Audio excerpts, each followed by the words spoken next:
The AUN TPL Thematic Network was established in 2020 by Singapore Management University, Mahidol University, and University Malaya. We aim to foster collaboration among ASEAN universities to improve students' success through technology-enhanced personalized learning. We believe we can leverage synergies and economies of scale to develop, adopt, and scale the technologies that personalize and thus improve learning. The number of member universities has grown over the past 3 years, and we are honored to have many leading ASEAN Plus 3 universities and affiliate members walk alongside us. Through our combined efforts, we have made significant progress in several key areas. We are building capacity amongst participating universities through a series of symposiums.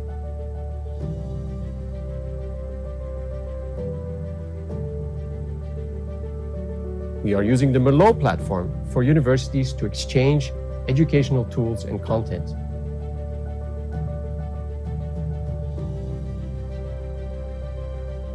And we are collaborating in inter-university research and other projects that advance technology-enhanced personalized learning at our universities. We invite you to join us in our efforts to empower students through technology-enhanced personalized learning as we embark on our next chapter of inter-university collaboration.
Good morning, everyone. How are you? How are you? Good morning. Very good to hear. So, on behalf of the organizing committee, I'm delighted to welcome you all to the 4th Asian University Network Technology Enhanced Personalized Learning Symposium, or AUN TEPL. We're excited to host this hybrid event here at the Millennium Hilton Bangkok, and to have many of you joining us in person and online from across the globe. My name is Anushya Muntakantiwong. I'm a lecturer at Faculty of Liberal Arts, Mahidol University, and I'll be moderating today's session. So thank you all for joining us. So this year's theme is AI for Personalized Learning. And looking at my notes, we have an exciting program ahead with keynote presentation, panel discussions, and interactive workshops. We're honored to have Mahidol University hosting this symposium, co-organized by Singapore Management University, University Malaya, University Brunei Darussalam, and the University of the Philippines, Diliman. Before we begin, please note that photographs and videos will be taken during the conference, during the event. If you have any concerns or prefer not to be photographed, please notify a member of our team, or you can email mux.dev@mahidol.edu. Okay. For today's interaction, we encourage you to participate actively, and feel free to jot down your questions if you have anything that you would like to ask. Speaking of questions, we'll have the dedicated Q&A sessions after each presentation. So you can jot down your queries when it comes to you. And if you are as excited as I am, can you give me a thumbs up? Wow, okay, all right. And now, it's my great honor to invite Professor Banjong Mahaisavidiya, President of Mahidol University, to give the welcome address. And please join me in welcoming Professor Banjong on the stage, please.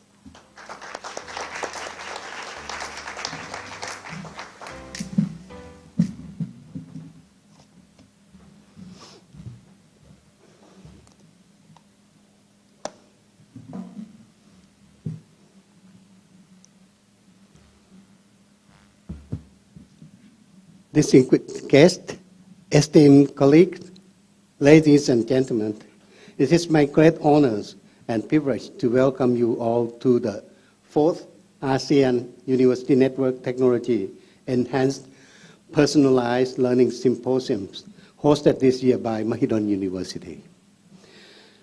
On behalf of Mahidol University, I extend a warm welcome to all participants. Whether you are joining us in person or virtually from various parts of the ASEAN region and beyond. The themes of this year's symposium, quote, AI for Personalized Learning, end quote, is both timely and crucial as we stand on the cusp of a new era in education. Artificial intelligence promised to revolutionize the way we teach and learn. The COVID-19 pandemic has already accelerated the adoption of digital tools in education, highlighting the need for innovative approaches to ensure that learning remains engaging, accessible, and effective. At Mahidol University, we are committed to exploring the potential of AI to tailor educational experiences to the unique needs and abilities of each student. By harnessing the power of AI, we can create learning environments that are more adaptive and responsive, fostering a deeper and more meaningful educational journey for all learners. This symposium brings together a diverse group of educators, researchers, and practitioners who share a common goal to enhance the quality of education through the use of advanced technologies. Over the years, we will have the opportunity to share insights, discuss challenges, and explore collaborative solutions that will help shape the futures of personalized learning. I would like to extend my heartfelt gratitude to our co-organizer, Singapore Management University, University Malaya, University Brunei Darussalam, and University of Philippines, Diliman, as well as all the speakers and participants who have contributed to making this event possible. Your dedication and expertise are invaluable as we strive to create a more inclusive and effective educational landscape. As we embark on this journey together, let us remember that the true power of education lies in its ability to transform lives. By leveraging AI for personalized learning, we are not only enhancing academic achievement, but also empowering individuals to reach their full potential and contribute meaningfully to society. I wish you all a productive and inspiring symposium. Thank you. ขอบคุณครับ So thank you, Professor Banjong, for the welcome address. Now it's my pleasure to invite Dr. Sholatit Tiratiti, Executive Director of the Asian University Network, to give his address. So let's give him a warm welcome as he takes the stage.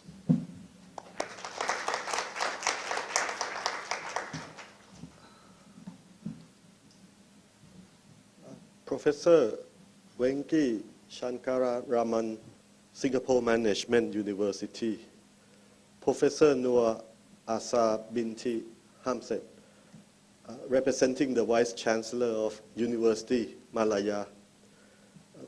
President Professor Banjong Mahaisa Waria, Mahidol University.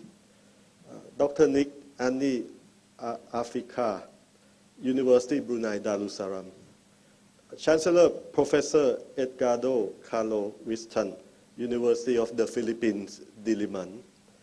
Professor Thanapan Lai Prakop, Deputy Executive Director of AUN. Professor Leven Demister, Chairperson of the AUN Thematic Network on Technology Enhanced Personalized Learning, or AUN TEPL. Distinguished speakers, participants, both on site here and online. Ladies and gentlemen, good morning. On behalf of the entire ASEAN University Network, I would like to express my appreciation to the host, Mahidol University, together with the co-organizers, SMU, UBD, and UP Diliman, for organizing this fourth symposium of AUN TEPL, with the theme, AI for Personalized Learning. The theme that must be at heart in everyone's attention right now, not only in the higher education sector. Part of the AUN's current missions in our 5 key drivers, apart from qualification reform, quality assurance at institutional level, internal quality assurance capabilities, and capabilities in English as a medium of instruction, or EMI. We also have one mission to enhance our universities' capabilities in all aspects of information technology in support of the movement on digitalization in ASEAN higher education sector. And in this respect, the works done by AUN TEPL, led by SMU, with the co-leads, Mahidol, UBD, and UP Diliman, are very instrumental in driving forward not only our readiness to catch up with the advancement of AI applications in universities, but also our own innovative contributions to the uses of digital technology. And there is no other way to do this than to work together in the network-centric approach to maximize the benefits that we create or co-create, which is the working principle that AUN TEPL emphasized throughout. I would like to thank again the leading group of AUN TEPL, SMU, UM Mahidol, UBD, UP Diliman, for your organizing inputs, collaboration, and efforts that will make not only the AUN universities, but also the ASEAN higher education as a whole stronger in this contemporary world full of risks, threats, and uncertainties. Together with our participants here and online, crucial symposium like this, I really look forward to the fruitful learning and sharing program today. Thank you very much. So thank you so much, Dr. Sholatit, for your address. Next, I would like to invite Associate Professor Lieven de Meester, Director of the Center for Teaching at Singapore Management University and Chair of the Asian University Network Technology Enhanced Personalized Learning for the introduction of AUN TEPL.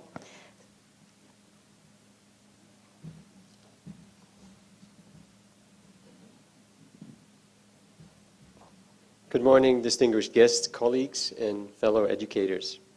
A warm welcome to AUN TPL's main event of the year. This is our 4th symposium since the establishment of the ASEAN University Network's thematic network on technology-enhanced personalized learning. I would first like to express my sincere gratitude to Mahidol University for hosting this event. My sincere thanks also to the senior university representatives for being with us today and for supporting the AUN TPL initiatives. President Professor Manjong Mahai Suiriya, Associate Professor Nur Azza Hamzaid from Malaya University, Dr. Nick Ani Afika from University Brunei Darussalam, Vice Provost of Education, Professor Venki Shankararaman from Singapore Management University, and then Chancellor, Professor Edgardo Carlo L. Vistan II from the University of the Philippines, Diliman. Thank you also to Dr. Choltis Dira Titi, Executive Director of the ASEAN University Network, for your presence here and for supporting the thematic network. Today we celebrate a significant milestone in the journey of AUN TPL by welcoming the University of the Philippines, Diliman, as a new co-lead university. To commemorate this special occasion here with us today is Professor Vistan, Chancellor of the University of the Philippines, Diliman. Welcome, Chancellor. Together with the existing co-lead universities, we look forward to a close working relationship with UPD in driving the AUN TPL initiatives to greater success. At the AUN TPL Work Plan Seminar in 2023, we kick-started 4 multilateral collaboration projects. One is the joint development of faculty development resources for TEPL. This is headed by Mahidol University. 2 is credit exchange for online courses, headed by University Malaya. 3 is sharing of digital learning resources on the Merlot platform. And 4 is the performance of joint education research. Both of these are headed by Singapore Management University. We look forward to a presentation segment in the afternoon to share more insight on those projects and share how you, in here or online, can represent your university and be actively involved in those projects. The project leads will also be at the project booths just outside the ballroom during the breaks. Maybe I can ask the project leads to stand up and wave for a second. See if we have guy here, and then for Nepal.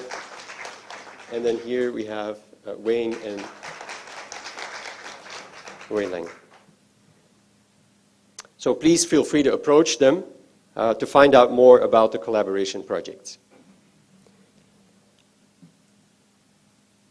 With the theme Reimagining Learning in an AI World, this symposium promises an enriching exploration and thought-provoking presentations and discussions about AI-enhanced personalized learning. As has been mentioned by the previous speakers as well, it is quite clear that we stand at the cusp of a transformative journey for education. Sal Khan, who is the founder of Khan Academy, a company that's partnering with OpenAI, he described the current period as the calm before the storm. And I'm paraphrasing here a little bit. That is somewhat concerning image. And I believe it is meant as a call to prepare. What is clear is that many experts expect the changes to be radical, and that it is indeed good to prepare. Visionaries like Sal Khan see the enormous opportunities. So if we can leverage AI's power responsibly, we can unlock personalized learning, foster inclusivity, and equip students to thrive in an AI-driven future. In a recent video interview, Max Tegmark from MIT, who does research on AI safety, described the potential impact of AI on education as follows, and I paraphrase again. If AI systems have both broad knowledge and deep insights, we can really expect them to revolutionize education, indeed. And he came to that conclusion as follows. He says that in his own role as an educator, he has to do three things. One is he has to learn about the topic so that he knows it better than where he wants students to be. Two, he has to learn about his students, right? And we all have to do that as well. We have to understand what they know, what they don't know, what perhaps their misconceptions are, what their interests are. And then three, he needs to know about how he can bring his students to that next level of understanding and capability, right? While making sure that they remain interested along the way. And so he believes that AI actually has the potential to do all of that, or at least help him do that.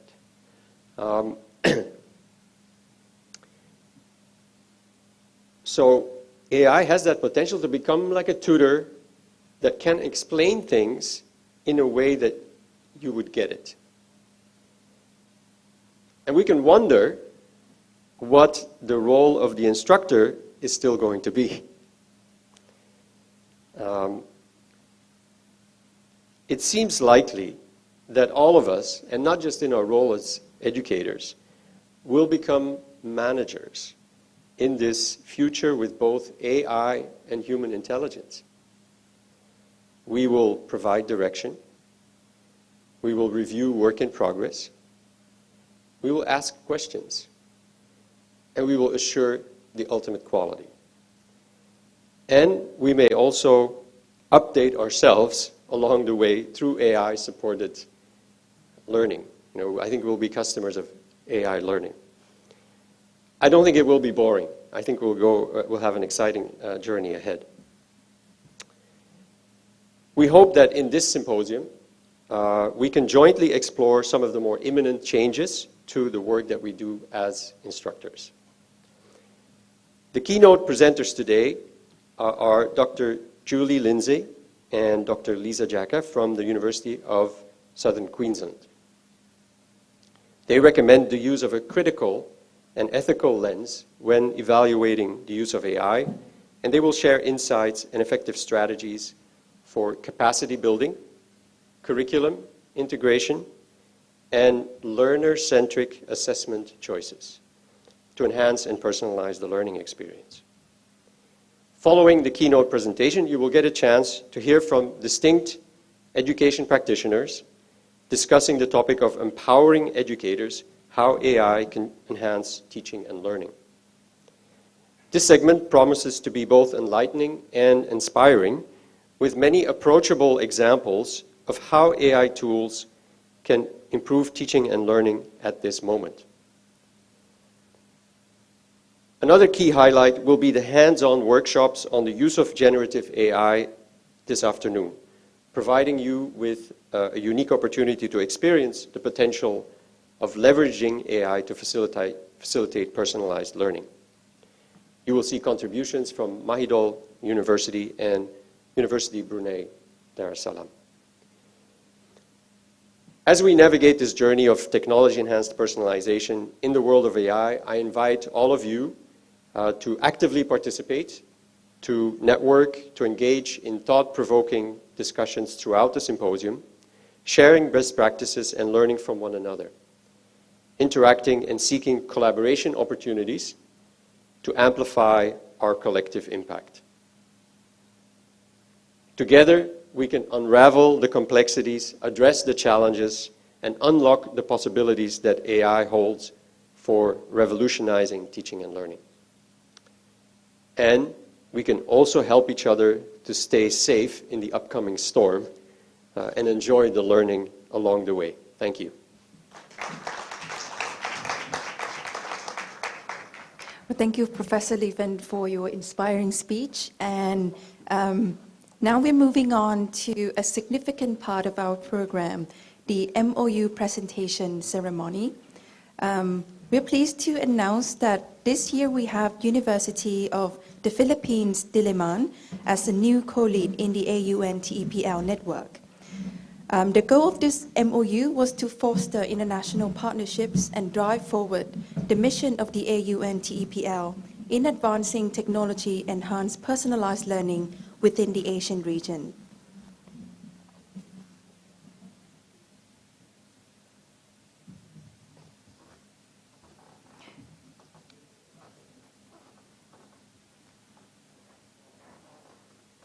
Okay, so now I would like to invite the representatives from our 5 co-lead universities for the MOU presentation ceremony on stage. First, please welcome Professor Venki Shankararaman, Vice Provost from Singapore Management University.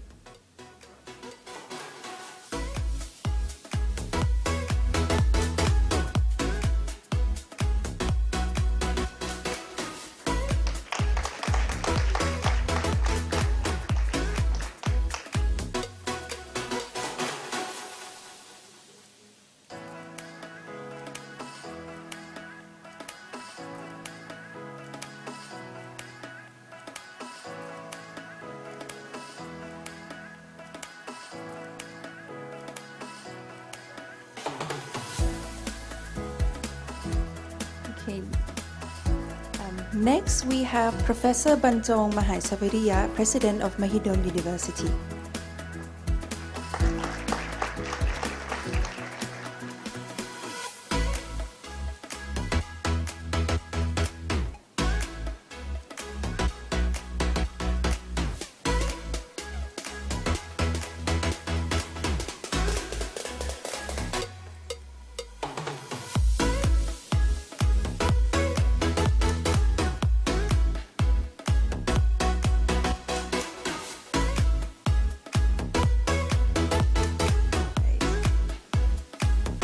So next, please welcome Associate Professor New Asa Hamzai, representing University Malaya.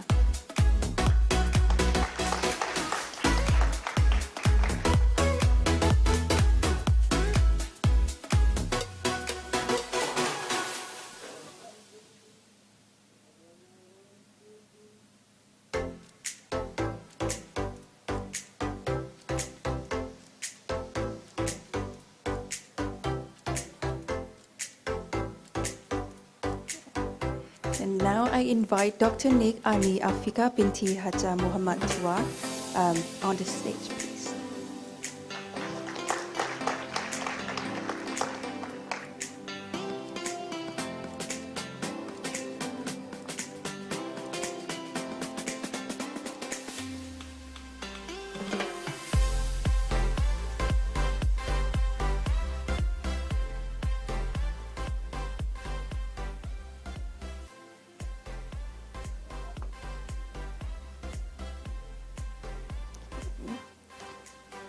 Next, please welcome Attorney Edgardo Carlo Viston, Chancellor of the University of the Philippines, Diliman.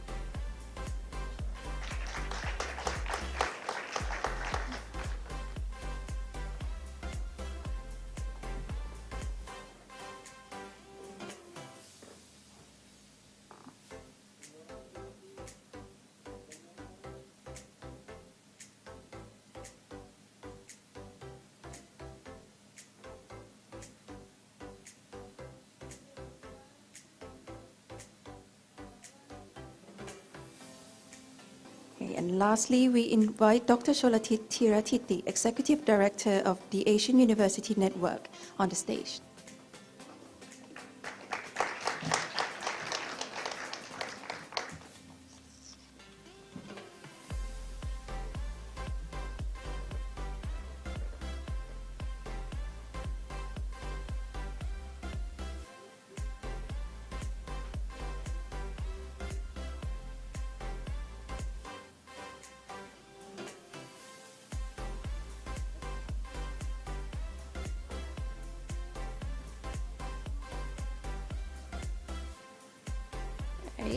And now to capture this moment, I would like to invite all the representatives to please remain on the stage for our first group photo.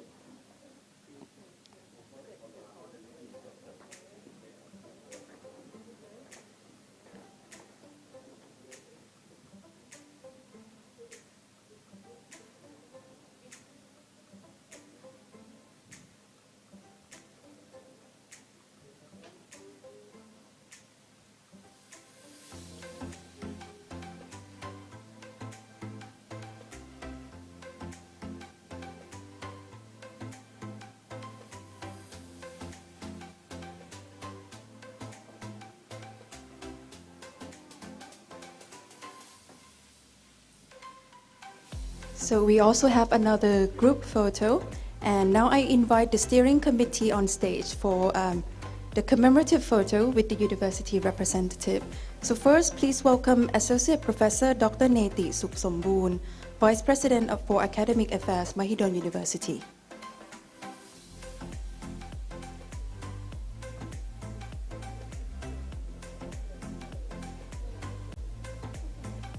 And next, Dr. Zahiruddin Fitri Abu Hassan, lecturer from University Malaya.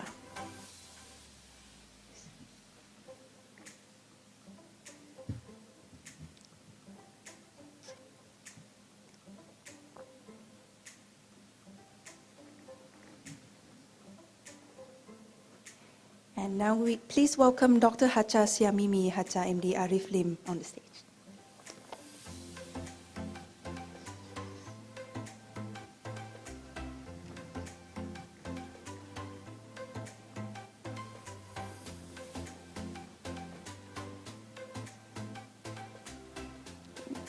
And finally, Dr. Miguel Francisco Remolona, Director of the Interactive Learning Center, University of the Philippines, Diliman.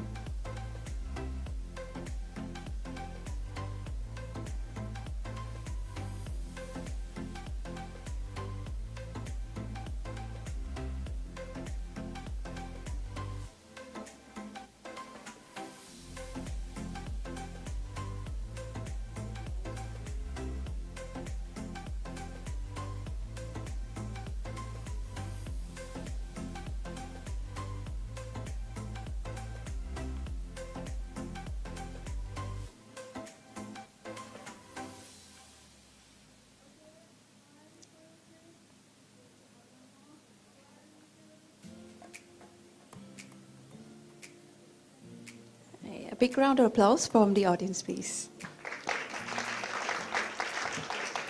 Now, I would like to invite the university representative to leave the stage first, and then next would be our steering committee members.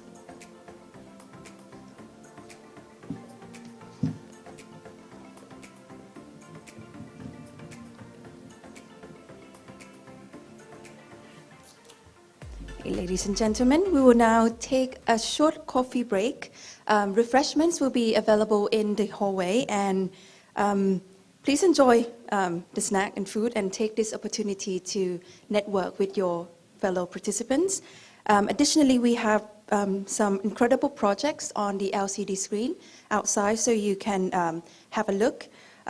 Please do take some time to explore because we have about 30 minutes for the break. So enjoy your break. See you in a bit.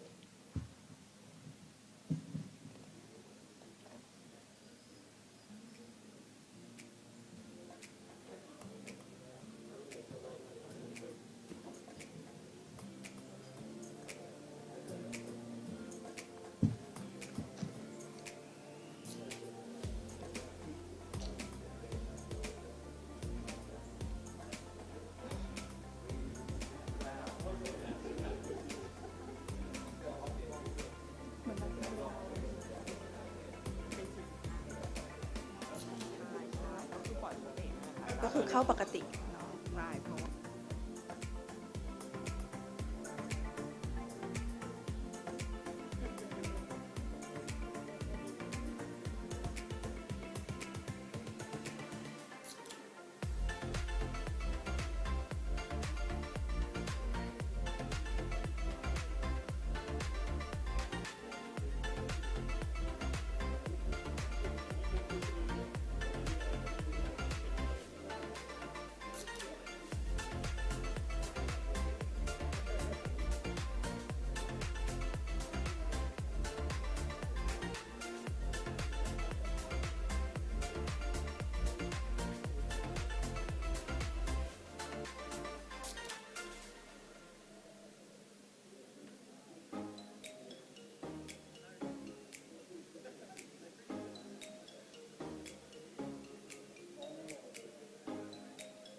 Okay, ladies and gentlemen, both here and online, the next session will begin shortly. So, well, everyone seems to be in their seat. So, well, if you are joining us online, it's time to log back in. So we'll be starting the next session in well, quite a bit. So now it's my pleasure to introduce our keynote speakers for today.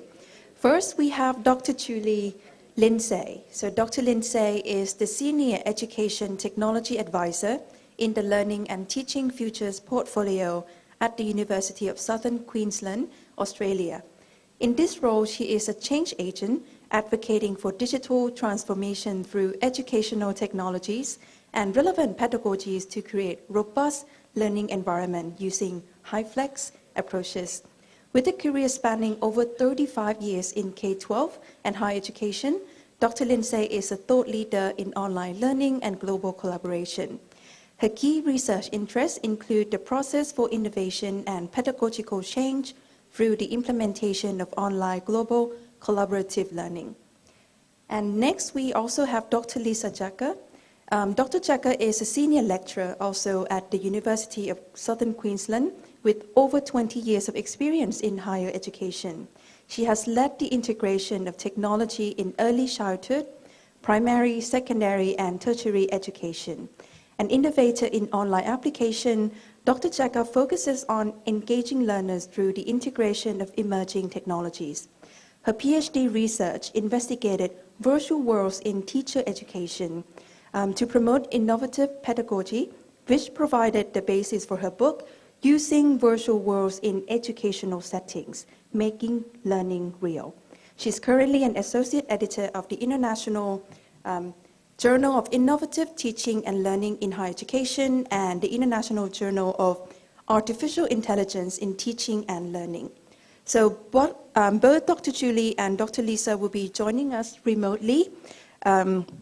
So now it's time for you to turn your attention to the screen as we welcome them to share their insight on reimagining learning in an AI-empowered world.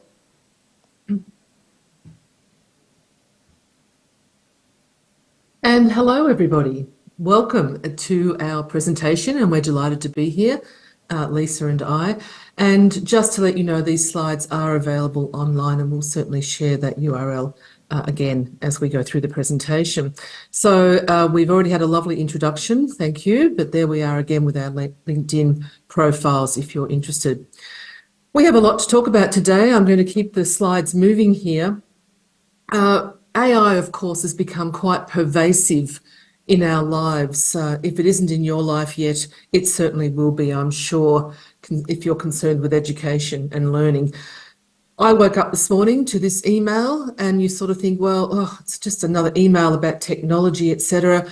But, you know, these emails provide important information as to what's happening in the world. I mean, there's Elon Musk building something massive to do with AI. There's Google with issues in terms of what they're doing with AI. And there's Apple expected to unveil new AI-powered features. And I'm pleased to see that they're going to improve the Siri functionality, because I can tell you my Siri doesn't really like me.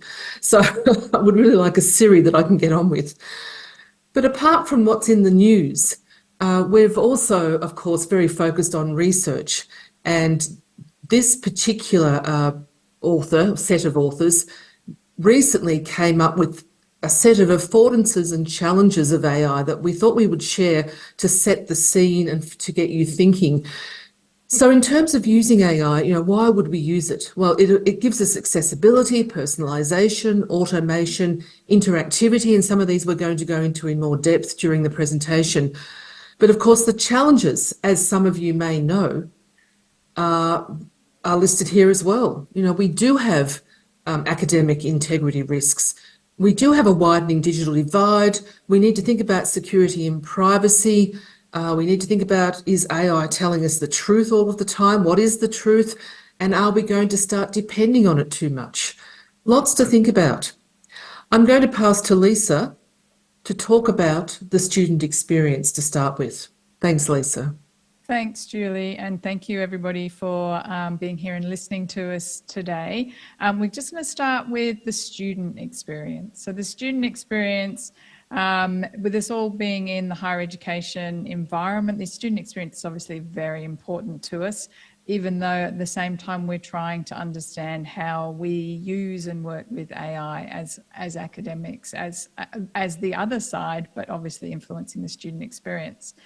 So Julie's controlling the slides. We need an AI to control our slides. So Julie's going to hopefully get my AI vibes about when I want my next slide. So anyway, we'll see how we go. What I've got here to begin thinking along this journey that we're going to take you on, hopefully over the next half an hour or so. What I've put here is about, really it is about personalized learning. And the 6 dot points that I have there are the sorts of things that we already know that if we can improve these, that we get student success, that this leads to student success. We know that now. So what we're starting to think about is, okay, now we've got these tools, we've got these programs that are using AI, we've got Gen AI. How do we bring that on board to support us to create these improvements? So to support us and therefore support the student. Also, through our presentation, Julie and I have tried to use a number of AI tools to create things like the graphics and put some bits and pieces together, because, you know, we like to test things out to see what we get. So you'll see on this slide, I asked Canva to make me an image that was to do with personalized learning. That was my prompt. And I got some very strange responses, and this was the one I liked the best, but I'm not sure how well it represents personalized learning. So I don't want to unpack it because we're not here to do that work too much, but I'll leave you to ponder when you see some of our graphics and some of the bits and pieces that we're doing. It's like, what is AI currently? What are the current tools giving us in terms of what we need as academics? So we start thinking about the student. So I'm going to break this into personalized learning and personalized support. The first part, this personalized learning, we have some I think of probably fairly obvious ways that we're starting to understand that we can support students having a more personalized learning experience. And as we move towards a more personalized learning experience, that also means that our work is changing, and we need to be thinking differently about how we're designing for that personalized experience and how we're giving our students how we're empowering them. And some of these things, we can do some of this now, but we're not necessarily doing it. And I kind of feel that with the AI, with it coming through and with us really having to take it on board, it's an opportunity to say, okay, now actually I really do need to do this. I do need to learn, do need to use, the learner data. So I can use the learner data as an academic, but my students can use the learner data, and the sort of data that actually shows them how they're responding to the assessments, what sort of pace they're going through, what sort of preferences they're doing, and then actually having the learner experiences adapting based on the data.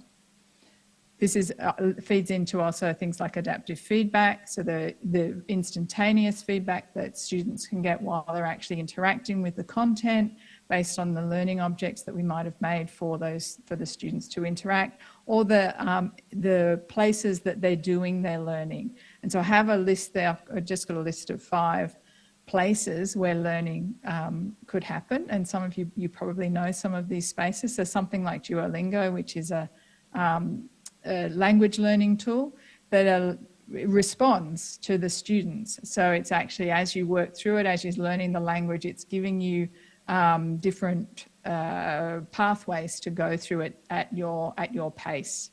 And this is where we're getting into even more this real intelligent tutoring systems. So I'm starting to think about this also when I'm in the sorts of teaching environments that we're in a university in Australia. We are situated very much inside learning, using learning management systems. And our learning management systems are starting to draw some of these things in, but at the same time, we already have these tools that sit outside of our learning management systems, and how are we best kind of bringing them on board to support our students in their personalised learning. I'll go to the next slide now, Julie, thanks. And so another side to this is having a personalised support. So actually thinking about the ways that the students can it's an increased accessibility. And again, these are things, I've got a list there, closed captions, transcripts, text-to-speech. We've been able to do these for quite some time now, actually, but it's been very labour intensive for us to, say, generate closed captions, either for our students or for our students to do it themselves.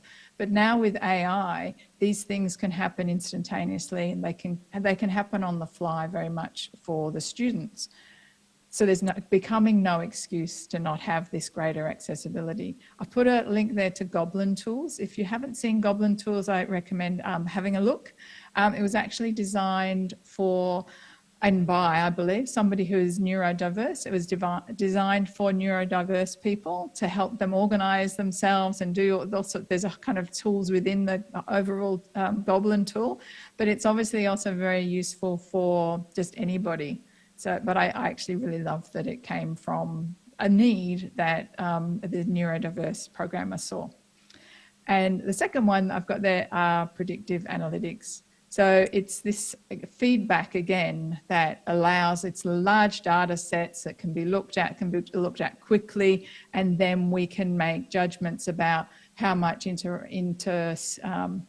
how much we need to get involved from a academic or as a professional staff who's working with students, how we can actually support students when they need it, not in a couple of months' time, but actually as it's actually happening, and being able to give them a better experience because we start to understand better through the data that we're able to actually take on board.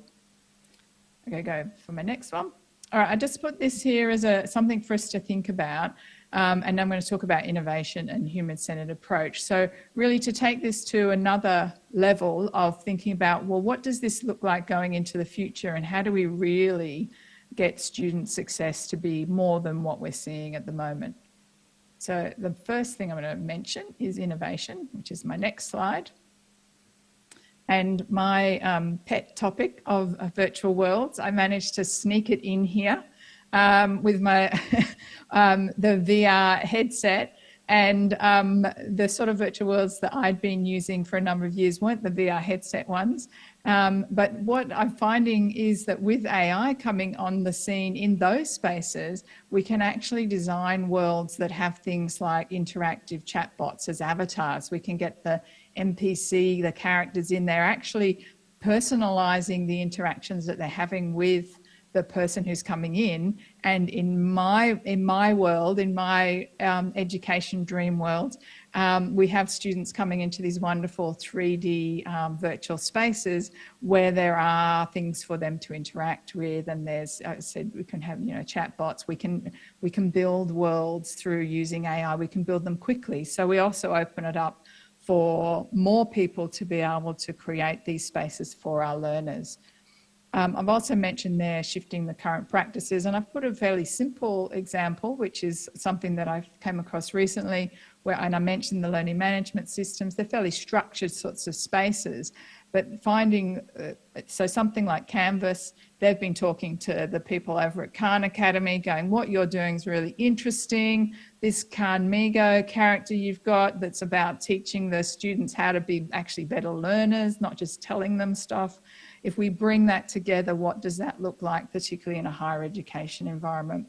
So shifting the way that we're kind of working at the moment by drawing on lots of different opportunities that maybe sit outside of what our current practices are. Okay, I'll go to my next one. Another pet topic of mine is the human-centered spaces.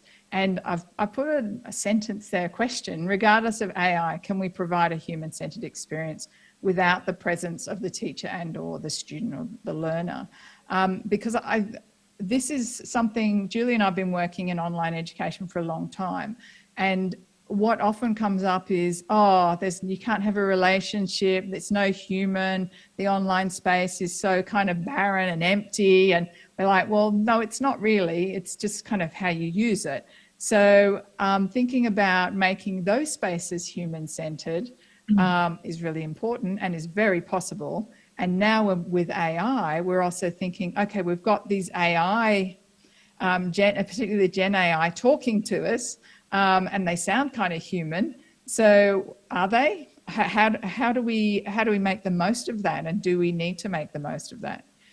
And then the questions at the moment, I think, as I've put in the first part there, it's like, well, actually the AI tools we've got at the moment aren't doing social, emotional, creative, higher order thinking very well, but I'd like to suggest that I reckon they're going to get much better at it. So this is not the stake in the sand now. Is going to be, we're going to be in a different place going into the future. But keeping the, I think for the adoption and for our, particularly our learners feeling confident and comfortable with lots of AI learning stuff happening, we need to not lose the human. Otherwise, we're going to start losing our students from those spaces. They're going to not feel that they're getting the experience that they thought maybe they came for, which was probably to come and, you know, interact with us as humans. So it's finding that balance. And I'll just go to my next one. So this takes me to one more interesting part that I just wanted to bring to everybody's thought and see what people think. And the idea of anthropomorphization, which is the putting human form or personality onto things that aren't human. So, you know, we do it with pets. You know, it's kind of the thing we do with animals a lot. And it's actually what we're now doing very much with Gen AI, because it's so easy for it to, it sounds human. I've had some great conversations with Claude. And I really feel like if I'm asking the right sorts of questions, I'm getting very human-like responses. And I've put on the slide there, and you may or may not be able to see it depending on, I guess, how big it is on the screen. But I asked Claude if he thought, and I'm assuming it's a he, I asked Claude if they thought they were human. And the thing that they said was, no, they didn't have a body. So they didn't have a physical presence. And so I asked them if that was what made somebody human.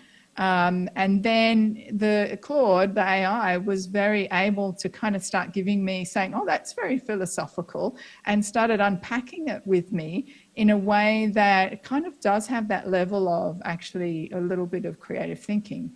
So I've, as I said, I've had some nice conversations with Claude, but I kind of also, I put a question just on this slide is, you know, why do we want this? Why are we looking for that humanizing of the non-human? Why does it matter? Like, can we just interact with the technology knowing it's technology? Do we need it to be human?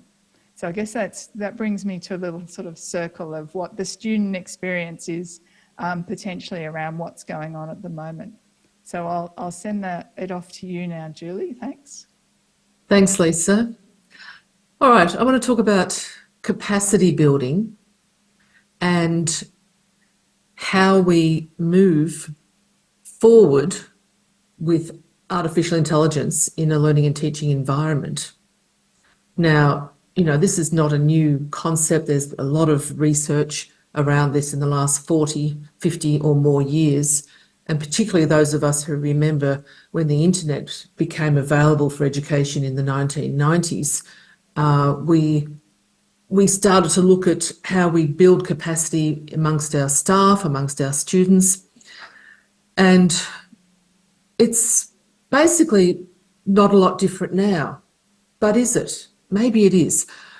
I'm referring to this research by Eager and Brunton, who talk about, you know, this awareness to evaluation. And I've coined the term wildcard there because, of course, resistance can occur at any time. So, but this type of model is what we're using at UniSQ, and I'm going to explain more about that towards the end of this presentation. But of course, to be able to use AI for learning and teaching, we need to build awareness about it. And I think pretty much our academics are aware that AI is there, it's available, and I'm pretty sure that, you know, they're using it in some way, most of them. But then, of course, it's not just being aware, but curiosity. And I think Lisa picked up on some key questions in her last part. You know, is it important to us that AI comes across as being more human than not? And things like, well, who's using it? What are they using it for? What are they doing? How does this relate to what I'm doing with my students or what I'm doing professionally? Experimentation. What can I try? Where do I get it? how successful is it? Who's already using it who can share with us? And then, of course, moving past the experimentation is the implementation. And this is actually the role that Lisa and I have in the university in terms of finding tools to implement, piloting them, and bringing them to business as usual eventually, if they're good tools.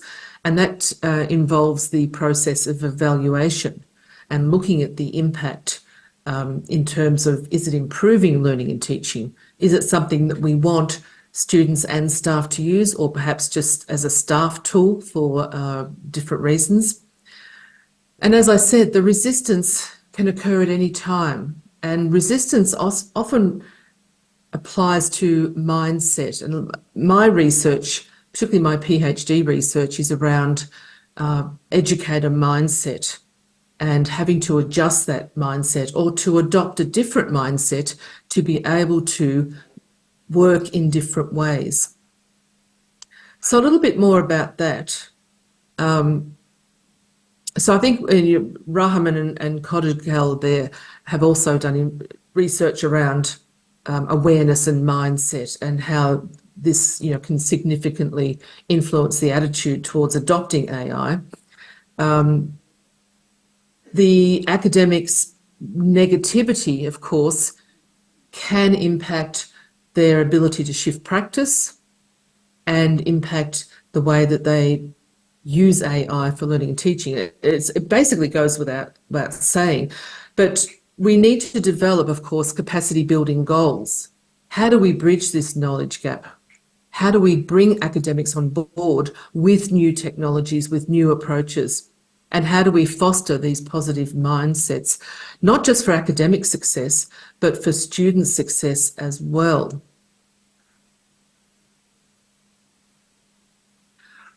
One of the documents that we look at each year is the Horizon Report created by EDUCAUSE, and it's a Delphi study each year, a global Delphi study to do with learning and teaching. Now, this year it just came out a couple of weeks ago, and I just wanted to mention this. It's quite US-centric, though there are bespoke versions of it developed in different countries these days, and we do have a bespoke version developed in Australia. But basically, this report is telling us that AI in higher ed is an honorary trend, but it impacts all other trends. They're listed there. All of the trends are being impacted currently by AI. So, it's as I said at the start, it's pervasive, it's global. We need to find appropriate educational uses for AI-enabled technology, and we need to look at how we move from AI literacy to fluency. And let me explain that further with this next slide. There's always some debate around whether we should call, technology literacy, technology fluency, AI literacy, AI fluency. Chen and Lin define AI fluency as the knowledge and skills to leverage AI ethically and responsibly, but I think we can build on that. I quite like the word fluency because it really is much, much more than literacy and much, much more than just ethical and responsible use. It, as I've got here, it refers to flexibility, adaptability, agility. It refers to workflow. If one tool isn't doing the job, do you know another tool that you can use and another one? Can you refer your students to tools that will support their learning? Basically, it's related to new ways of working and being. How are we with AI tools? How are we conversing with them? How are we fluent?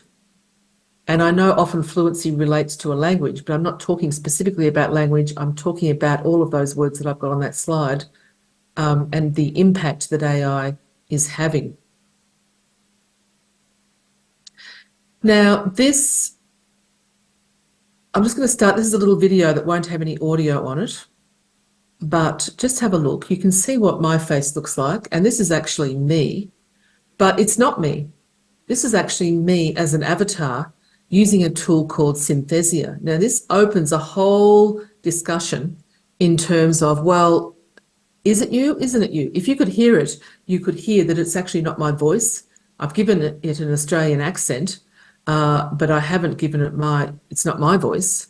But it was a very quick way to create a video with me there. You can see I did it so quickly, I left some of the template information in the video. I should have deleted that. But it's providing a message, and it's using an AI tool, and it's really quite effective. So this type of capacity building includes this type of experimentation and the ability to cultivate innovation and productivity. And really, using these type of tools, we are reimagining traditional approaches to learning and making them more iterative rather than linear. So it's not only creating these tools or using these tools for artifacts as teachers, but inspiring our students to create these tools and inspiring our students to foster to be critical and creative thinkers. I just want to add here, of course, because I'm sure some of you are thinking, well, if someone got hold of this artifact, they could actually represent you in a way that isn't ethical. And yes, they could. Yes, we must think about that. And recent information was brought to my attention via our ABC News network here in Australia, where they were talking about modelling agencies using AI models instead of real models. And there's quite a trend now for them to do that. But what they're doing is taking people's faces from the internet and using those faces on models and shaping the body of the model to be something that actually isn't even really human-like. So all of that type of example, it raises a whole lot of ethical, diversity and bias questions that we need to be aware of course. But in the meantime, I'm having fun with Synthesia and creating some useful artifacts. Oops, next one, right. Talking about academic efficiency in terms of building capacity, there's a tool that we're piloting here at UniSQ called Knowledge. And this tool generates online learning material, and it exports it as a H5P, which is an interactive artifact that you can put into the learning management system or onto a website, or it exports it as a SCORM file, which then becomes a part of the learning design. Now, you can put into Knowledge a PDF file, you can give it a video URL, something from YouTube. It will analyse that, and it will create multiple choice questions. It will create a crossword. It will create a whole lot of different things. So this is extremely time reducing, and it adds to, course design. It helps with teacher preparation, actual teaching, and a whole lot of other things. So we're having great success with this tool. This is just one of many tools that we should be looking at in terms of teacher efficiency, so that teachers have time, academics have time to actually do perhaps the more humanised aspects of learning and teaching, talking to students more, connecting with students, to looking at their analytics and seeing, well, you're not doing so well because you haven't been attending the synchronous class or the asynchronous opportunities. Let's talk about this. In terms of capacity building, of course, again, we're talking about Gen AI and LLMs. Well, what are these? There's a great article by Mishra. You will know Mishra from the TPAC work that is now quite a few years old. But there's a couple of definitions there. Generative AI refers to AI applications which are designed to use a variety of machine learning algorithms to create new content, and there's examples there. So that is one good definition. And then, of course, related to that, but also a distinctive definition, is the large language model, which is a type of Gen A and uses the data sets, large or enormous data sets. So tools like Claude, which Lisa has mentioned, which we use quite a bit now, Copilot, which is a Microsoft tool that our university encourages us to use, and of course ChatGPT 3 or 4, depends if you pay for it or not, part of this Gen AI and LLMS collective. And they're multi-purpose tools also for academic efficiency in all sorts of ways. And I just want to raise the term or the new skill that we need to adopt and adapt as well is prompt engineering. And of course, there are careers now in prompt engineering, being able to ask these tools specific questions, modify your questions until you get the answers that you want. So AI is moving so fast. How do we keep up? Well, we can't keep up. It's like anything to do with technology. We can't basically keep up, but we can try, all right? And we need to be learning about and with AI in an ongoing capacity from now on. Same as 30 years ago, we needed to be learning about web-based learning, leading to Web 2.0, read, write, web, and leading to all sorts of things that have happened in the last 30 years. This is now just a rather energetic extension of that. And I'm not going to read all of that out, but basically non-engagement is not an option. That's essentially our message. Lisa, back to you. Thanks, Julie. The next thing we'd like to talk a little bit about is the curriculum integration and also learner-centric assessment. And this is really important to us in terms of the whole picture in the higher education setting, because we do want these tools to be integrated and not just tacked on. You know, we need to have meaningful design as part of the process of what we're doing. And we've grouped these together, but I'm sure many of you also, assessment has been a really key place that a lot of universities, you know, particularly what's been happening in Australia, assessment's been the key place that AI changes have been looked at the most due to the whole kind of what we have as academic integrity, cheating, how we're using AI. So if you give me the next slide, Julie, thanks. Okay, so and Julie mentioned that Julie and I work with academics in our university, with, you know, supporting them to, increase their use of the, interesting technologies, and trying to really look at what the pedagogy is and how they can make changes and how we can do this really well and be really innovative. So something that I'm particularly interested in is actually good learning design. And what I've been thinking, and just like another question, there's lots of questions out of this. I feel like it's kind of the space that we're probably all in at the moment. And so having those conversations, not just with Claude, but with each other, I think is really useful for us, and is what's actually really exciting Julie and I at this point in time with AI. So what this has made me think about is, and Julie mentioned knowledge. Now, knowledge means that you can create H5Ps really quite quickly with very few skills, which up to now, that might have been left to what we see as, learning designers or learning technologists in our university setting.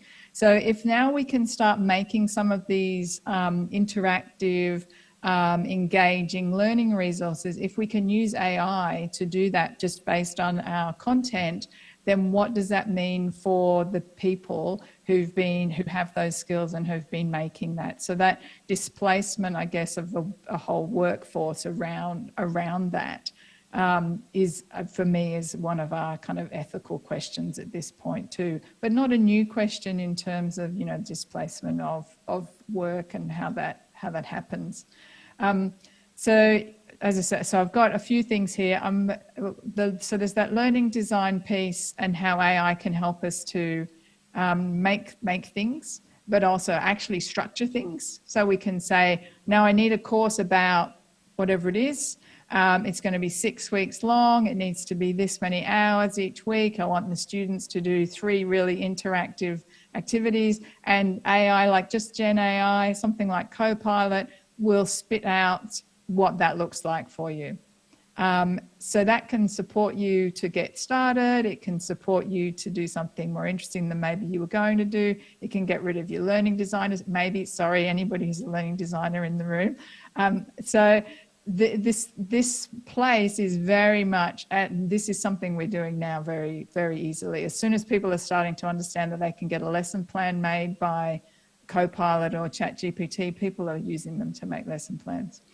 things like frameworks, something Julie and I are really looking into quite a bit at the moment, and I'm going to talk about something I've come up with, and also what we're doing at UniSQ. And as I sort of stated, that kind of the holistic approach for me is really important, that we're seeing it, AI, like any technology, it's not just an add-on because we have to, but it's actually how can we make the most of this, and how can we embed it into the systems that we're working in terms of design.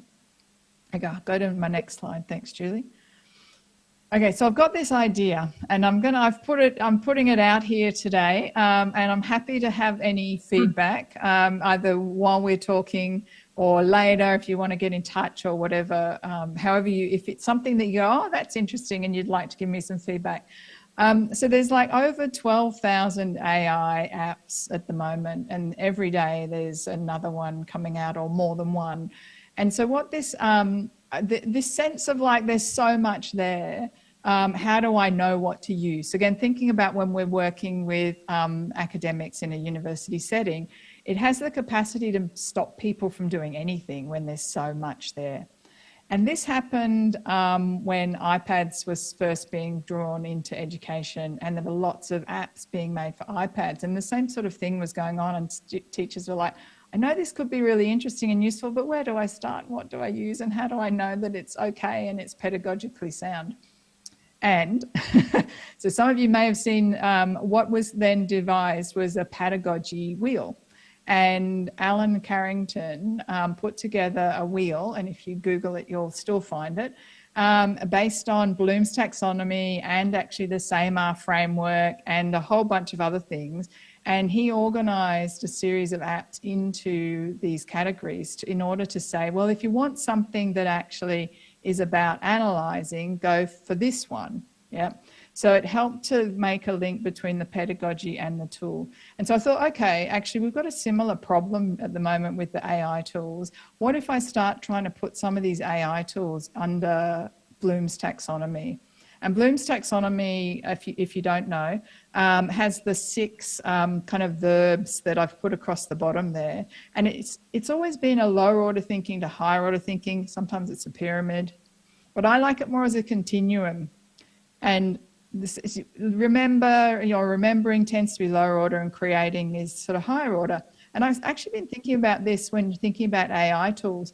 And I'm actually wondering now if the create part, because actually AI could create stuff for us, make a piece of music, do a piece of writing, maybe create in that context actually goes down to more of a lower order thinking, because the person, the student, is just using the AI tool. So again, that's why I actually think that it's, in order to explore this, it needs to be a bit flatter than just one being better than the other. What I've also tried to overlay onto this is the TPAC model. And again, this is a new thought I've been having, so really happy to have any feedback or connect with anybody who's thinking, oh, I've been thinking about that too. I've done a very basic idea that I kind of think the technological part of TPAC might fit with evaluating and creating tools. I've been thinking about the tools and what they do and how they might be used. The content knowledge might be more the remember and the understand, and the pedagogical might be more apply and analyze. But it's early days with this. But we're happy to share this, and if you find, the tools are useful, to also know where they are and how they fit. The other thing is some tools obviously will fit in more than one spot. And some of these tools are Gen AI, and some of them are things like, for example, like Turnitin and Grammarly, and some of those other sorts of tools where we've got AI sitting inside kind of the bigger tool, rather than it being the tool where we're having a conversation with the AI agent. Okay, so I'm hoping there's a few people in the room who thought that might be interesting and will actually want to connect and talk about it a bit more, because that's some way that I'm trying to find to organize some of this chaos back into a pedagogical framework. Okay, so the next part of the puzzle here is our learner-centric assessment. Now, assessment, as I said when I started talking in this section, was assessment's become a really big focus in higher ed because it's the trying to kind of in a punitive way, trying to catch students and make sure that they're not using AI, and the kind of the evil side of the use of AI in learning. It's which Julie and I are trying to put that aside a little bit, because we really think there's a lot to be gained from using AI, and that it's not just a punitive, we should be trying to catch the cheats. But in thinking, it's obviously important, and in thinking about it, I actually found this quite nice summary from the Stanford Graduate School of Business that was talking about what AI, Gen AI was reliable for and what it was less reliable for. And in thinking about that, and if we're thinking about how we're going to design good assessment and learner-centric assessment, is that making assessments that AI is less reliable for creating is going to get us closer to being able to have assessments that Gen AI can't create. And in the process, we should actually end up with better assessment that is more learner-centric. So if we go to my next slide, I've just got a bit of a list of some suggestions. And again, there's a whole range of things that, you know, that people have been trying. They're not new. Like, I kind of go back to this. It's like, you know, we can be doing these sorts of assessments already, and a lot of people are, and thinking about the learner as, you know, the learner-centric, it actually being important at how the learner is engaging with the assessment, that the assessment's a little bit more about things like process than product, that it's reflections, that it's iterative, that maybe we talk to the students and they get to tell us how they've worked through something. So that real move away from sitting a test or writing an essay, that's important, and we should have been doing that already, kind of. But now that we've got AI going, hang on, we've got all these bad things happening because we've got assessments that are really easy for students to use AI. So my hope is that actually what's coming is that now we're at a real point where these assessments do need to change because of the AI. And hopefully they'll be changing into assessments that are just good assessments, whether AI was in the world or not. So I'm going to leave it there, Julie. I'll let you get to our final section.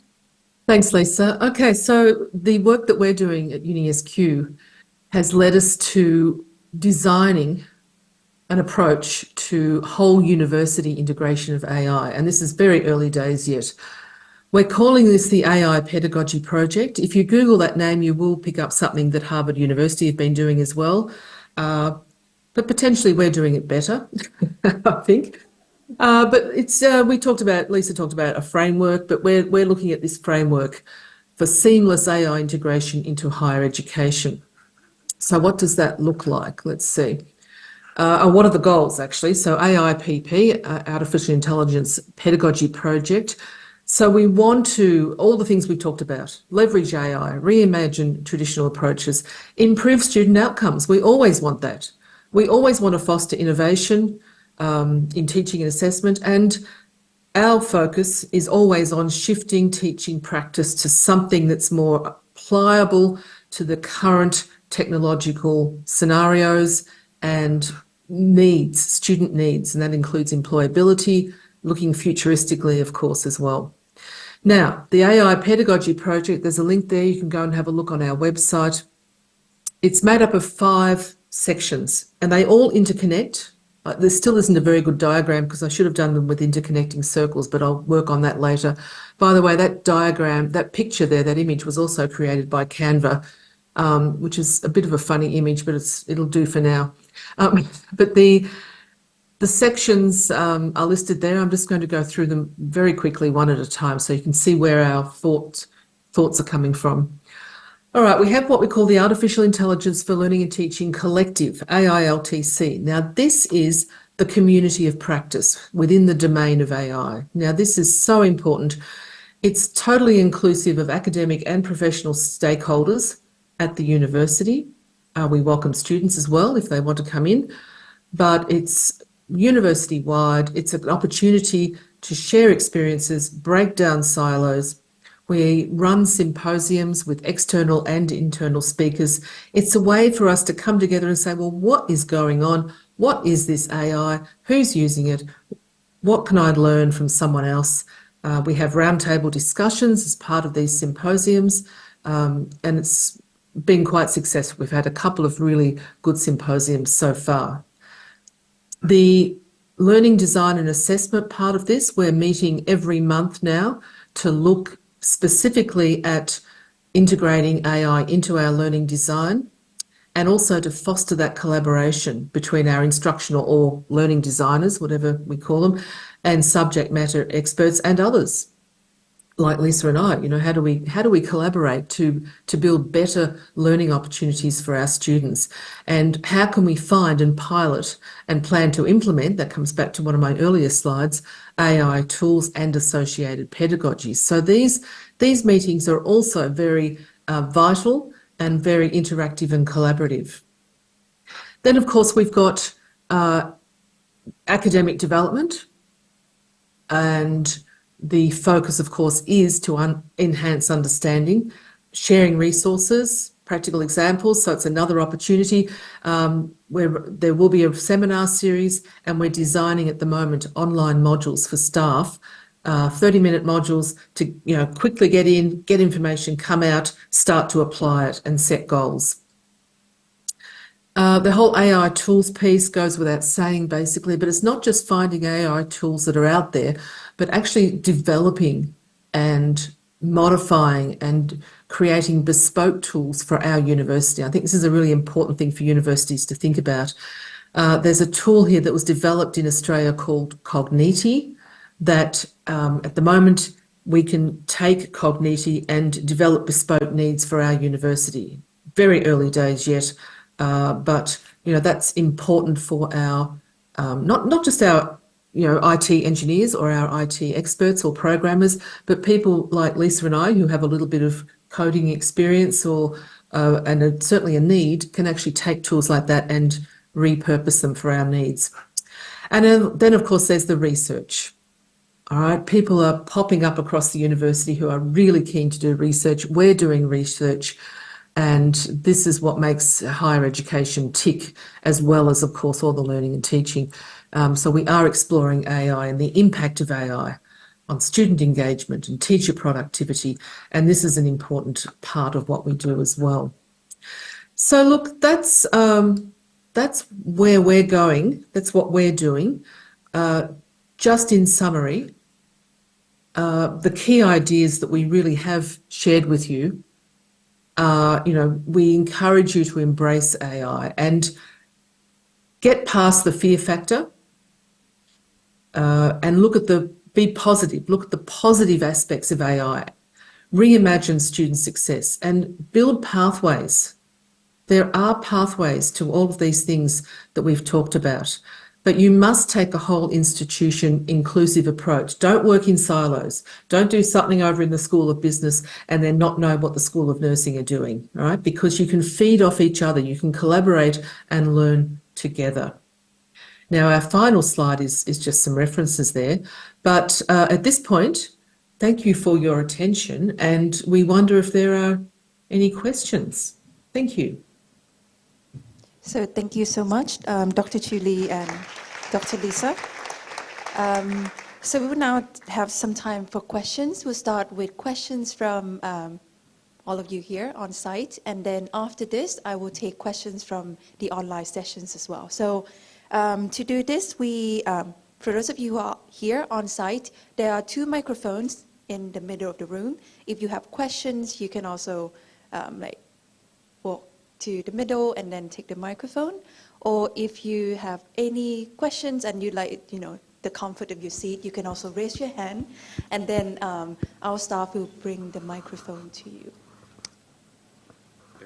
Right, so there are questions there, and so I guess he's, okay.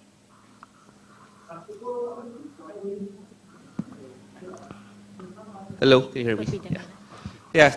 Good morning, Dr. Lindsay and Dr. Cha. This is Rex from the University of the Philippines, Diliman. I would just like to inquire, in terms of the tools that you have mentioned, does the University of Southern Queensland have an AI policy on the use of these tools, or is that AI policy a requirement for you to use all of these tools to guide the use of research, our students, our faculty members, on how they use AI in their academic matters? Right. Thank you.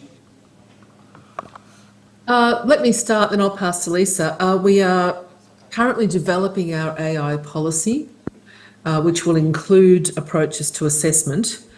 And we have a process for innovation that includes assessing tools to make sure that we can experiment with them, and then further assessment before we implement them. So that's where we're at now. So something like knowledge, we get our ICT people to just check that we're not letting all our university data pour out somewhere, and then our data is safe, etc. It's secure and private, and we can experiment with those tools, and then we look at how we might want to implement. Lisa, did you want to add something to that? I guess I was going to just raise the point because people in the audience might not be aware that in Australia, our regulatory body, TEPL, has actually asked all universities in Australia I think by the end of June, to come up with a whole set of how we're addressing AI in our universities, what policies we have, how we're implementing it, what restrictions we're putting on it. So it's actually a really big focus at the moment in all universities in Australia. And at the same time, there's people, I guess, like ourselves, like Julie and I, who are trying to make sure that we can still be experimenting in a way that I guess is safe in terms of security, without trying to restrict staff or students from being able to see what can happen with the technologies. So I think Julie said, like, we don't have the strong policy at this point, but in the next couple of months, all of us are going to have documents that have all those policies and procedures in there. Okay, so I think we. So let's move on to the second question. I think we have.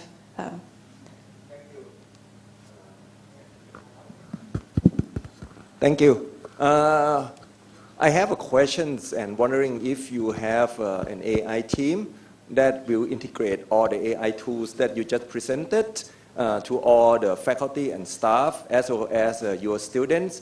And I also would like to know if who gonna afford all these costs that's gonna occur on using all these tools. Thank you.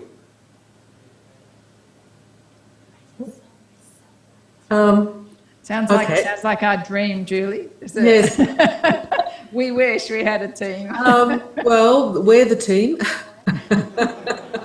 at this point. Plus, we also work in very closely with our academic development, senior academic development person, who Ian Davis, who's actually at Mahadol University this week as we speak. Not sure if he's in the audience, but so the combination of what we do and the academic development is merging together to provide support across the university. That's what it looks like at the moment, and we're very focused on learning and teaching. We're not focused on the actual ICT part of it, but we do know, of course, the importance of integration and getting the ICT part to work as we need it. And I guess a part of that piece is also, you talked about money, who's funding it. One of the things that we do is trying to get good case studies. So actually being able to do pilots, seeing that it's effective, so that we can then actually get the level of funding to take things on, across the university. So we're really working in that grassroots way at the moment. All right, so we've got one question from our online audience. So could you share experience that involve institution using AI?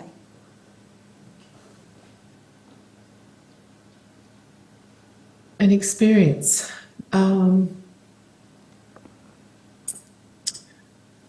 What can you think of, Lisa?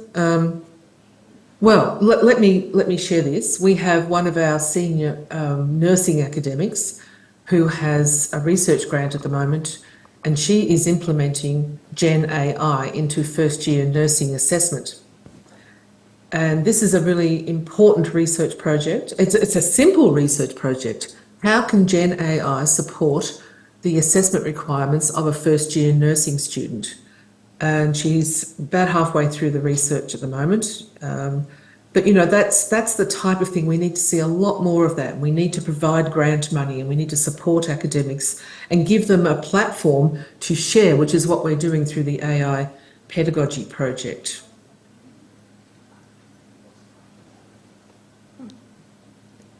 Okay, thank you. Any more questions from the audience? We have about 5 minutes. So we can, if there are more questions, then answer this one. Hi, I'm Maizatul from University Malaya. So my questions to the speaker, what is your view on the ethical considerations while dealing with these Gen AI tools? When you mention about evaluation, how do you see this progress? Are we trusting whatever recommended by the tools, or how can we actually control so that it is still within, as academics, we can still control the teaching and learning process? Thank you.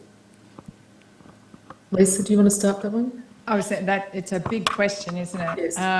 And what it did make me think of, though, is my personal experience in particularly trying to use the Gen AI tools, like a combination really of Copilot and ChatGPT and Claude, and also there's a tool called Site, which was recommended to me as kind of like a research assistant. I thought, oh, this is good. I won't need a research assistant anymore. I'll get Site to kind of cobble together the beginnings of a literature review.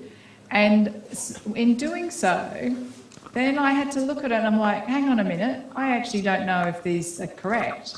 And I don't know which bits of the article you're really talking about. And then it's like, does that article even exist? So the hallucinations of the Gen AI at the moment, I think, in my personal experience, are quite high. But what I found was it caused an iterative process. My own process was very iterative. So I sort of started with that and took some guidance and some ideas. I thought, oh yeah, I'll go down that path. And oh, that's an interesting thing I wouldn't have found. But then in actually bringing together what became a final product, whether that was a literature review or something else that I might have been putting together for my students, I still had to do quite a bit of work, actually. So my academic efficiency wasn't incredibly high on that one, but my actual process, I actually found that it was a useful process to work through asking myself, as I read through what it had given me, asking myself whether I felt that was correct or whether it did fit my context. So and in thinking about that, I feel like if we're using it well with our students, then that's the sort of thing we'd be getting them to do as well. Like really actually using it as a tool to create an iterative process and asking questions, like learning how to ask it those sorts of questions, but being able to make decisions about how accurate it was and how purposeful it was for our context. And just to add to that, I think it's actually forcing us to really foster the creative and critical thinking amongst our students and to focus on that process, which, learning how to be a good learner. And we've talked about this for years. We always talk about this in education. But if we're going to integrate AI tools, that's what we have to do, all right? Because it's not about, oh, I'm just going to go to ChatGPT and I'll get my essay mostly written for me and I'll just modify a few words and that's it. That is not ethically correct. We know that. And our students will soon learn that when they get caught. And so they must focus on the process. So it's our responsibility to teach them how to focus on that process and what the process is and what our expectations of them are. So, we have a bit of work to do around this, I think. Okay, I think we have time for a quick question, just one more. We have one more question online. Okay.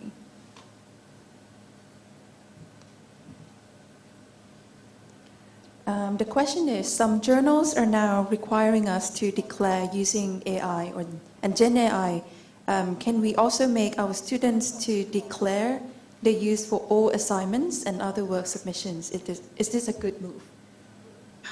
Oh, I would say yes. I'm going to jump in and say yes. In fact, there may, as you redesign and reimagine your assessments, It may be that you require the use of AI, but with full declaration, or not. Maybe they might only just say, "Well, I used it to, outline my essay, but then I went and wrote the essay myself." I mean, we use Gen AI to outline a set of slides. We started with something for this presentation, but then we modified it. Okay, so maybe we should say we used that. It's very contextual, I think. I'm just going to jump in. I've got another 30 seconds. Because I do agree, but I also think that, prior to AI, we might have asked our friend to read something and give us some feedback, or our supervisor, or our research assistant. And if they changed a sentence, did we make sure we included that, my husband also read this and changed, half of my paragraph on page 2? I don't think so. I don't think we always credit every single hand that might be on some of our work. And so when I start and think about how are we crediting AI, I think, how does this line up with actually if I had a person who was actually doing some of that, I'll call it, proofreading and drafting, that we also we're encouraged to do drafting, and we encourage our students to do drafting, but you can't really draft well unless you've got an iterative process that involves somebody else giving you feedback. So I'm curious about how that plays out and how we start to think about that. And that maybe that gets back to the humanized part of the AI again. All right, thank you to everyone for your questions, and also to our keynote speakers for your enlightening responses. So let's give them one more round of applause.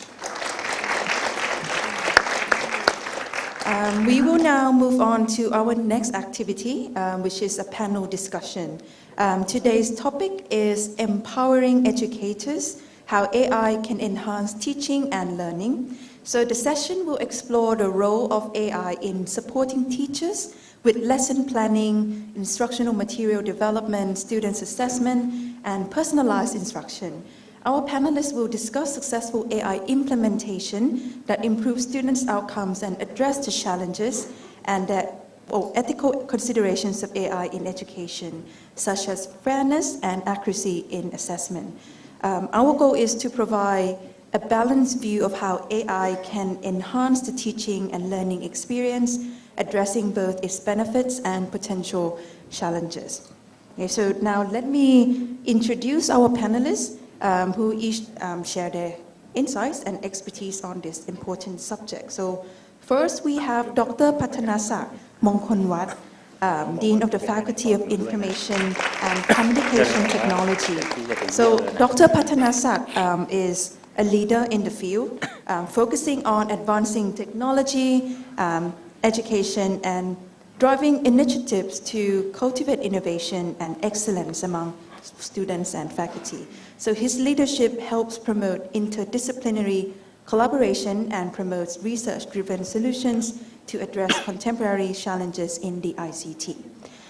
Next, we have Mr. Rafael Barros, Senior Lecturer of Information System at Singapore Management University. So he has over 35 years of experience in technology-enhanced learning, analytics, and enterprise solutions. Mr. Barros also explored innovative ways to optimize education through AI. Okay. Our third panelist is Dr. Hacha Siamimi, so Teaching and Learning Center at University Brunei Darussalam.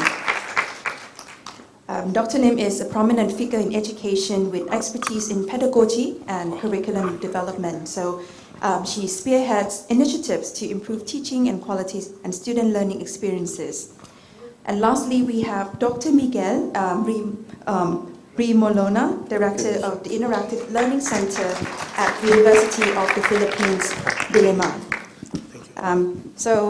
He is an educator and also a leader, specializing in pioneering interactive learning methodologies and harnessing technology to increase student engagement. Okay, so I think it's time for me to also go back on the stage so that I could start the panel.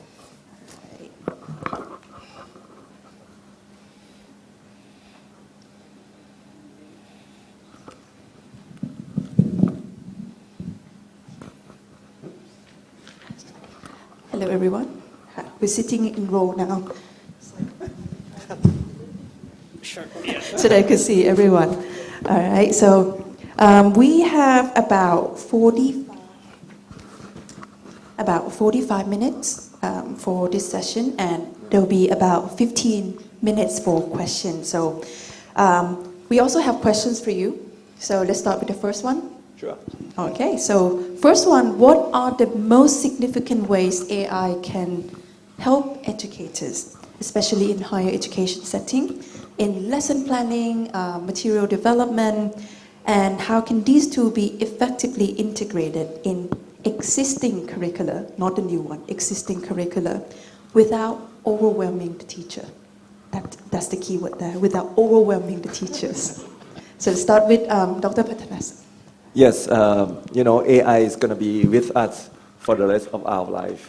And it's going to revolutionize our learning and teaching significantly.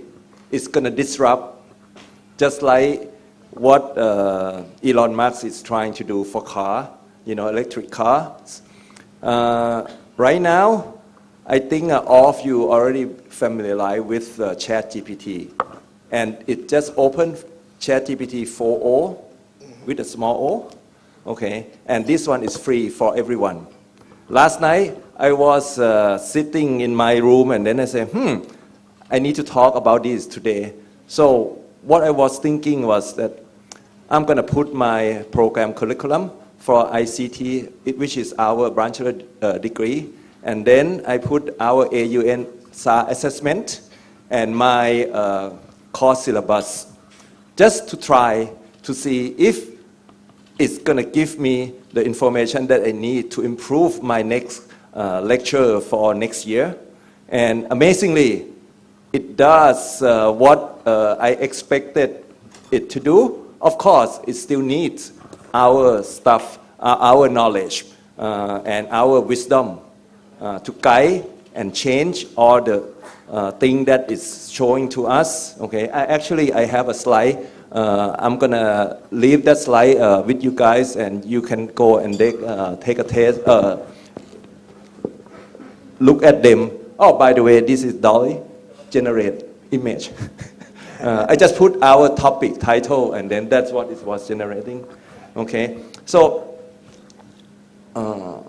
it's not going. Oh, wait, okay, no. Okay. So yeah, I put all those three documents in, and then I say, well, please help me, prepare for my next class for next year. Okay, and then it gave me all the necessary, the PLO, the program learning outcome. I have my course learning outcome. It also does that for me correctly.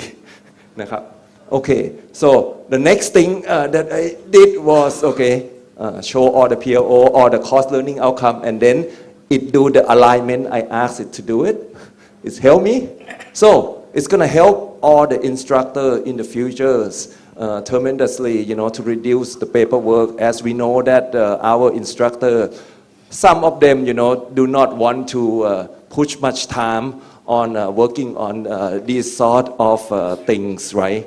Not only that, it provide me with assessment methods. The green area is that what my prompt. Okay, this afternoon I think Dr. Raphael and Dr. Tipajin will give you a workshop on prompt engineering, which is important skill. Every student must have it. Okay, so but anyhow, I know that my time is not much here. You can take a look at this one later on. Okay, the key here is, how many of you are programmers in this room? None of you, right? And you would like ChatGPT to help you to create programs that your student can interact with. Okay, so I have that example for you here. Okay, so it does quite a lot of things here, but I think the key here is, oh, by the way, it does Rubik's. And yes, I'm agree with it. About 80-90%, of whatever it provided for me. And all the necessary thing. This is my prompt to tell ChatGPT to create an application so that I can deploy it on the web without knowing how to program Python, just a single line, just that prompt engineering. So Dr. Tipajin and Dr. Raphael probably will be teaching you on this. Rest assured that we still exist, just like radiologists, Many people say, oh, computer can tell a lot of things, from images, medical images, but still, the person who is responsible for all the diagnosis remains on the radiologist. We, as the instructors, gonna play the crucial role. Now, AI could reach general artificial intelligence level very soon. However, super intelligence, I think, is gonna be for many, many decades, in my opinions. We may not compete with the information on ChatGPT, the knowledge on ChatGPT, but what we provide is a wisdom. And what we can teach our students is what's right and what's wrong. Because all this information that is on the web is not always right. So the morality, the ethics, how are we going to imprint those into our students? I think that's the most important thing. Yes. Right. Mr. Raphael? All right. Nice start. So I will be sharing in a different way. So I'm going to declare that the first thing I did was to ask the large language models how to answer this. So I don't know how to go to the next slide. This one. Yeah. Okay. So I asked 3 different models. So I asked GPT Omni, I asked Claude, and I asked Llama 3. And before, I used to trust Claude the most.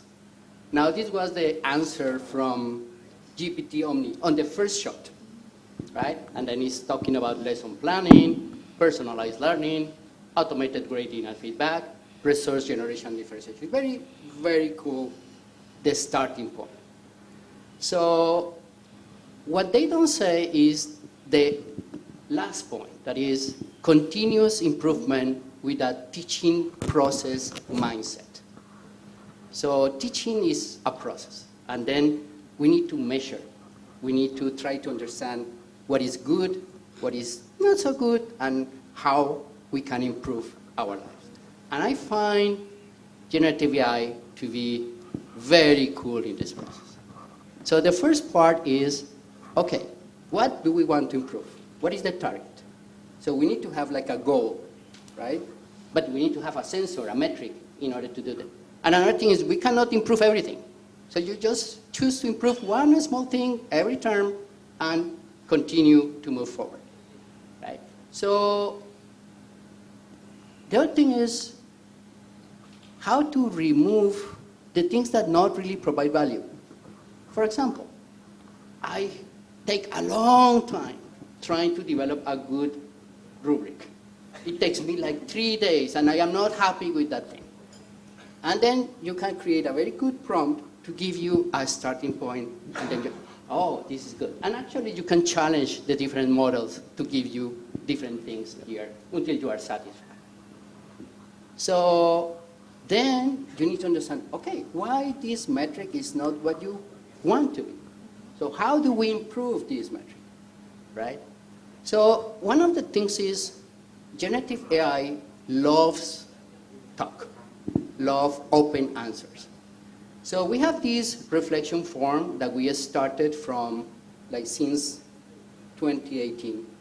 And we have these 3 open answer questions and 3 multiple choice questions. The 3 open answer questions ask the students, what did you learn in this class? And we ask them to give us 2 paragraphs. Then, which topic did you enjoy? And which topic did you find challenging? So before, I used to spend probably about 6 hours on the Saturday morning analyzing this with all the stuff, like natural language processing, in order to create the Google Lab or the quiz or the Kahoot next day to fix anything that we do. Now it takes me about 20 minutes using generative AI. Right? Then we can go deeper, and after the class, we can do a full analysis that what is good and what is not. So this is the metric, and then you discover things like, hey, what is these little points over there in the low? Means a student is calling for help. Like, hey, I need help, I didn't understand. So it's like a service ticket. We need to go and help the students to learn.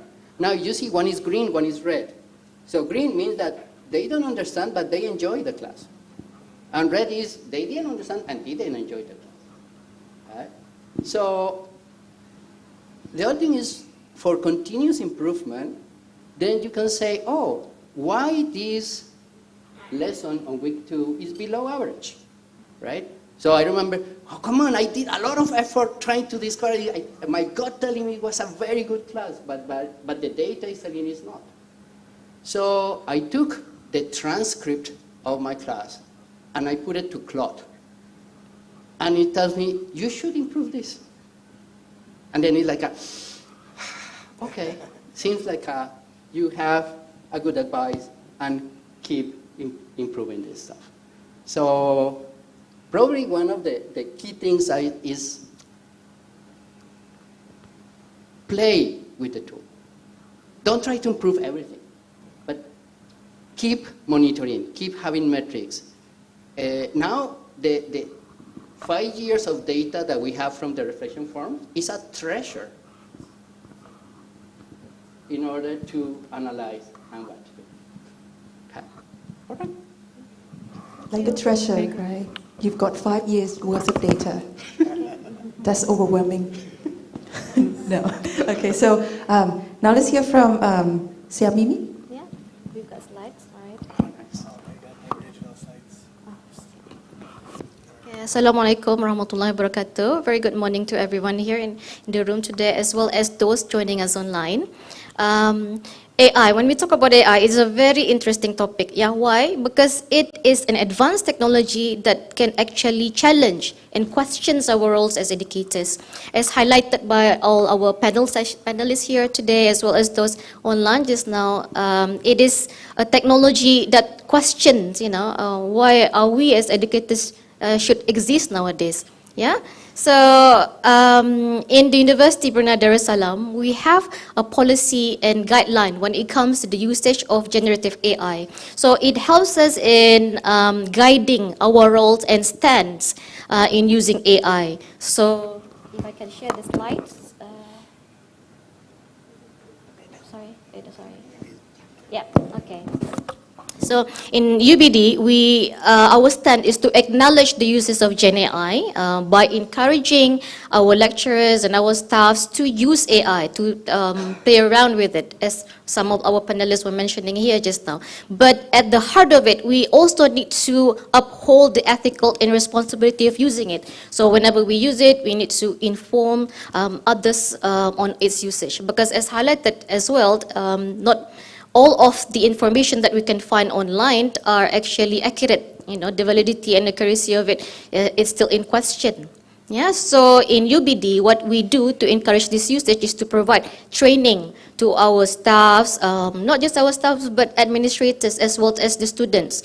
So some of these trainings and workshops are made compulsory so that they know how to use AI and also how to do it ethically and responsibly.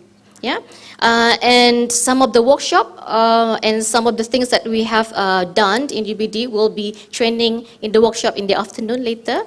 That will be done by Dr. Nick as well as Dr. Tazli later. So we will give examples of how we trained our educators. Yeah. As can be seen here in the slide, those are some of the incorporations of usage of Gen AI that we use in our modules. So for example, in project management, we use Gen AI tools such as ChatGPT, Canva for designing, as well as ID.com, that's similar to Synthesia, highlighted by our keynote speakers just now, whereby text are used as avatars. So all those things we applied in some of the modules that we've taught, so that the students can learn the process of how to come up with something new and creative. Yeah. So the students find it quite a lot of fun, and because of these things are all new technologies, so some of these they also applied in their workplace, because our students in, for example, continuous learning center, they are working professionals, so they apply the things that they've understand, and then they apply at their workplace as well. So that is quite interesting. Yeah. Okay. Maybe I can. Thank you. Yeah. I'm not sure if my slides are the correct one. I sent two versions, but yeah, maybe the other one might be more relevant. I came into this trying to win in two perspectives. The first one was as an educator, and then the second one was as an AI developer, because I also like develop systems, AI systems, as we do in UP with our AI program. But here I'm coming into this set of slides was created with the mindset of an instructor using AI, and right now we're also just to add a little bit more, we, along with the team here in AUN TEPL, are also conducting research on how ready universities are across Southeast Asia in terms of AI, how they can integrate, if they're ready to integrate AI into their teaching and the learning of their students. So those are the things that we are doing.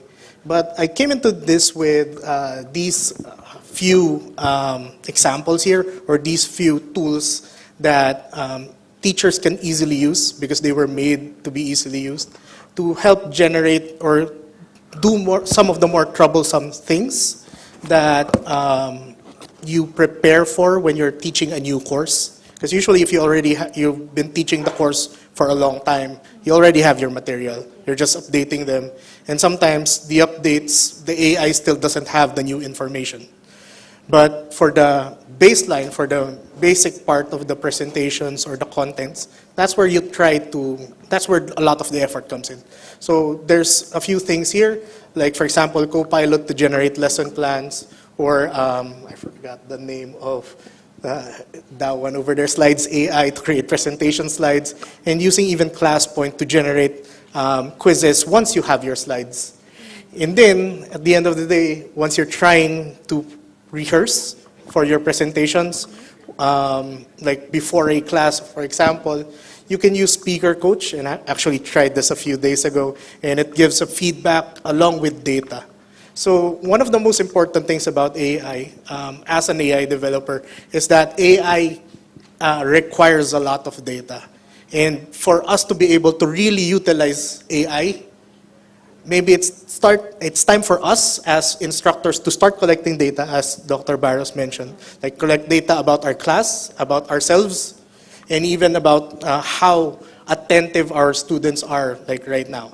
So there's a lot of tools that are available that will help us with this. Even a simple video recording is a good enough data for us to start analyzing all of these things. And we can integrate all of those things into a powerful AI tool. Let's see what's... And of course, not just in terms of presentations, but if we're considering personalized learning as well, then we need to consider how students can interact. And if us as teachers recommend certain parts or certain tools that they can use online, like for example here just the use of AI chatbots to answer what questions they might have that we might not have time to answer immediately. Like if they send us an email, it'll take us maybe a few hours to respond. But the AI chatbot can respond almost immediately.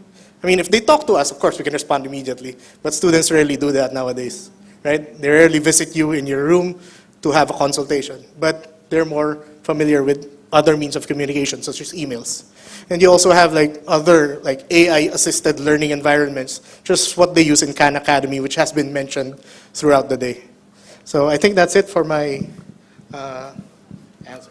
Well, thank you, Dr. Mikel. I think so. I think we start with the first question dealing with students, focusing on teachers, because we are the one. Like most of us here are educators, and therefore I think it's quite relevant that we talked about it. So for me, from listening to all four of you, I feel like the first step would be our own confidence.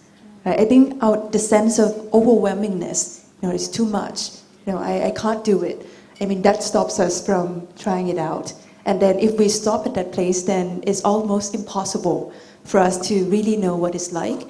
And therefore, we are doing disservice to our students. So that's my take on this. So now teachers, let's move on to the students this time. So in what ways can AI-driven instruction improve student learning outcomes? So right now we're moving from teachers to the outcome from the students. What are some examples? We want concrete examples of successful or failure, if you have one, in your local educational settings from your own experience.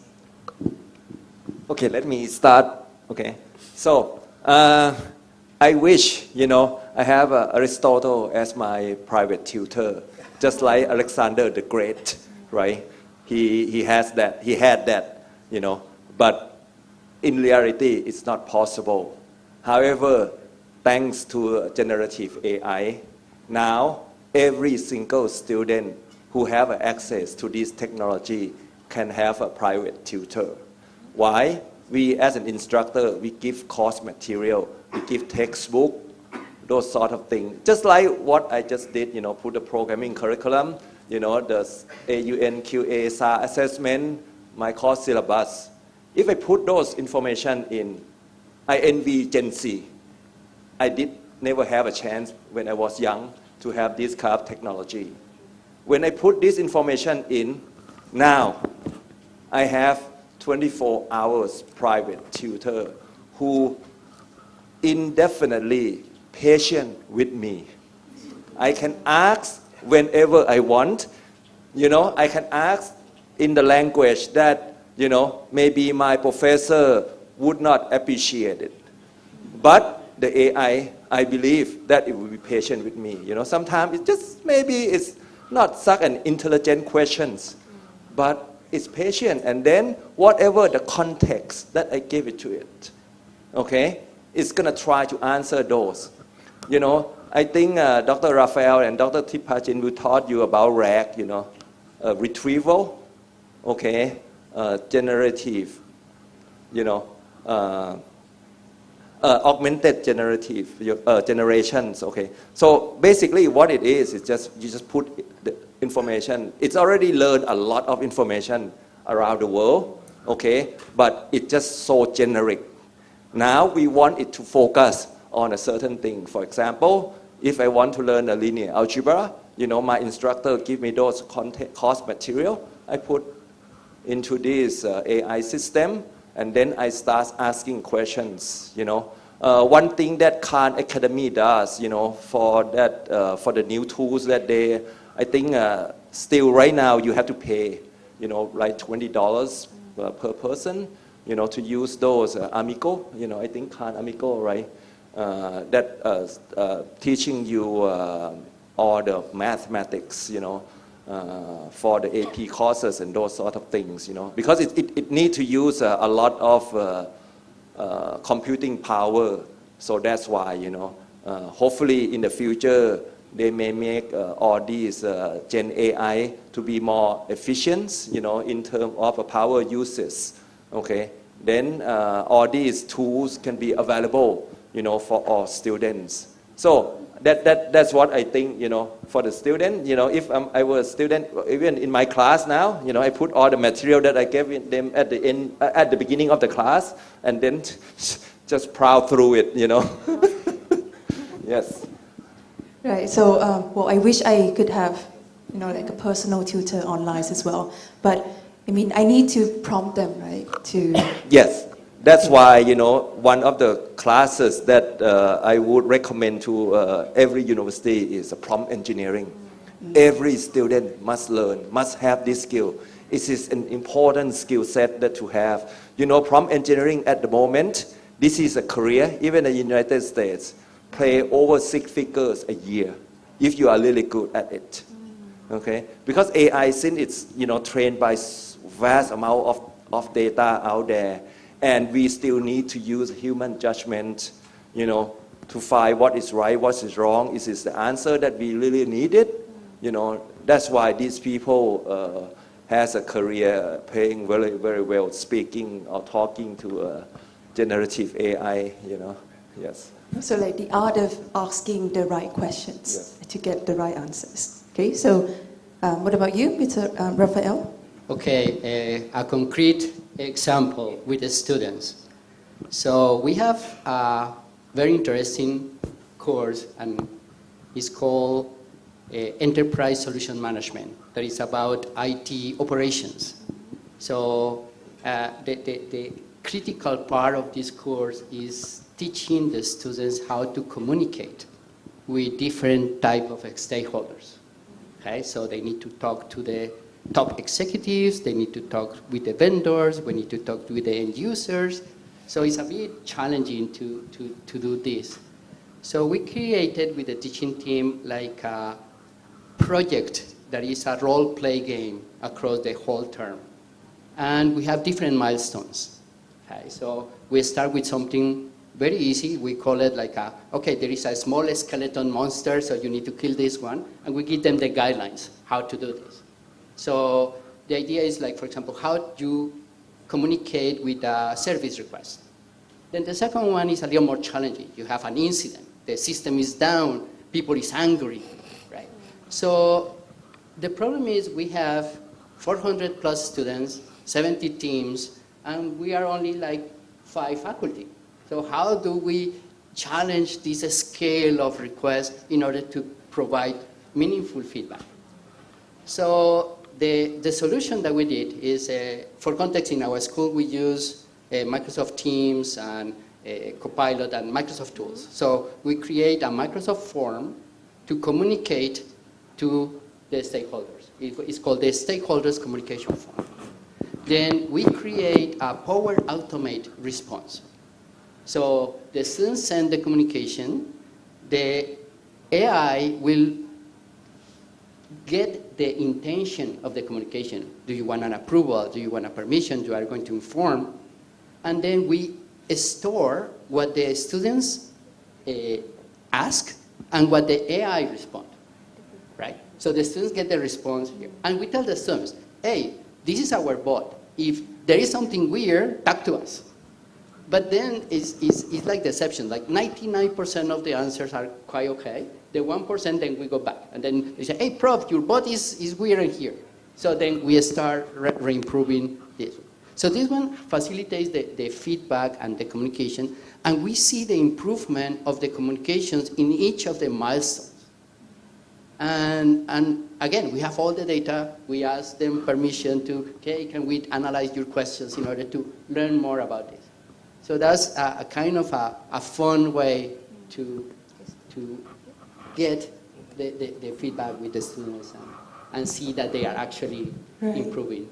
So that also requires a lot of creativity on our part, right? To make use of existing data and also like the tool that we have. Right? So what about our Dr. Samimi? Yes, we have slides. I have some slides. We have slides. All right. To answer that question, certainly relating to the first questions, how to empower educators, it's not easy, because we see it as a competition, and some of us, we are cautious in using it because it's a competition to us, and one day they will replace us, But maybe one way to encourage educators as well as lecturers how to use it is to actually highlight the advantages of this AI. How examples whereby it can ease our jobs to become more productive, more efficient, and ultimately assist the students in their overall performance. The slides before that, I think. So in UBD, there are a lot of successful examples, but maybe we can I can just highlight on one. So in UBD, we have a School of Digital Studies, whereby we partner with Coursera in certification. So we have a program called Applied AI. It started back in 2022, if I remember. Yeah. So some of the skills gained in the Coursera AI different platforms are it makes the students more helping in their personalized journey, because it gives analysis with the analytic tools on AI, so that the student can know how they can improve in some of the subjects, or which particular subjects that they need attention on, as highlighted by previous panelists previously. So it helps in intelligent tutoring as well, so they can see where they got wrong and can improve later on. Yeah, so it also help our roles as educators, because we can actually pinpoint which are the parts that needs further attention, and then we can explain it more in class. Yeah, so those are some of the successful examples that we can see. So we shouldn't just see AI as a competition, but as a tool to assist us, because ultimately the ultimate point is to actually assist our students so that they can be more creative, but perhaps highlighting on how to use it ethically and responsibly would be the main highlight here. Yeah. Okay, so like you make use of data because it speaks volume already. It helps us. Yeah, it helps us a lot. All this data actually means something. Yeah, so we can highlight on which ones need improvements, and then we can assist the students. Because if we have large number of classes, we can't really see one-on-one, because of the time limit. But now with all this analytics, it helps us a lot. So we can highlight on those advantages to encourage educators how to use this Gen AI. And then spend more time with the students, connecting with them, right? So, Miguel? Okay, thank you. I guess in my case, I don't have any, successful implementation, because right now we're still in the process of like analyzing and collecting data. But one of the things that I think a lot of people overlook when it comes to using AI to analyze student performance is that a lot of us, because of the pandemic, already have our learning management systems in place. And this is actually a very good source of data.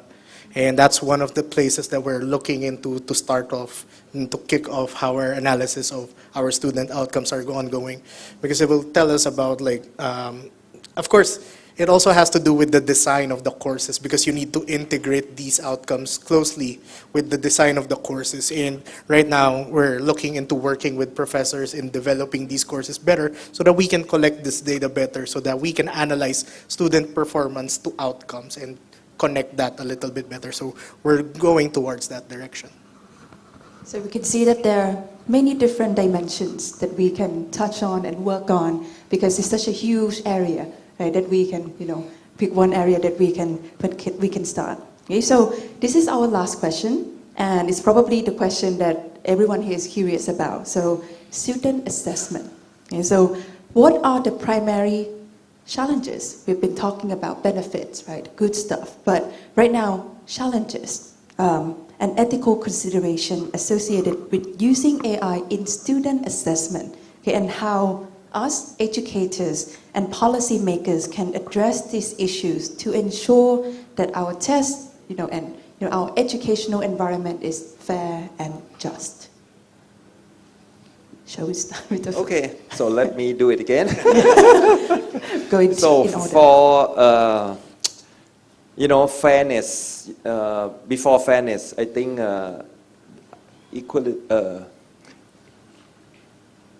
access to the technology, I think this have to come first, okay? Then when each instructor asks their student to use AI, I think AI is just going to be another smartphone. They cannot live without it. Within the, I think in a foreseeable futures, it's going to be even a more connected world. And that the Ray-Ban already have glasses that connected to the internet.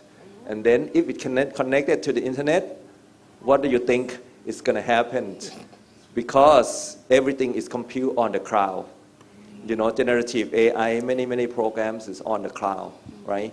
So it's going to be, the disparity is going to be much wider between have and have not, okay?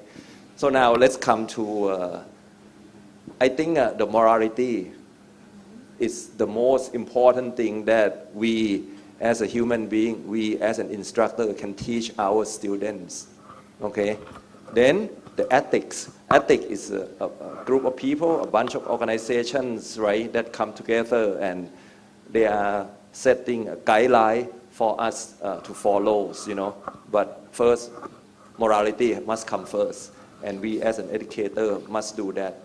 And you cannot prevent students from not using generative AI. It's impossible. It's just like you're not going to let them breathe in the next 5 to 10 years, right?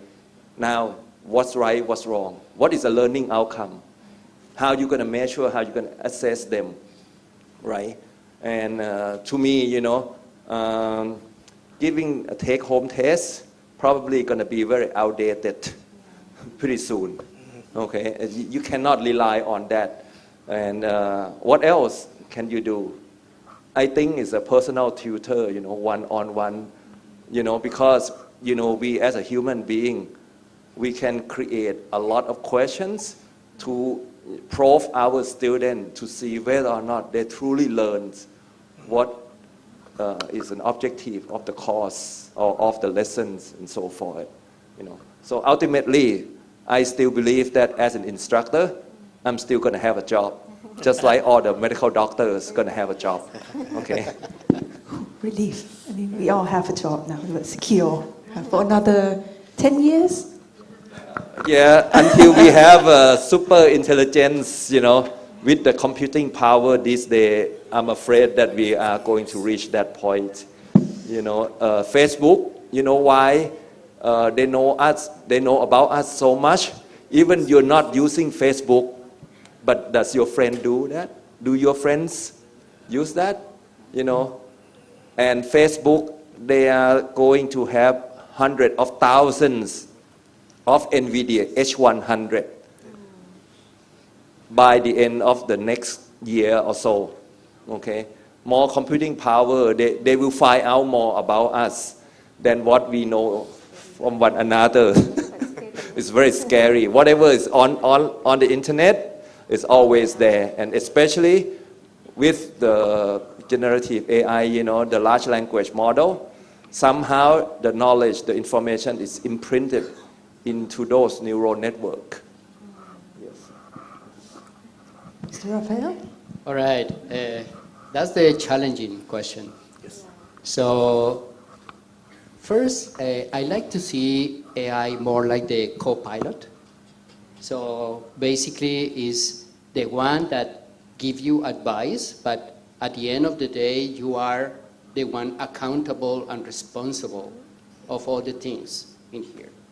Now, for the assessment point of view, the idea is, okay, how we make this consistent, fair, good for society, right? And that's part of the human.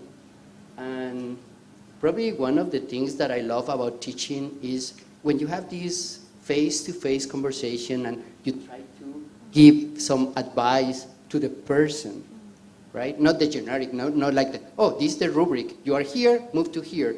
That's like the robot type of thing. But as humans, I think we are social. And this type of relationship, communication, the right message, the right mentorship, it usually gets further away. What these tools help us is to actually detect the students that need this help easily. Because sometimes we don't have the capacity, we don't have the time, right? But these tools can help us raise the alert so you are more efficient helping the students that really need us. So I don't see it's going to be like a competitor. I see it's more like your ally. And the other thing I see is there are like many flavors. So it's not just one. You talk to many of them and then you need to decide which one is the one that you want to talk Well, like groups of friends, with Correct. different advisors. So it's the same when you have a team, a colleague. In the university, the fun part is chatting with each other with the coffee and say, hey, I have this problem. What do you think about this? So this enrich that part. So Like with the human connection, right? So that part, the AI can't replace us. So, to Sunny? Yes, I do agree. It's a very hard question to answer. Yeah, but to answer that subject, I think I see AI as similar like the time when the internet was first introduced to us. There are a lot of challenges, we are cautious of using it. And then there are a lot of things online whereby we're not sure of its accuracy and validity. So to borrow some of the terms used by our guest speakers online just now, they use institutional stand. Yeah, so we have in UBD policy of using generative AI, the guidelines. So it sets the directions of how we use AI ethically and responsibly. So I think that's a good move. I feel and I believe that if universities were to adopt this Gen AI, we must have a policy first, so the guidelines can be set so that we know where we stand. Yeah. So I do have some slides. Perhaps I can share some of the things that we do in UBD. Here. First, may I ask about the process before we get to the policy?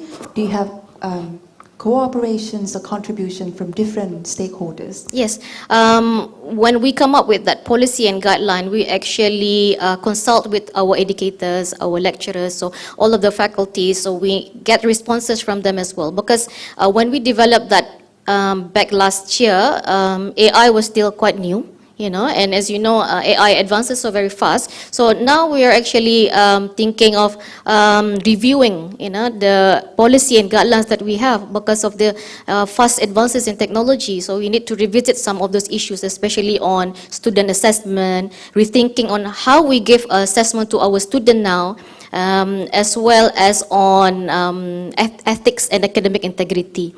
Yeah. So looking at the samples there, what we did was, in that policy, we also need to teach how our students to use Gen AI effectively. So some of the samples we did was we trained students how to use Gen AI, and then we also highlight the benefits of using it. For example, if they want to use it references, we ask them to use prompts, to include their prompts as well when they submit, so that we can know which parts that they actually use AI in. Yeah, so that will be helpful as well as us educators to see if there are any plagiarism issues there. And also to add, we also have plagiarism policy in the university, so it actually helps if there is any issues on plagiarisms by the students. And as well as we have classes to teach the students in. So we have that as well to help the students in the policy. And for the educators to check the students' work, we have applications tools such as Turnitin, and also plagiarism checkers. Because in there it highlights if students are using AI, what's the percentage and things, so that we would know. So if there are still issues, we also encourage educators to talk with their students. Perhaps they don't know all these things, right? Because they copy and paste, and since it's still new. So we also have consultation with the student to see that these are the things that you have done, what you can improve on, so that the students can learn as well. And also we teach the student to develop skills that AI cannot. Such as, for example, giving prompts on applications of AI in real life, so that the student can be creative in applying this AI in real life situations. Yeah. So more contextualized. Yes. So based on their real life experiences. Yeah. Right, so I think, Dr. Miguel? Okay, thank you.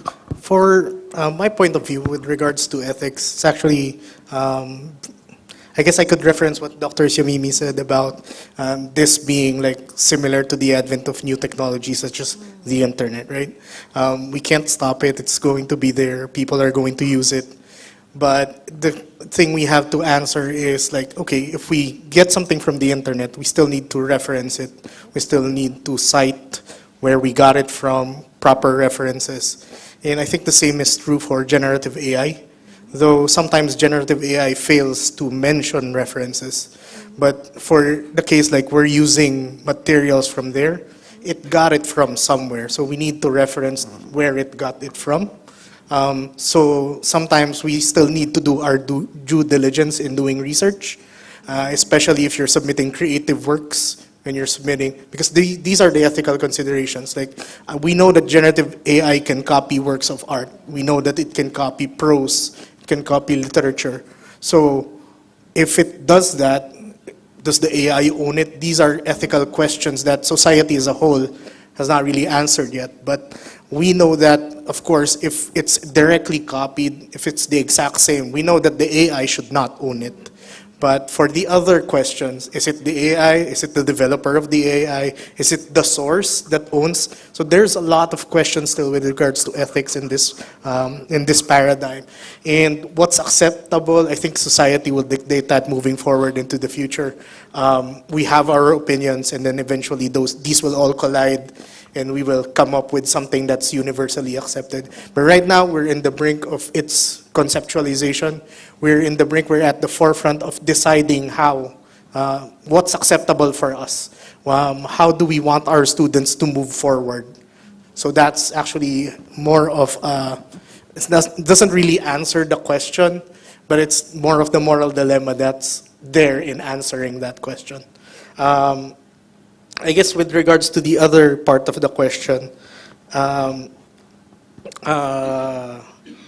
I guess the other part of the question would be regards to the challenges that are involved. And I think one of the hidden, I guess this is also an ethical challenge, but one of the hidden costs of artificial intelligence, and also as was mentioned earlier, with 100,000 GPUs, is the power consumption. 100,000 GPUs is more than enough to power an entire city. Just one building requires a nuclear power plant to supply the energy for that AI system.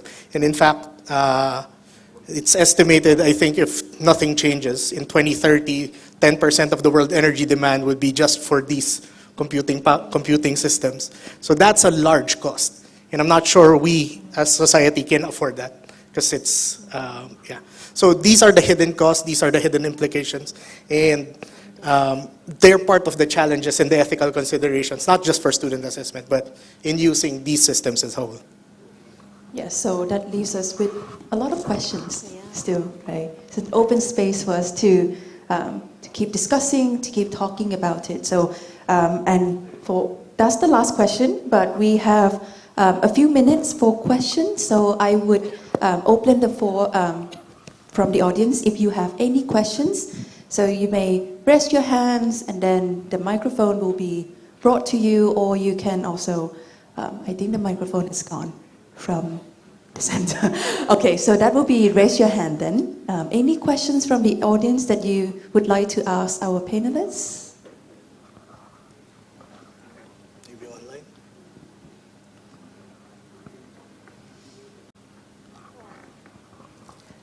And I think right now, we also welcome questions from online as well. Okay, so I'll get informed in a bit. So I know there are many questions that we have. It's just maybe due to the last question, we got, power consumption. Yes, it's probably. I'm so sorry. I'm part of the problem. You know that our immortality is through our offspring, right? Yes. But now, with generative AI, your immortality is at your teaching. You write a textbook, you teach through the video, okay, record all that, your social media, those sort of things. Eventually, one of your students can create you, digital twins. Okay, so if you want to be immortal, I would encourage you to produce more and more knowledge so that you can pass on to the future generation. Any thoughts on that? Well, comments are welcome as well. Hi, good afternoon, isn't it? Yeah, it's already afternoon. So, Zahiruddin from UM. A lot of the discussions that we had just now, I think we are putting sort of additional work to the students, because when they use AI, then they will have to declare how they use AI. I think it's a good idea to do that. But would the students themselves then be kind of reluctant of using AI, because now there's this additional work that they need to do, because of if they use AI, so they have to all fill up all these forms and things like that. What's your take or response on that? If I may, I'm not really sure I considered it additional work, because if you use AI, you reduce the work. So now you have less work than you originally had. So now you just need to fill up forms, which is pretty much standard. So I think it doesn't really increase the overall work.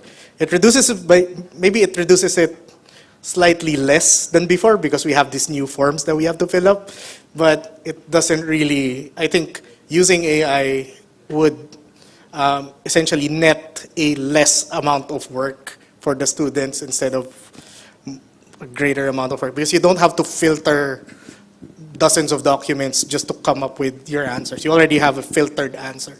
So just the time reduction from that, I think that saves, like filling up a form is faster than reading one document. So I think, yeah.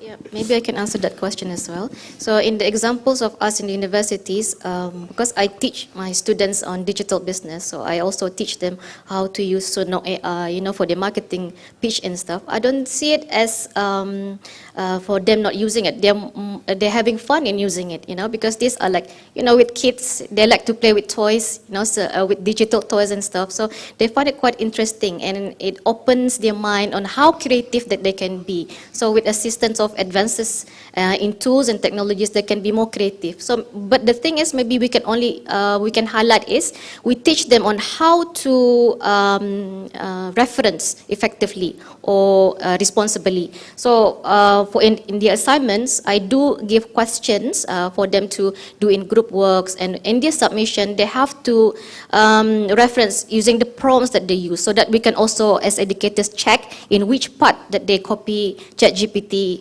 For example, if they're using ChatGPT, so that we can see if they're using 100% referencing, so we can also teach them how to reference it otherwise if they don't know how. So I don't think it as making it more jobs for the students, but they are more interested in learning that modules, especially for complex subjects, so they understand more.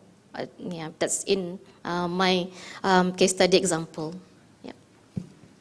I have a fun example that we have this term. We created a case study. So we have a PDF for the case study, and we put the chat so the students can ask questions. So we created some guiding questions like, check this case study from this point of view or from this other point of view. And what we did was collected the questions that the students asked to this case study. And then you have like very interesting, like some of the students are like naughty, they want to kill the AI, doing some type of injection. But they start asking questions that are interesting that we never thought about. So we don't tell them to declare. Actually, we tell them use it, and we try to experiment what we can learn from all these experiences. I don't think it's going to be much work. When I studied computer science, 3-4 decades ago, my book is like this. Now, operating system book is getting more and more, yes. And our students still learn it. So this is human advancement, and with AI, I think they're going to be smarter and smarter, I believe. Yeah. Right. So, like with relating to what Raphael mentioned, so instead of looking at finding ways to stop them from using it, we look at how they ask the AI, right? And then we can see, when we question something, when we ask questions, we learn a lot, about what they think, what they believe, and what we can do about it. Okay, so well, we have about 1 minute left. Okay, so we've got a question over there. Okay, can I ask 2 quick questions? So, since we have AI, that be able to do a lot of things, so how should we lean the education system? I mean, now we don't have to learn to use slide rule anymore, right? In some way, so there will be a lot of things that students don't have to learn, given we have a reliable AI. And the second is, as the academic community, how should we concern about the AI tax? Because AI will give a lot of power to the corporates, right? And now there will be someone losing jobs. So as a society, somehow you need to redistribute the resources.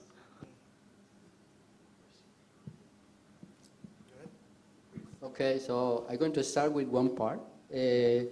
Probably what we need to focus is in helping the students and the faculty to do critical thinking of the use of these things. So it's, in the past, the IT systems were like very formal, very accurate.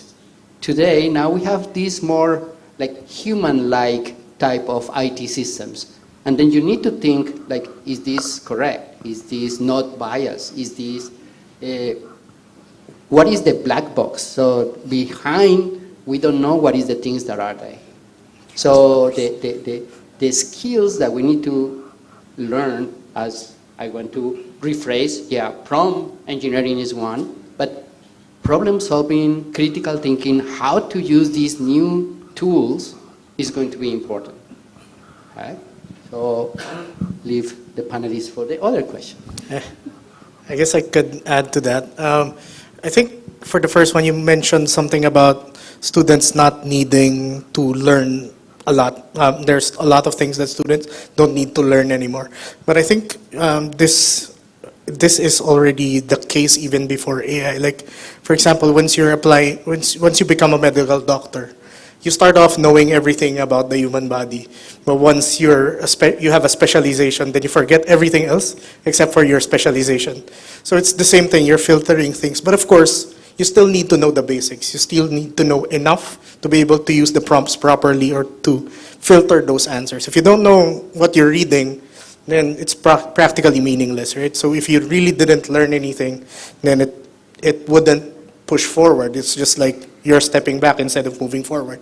With regards to society having to adjust with regards to having jobs being displaced by AI workers or AI systems that can do their jobs, this has been the case ever since Industrial Revolution, right? Like the first Industrial Revolution, there has been a lot of jobs that have been displaced. But the key, at least for us educators, is that we need to upskill our students. We need to have them be more proficient, have them understand these tools better, so that instead of the ones being displaced, they're the ones who are using these tools. So the jobs that were replaced are going to be replaced by other jobs, but essentially now using AI instead of using the manual labor they had before. Of course, this isn't an easy task. Upskilling has always been an issue, especially with regards to the distribution. Like, does everyone have access to this upskilling?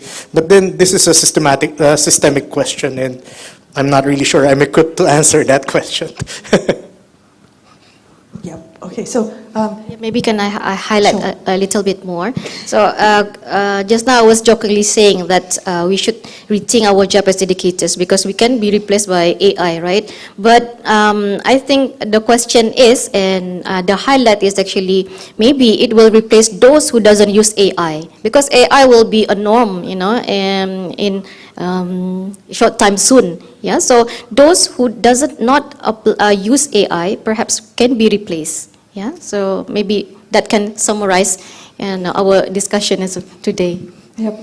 Well, relating to replacement of our jobs, and we've got one question from our online audience. So I think So Dr. Patanasak said that one day we will have AI medical doctors. Could you share an idea to train medical students in practice, for example, stomach examination? Thank you.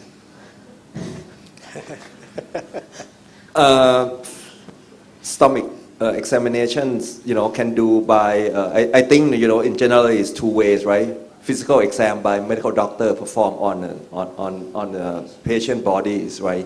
The other thing is the imaging modalities. You can use ultrasound, MRI, CT, to examine what is inside because we can't see through, the patient body. So let's assume, okay, fast forward maybe 10 years, we have a robot. Right now we have a robot that walks similarly to a person already, and the touch is there already, right? And this AI robot has all the knowledge, medical knowledge, never forget, never make mistake.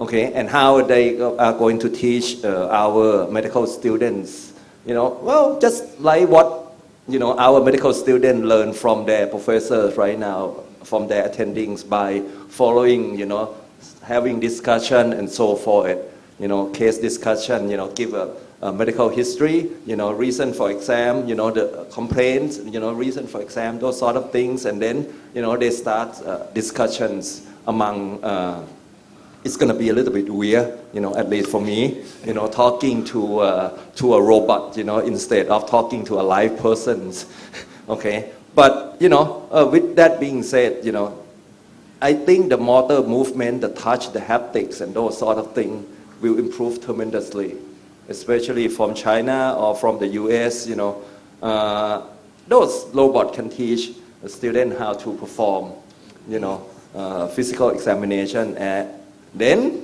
order an exam. Your robot can just start, and then the exam is already through the MRI or ultrasound machine. But for the medical doctors, still, or residents or students still need to, right? Or, using some kind of touch, display. Hopefully by then, the Neuralink, Elon Musk's company, one of his companies, can, put something on our brain, or our head, not in the brain, of course. Then, just part of it, and then, a medical order is always goes to the system as well. Well, that's what I believe is going to happen. Right, so well, thank you so much for your insightful comments and also responses to all the questions. I think we will have to stop here. And right now we would like to invite Professor Devan to give a summary speech on the stage. And then, well, let's give us and all of the panelists a big round of applause, please.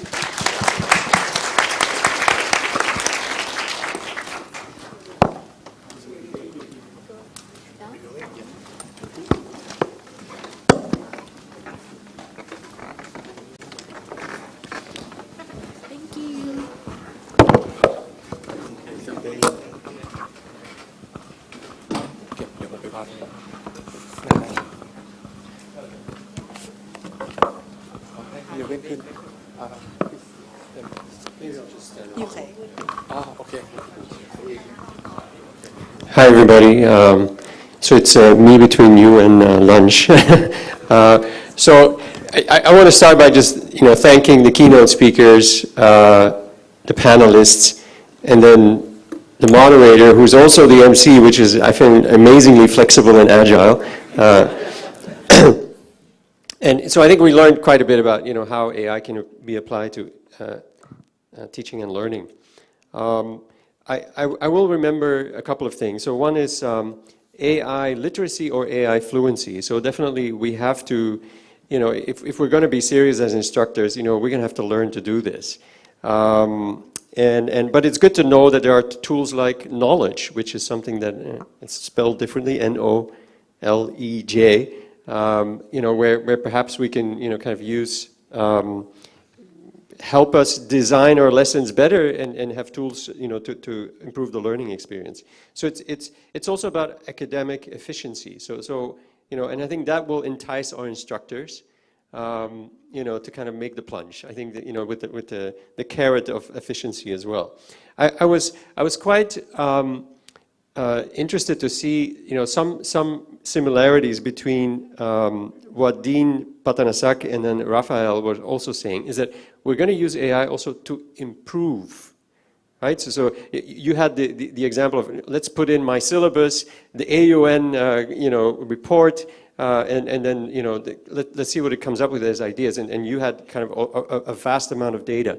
And so I think it'll be interesting to see how much data we need. And it's sometimes a little bit of a question, right? Do we need just the students' end evaluation of a course, or do we need to actually track it over time?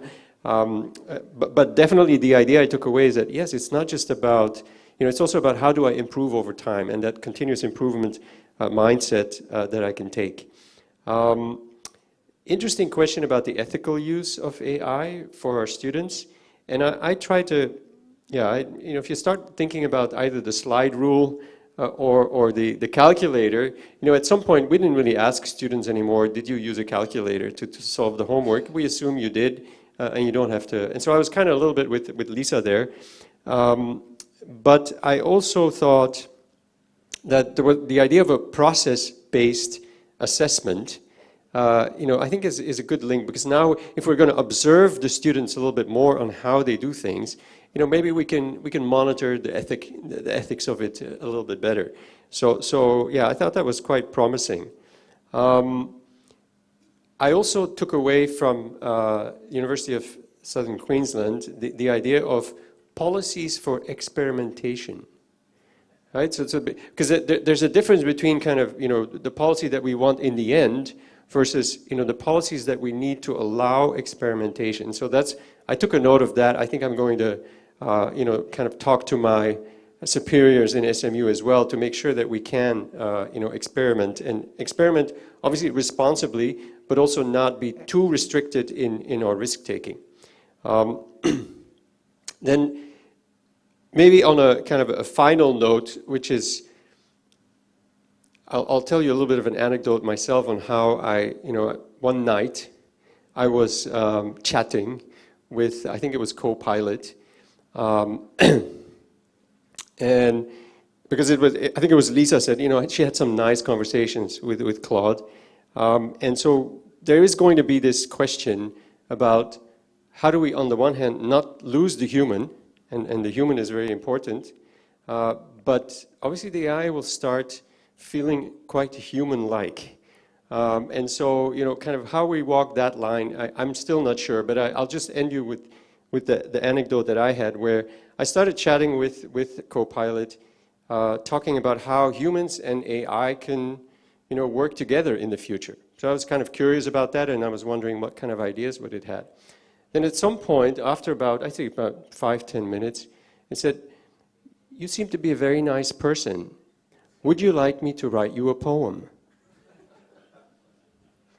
So I thought about that for a little while before I answered the question, but I said, "Sure, why not?"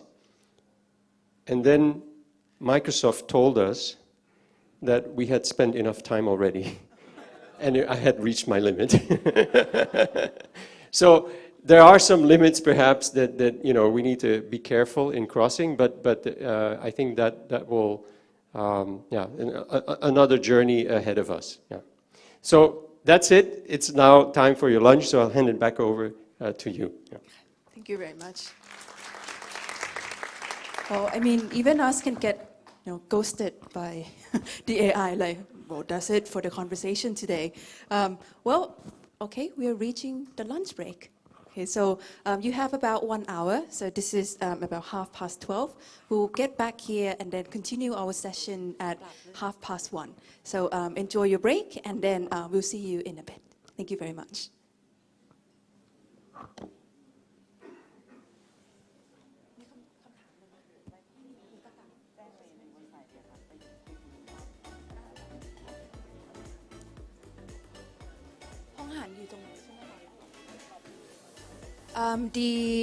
So lunch will be served in the Riverside lobby, so outside. And then our staff will also can guide you there as well. Riverview for your lunch, and then, discuss about AI.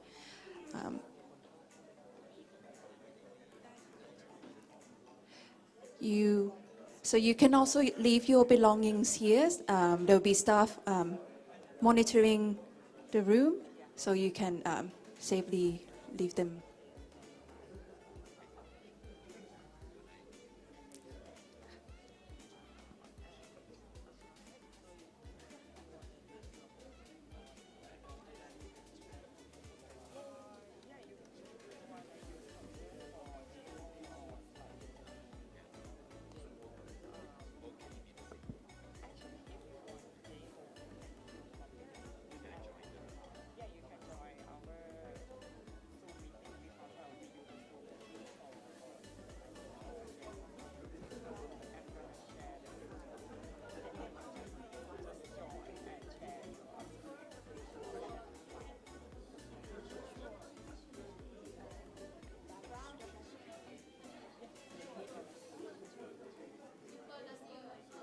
Yes.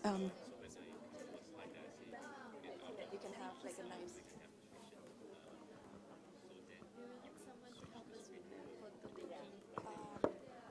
Yes. I mean, I can also help you.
แล้วที่จะเทสกันสปีกเกอร์โอเคเครื่อง45แต่ว่าเดี๋ยวคือเดี๋ยวช่วงบ่ายเนี่ยเดี๋ยวเซสชั่นแรกจะมีการพรีเซนต์สไลด์ก่อนแล้วทีเนี้ยจะมีเขาจะขอรีโมทถ่ายให้เขาจอยซูมแล้วก็แชร์สไลด์จากได้เลยจากของเขาเองแต่ว่าก่อนหน้านั้นก็จะเป็นสไลด์ก็เลยจะให้เขาแชร์จากสองที่ก็ทำเป็นซอสค่ะสิ่งนั้นจะดีโอเคที่ทิ้งไว้ซอสที่2คือซอสที่เป็นเขาคอยซอสที่3มาจากเครื่องเขาเองซึ่งแชร์ในซูมแชร์ในซูมโอเคแชร์ในซูมก็คือถ้าทำอันนี้15ซอสก็ได้มา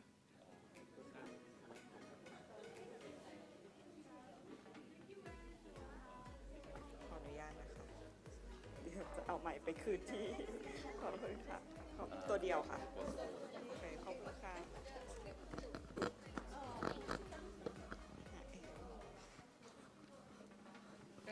ไม่ใช่ตัวนี้ป่ะตัวนี้สำหรับตัวเวทีป่ะ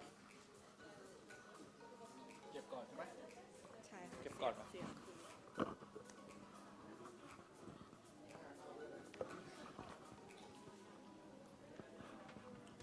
แบตเตอรี่มันพอป่ะยังโอเคอยู่ป่ะต้องเปลี่ยนไหมโอ้โหเต็มเปี่ยมเลยไม่ต้องเปลี่ยนอีกอย่างหนึ่งคือไม่ต้องใช้ด้วยใช่ไหมคือหมดแล้วดิเขาใช้เยอะๆมันหมดแล้วมันหมดแล้วแต่ไม่เป็นไรให้เขาสแตนบาย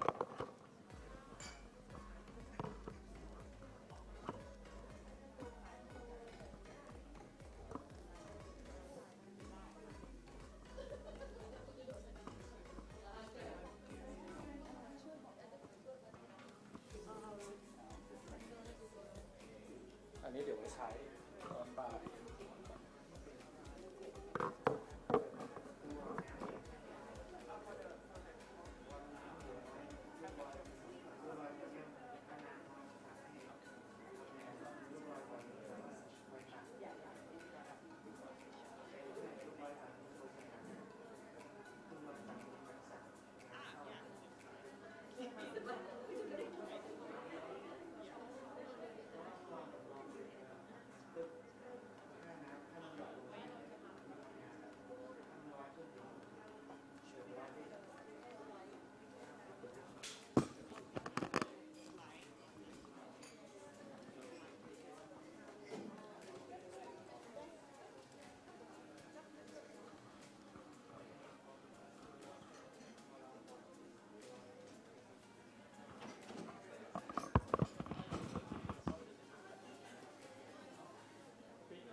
พิมพ์จอยังอยู่ไหมคะขอไม่อยู่แล้วเหรอคะจะขอเทสไฟล์จากซูมนิดนึงนะคะ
บนเตะบนเตะเคสได้นะ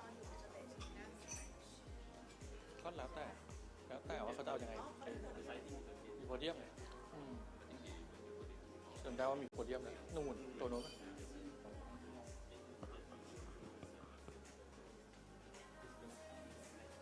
หรือจะไม่ใช้โพเดียม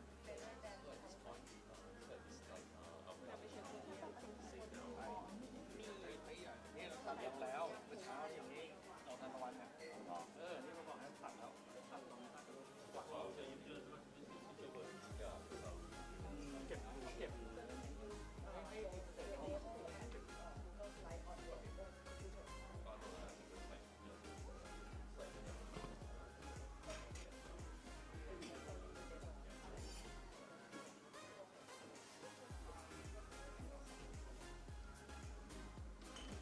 ทรายครับเดี๋ยวข้าวทีมงานมาใช่ไหมข้าวทีมงานข้าวของทีมงานมาแล้วใช่ไหมเราถึงขอเดี๋ยวให้ทีมงานกินเลยโอ้เดี๋ยวจะได้เทสเขา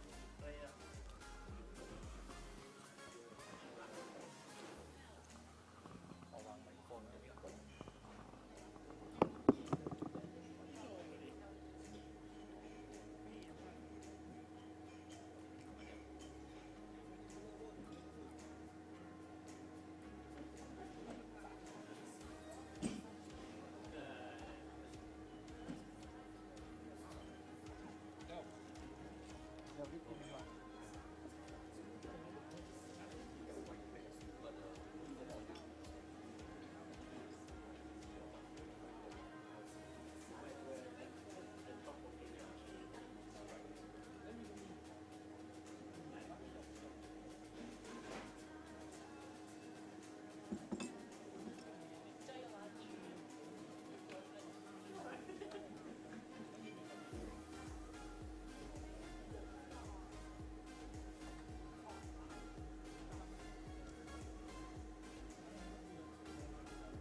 Test.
I'm gonna.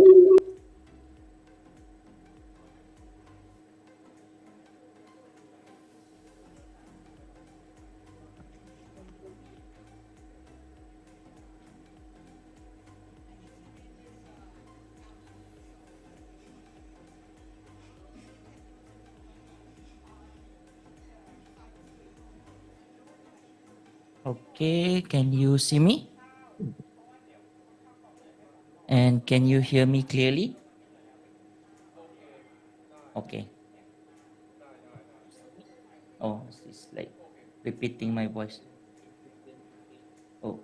Do you want to share your screen?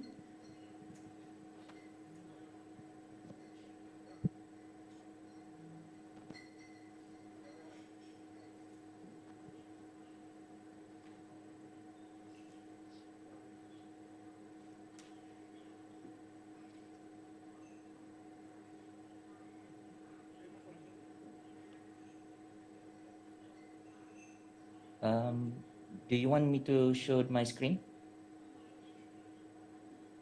Yes, I can test my slide.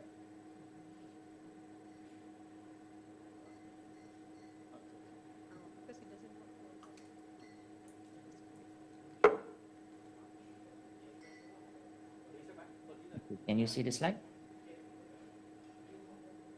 Okay.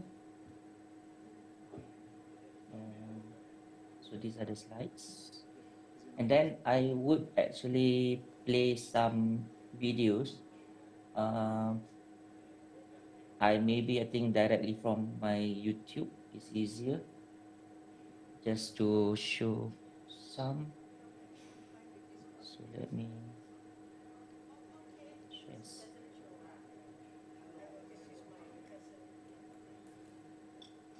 Okay, if I play this video.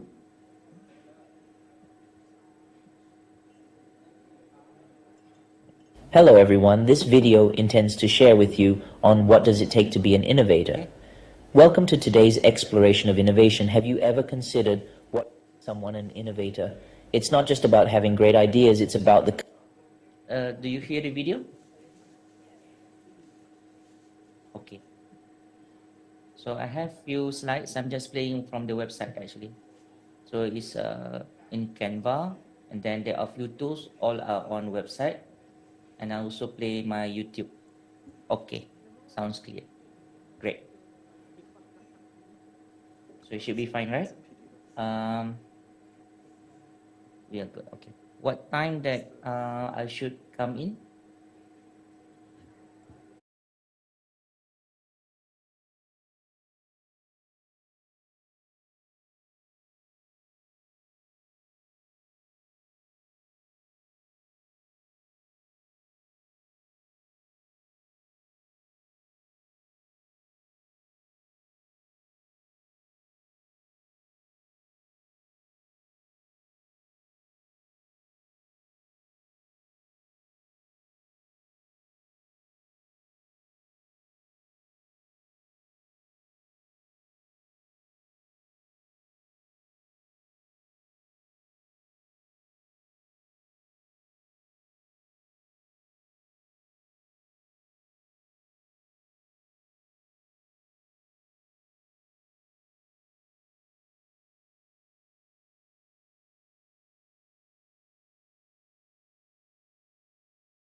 Hey,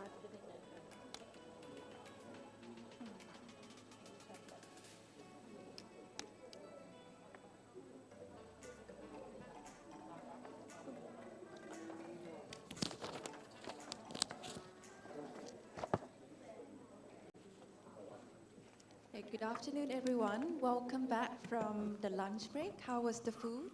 Did you enjoy the selection? Yeah. And then it takes a long time to walk back from the food as well. So that's why we're making sure that everyone is here for the afternoon session. Okay, so I hope that all the food that you have right now, you will feel, I don't know, energized and ready for the presentation. Okay, for our afternoon session. So we will now proceed with the next session on AUN TEPL collaboration projects. Okay, and this session will cover key topics including faculty development, credit transfer for online courses, sharing and amplifying of digital learning resources, and education research collaboration. So we have three speakers who will share their insights and updates on these projects. They'll be invited on stage to give their presentations one by one. To kick off our afternoon session, we have Assistant Professor Dr. Nopon Pausawat, Director of the Library and Knowledge Center at Mahidol University, Thailand, as our first presenter. Please welcome him with a big round of applause.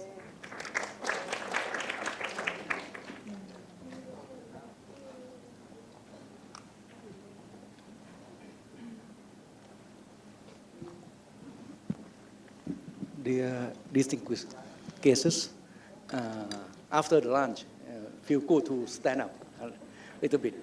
If any of you want to stand up and stretch out, please feel free to do that.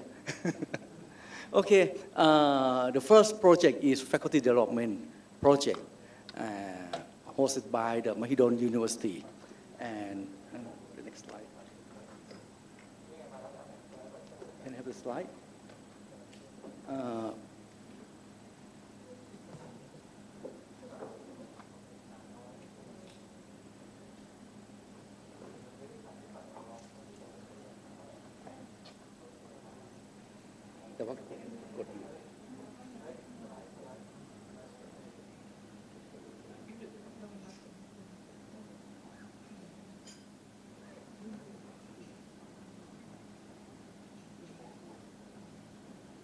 Okay, so this is a faculty development project hosted by Mahidol University. First of all, I would like to introduce myself, Dr. Nopon Pausawat, and you can contact muxdev@mahidol.edu. Actually, for the faculty development, we try to build up a community amongst our members, our faculty, our university teachers, to help each other how to use the technology for teaching via the workshop, online workshop mainly. This is what we do. We try to brainstorming amongst the members and to find out what is the needs of our faculty members for use technology for teaching. You can see that we have our partners, our participating university, approximately right now around 7 universities hanging together every couple months a time for a meeting, for online meeting, to find out what we want, what our member wants for faculty development. This is our experience, or what we have been doing. We have several of online group meetings to find out what we want, collaborative project, and we set a theme of each online workshop. The first workshop was about AI, teaching and assessment in the age of AI. It was done in August 2023. And the second webinar was on early this year, January 2024. It was about AI and VR in education. So as you can see that we try to build our community, and that's why we welcome more members from university amongst the ASEAN to join us in this project. And you will be invited to join our group meetings and to set up the theme for the next online workshop, help each other to develop our faculties or the skill of to use the technology for teaching.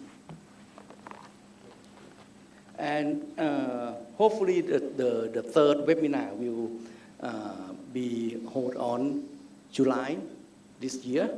And tentatively, we set the theme of gamification, but it will be confirmed, I think, tomorrow in the SC meeting tomorrow. Actually, before we formed the faculty development community, we have done a digital teaching tools as an online workshop before that. After that, it's going to be the workshop that I mentioned earlier. And this is for the members. What we do together is about, this is about the conclusion, what we have done together. We just brainstorming, set up a project, and actually we provide some reports of what we have done together annually. So that's all about the faculty development projects. I will hand this over to the next project, Dr. Sahi. Thank you very much. Thank you very much, Dr. Nokpon. So next, I would like to invite Dr. Sahiruddin Fitri Abu Hassan, Senior Lecturer at University Malaya, to the stage for our next presentation.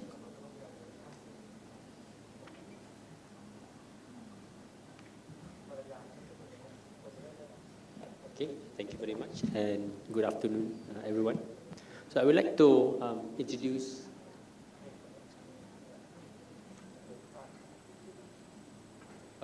So I would like to introduce the next project under the AUN TEPL network, which is multilateral exchange of online courses for credit transfer across universities. So the project is another initiative under AUN TEPL that we want to allow students to be able to go online, study online, and then take credit from the courses that they get, that they go through online back to their own university, back to their home university. So when they achieve this, so this means that we allow them to complete that another part of a personalized education or personalized learning journey for them. What the project does is we are going to have an online catalog of online courses that are offered by all the participating AUN TEPL member universities, and students can enroll in these courses, and they will be able to gain credit from that when they request for credit transfer at their home university. So the benefit of the project, or the benefit of these online courses, the first one would be as a key driver for SDG 4, which is quality education. And then we also want to explore and leverage on each of the universities' different niche areas and expertise. We know that from each region, from each university, we will have different niche areas that we can allow students from across the region to benefit from. And another one is to empower the learners in our member institution, our students, so that then they can have flexibility of choice for what they want to learn. And then, of course, part of the project is we create an online catalog, which will be hosted at the AUN TEPL website, so that then member institution can put up their courses on that platform. So I would like to use this opportunity this afternoon to invite members of AUN TEPL network, and also as a call to action to all educators inside the room and also those who are online to start thinking about creating and offering courses that you have online. And that can be, I would suggest, better that we use courses that are already accredited at your own universities, at your own programs, and also you can also, if you have expertise that is sort of outside of the university curriculum, you can also do that. So based on your research or niche areas, you can also offer that as credit-bearing courses that students can take online based on the online courses or MOOCs, what we normally know as MOOCs, and then they can request to get that courses transfer credit in their own university. So currently we have several universities, you can see the list here, and we would like to expand the participating institution. So I was talking just now to our friends at Chulalongkorn University, maybe that would hopefully have something that's positive. You can also see, hopefully in the future, further courses, more courses from different universities that that participate in this credit transfer exchange for online courses. So about the project, so this is the, okay, sorry, the clicker. All right, so what we would like to share a little bit about the project members, the ones that are in the room, and also hopefully our future collaborators from universities inside Thailand and also maybe across the ASEAN region to become our project member. And the role of the project member, you can see here listed just the three, which is to identify and share online courses within your university curriculum, and then provide the manpower and resources to facilitate the sharing of these online courses. And there are something that we are developing right now, which is the general guideline for universities who would like to be able to confer credits from students, for students who are learning online. So the guideline is part of the project member. What we are doing is to make sure that universities know what to do when students request for credit transfer through online courses. So we are developing this. It's in the final draft right now. And what the students, what the universities can get from the guideline is how, what are the processes and what are the mechanisms that you can put in place so that you will be able to allow for students to take that credit or students to claim that credit from the online courses that they have. And what we designed the documentation, and we designed this guideline so that it empowers the students to select their own courses, and then it also empowers the university to be able to confer or choose what courses that they will allow for credit transfer when students are doing it online. Okay, so the catalog that we are coming up with for now, so this is just like a placeholder or a demo page. It will offer different courses from different universities. So like here, for example, we have examples from Universiti Malaya, Mahidol, University Brunei Darussalam, and Universiti Kebangsaan Malaysia, UKM. And then the participating members or participating courses from different universities will place their title. So if you can see here, so you have title and then the short text for the content, and also which university that's offering, and also what period that the university will offer the courses. And when students click on the course page, they will be actually taken to the respective universities' pages. So for example, because we allow flexibility so that University Malaya, for example, will have their own online course page. They don't have to change that. Same goes to SMU, for example. They will have their own platform that they use, so you don't have to change anything. So what this platform does, this exchange page does, it will index courses that each university brings to the ASEAN University Network platform. Okay, and so these are the different deliverables that we have established for the project. So we have started to develop a catalog of courses.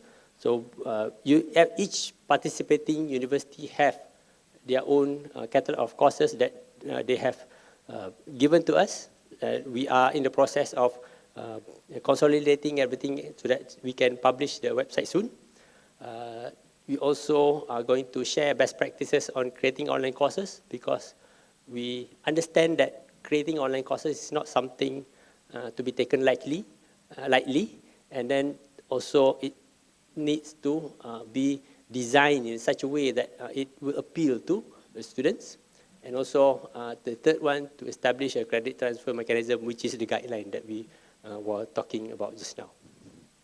Okay, so if you like to find out more about the project, so please you can contact me at zahiruddin@um.edu.my.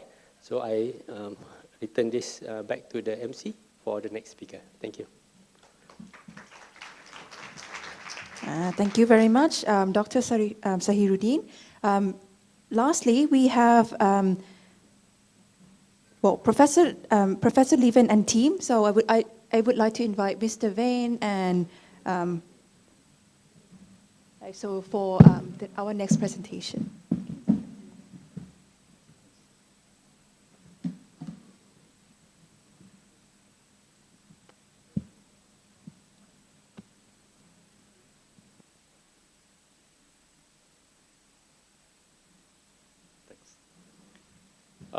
Sawadee krap, and good afternoon to everybody here.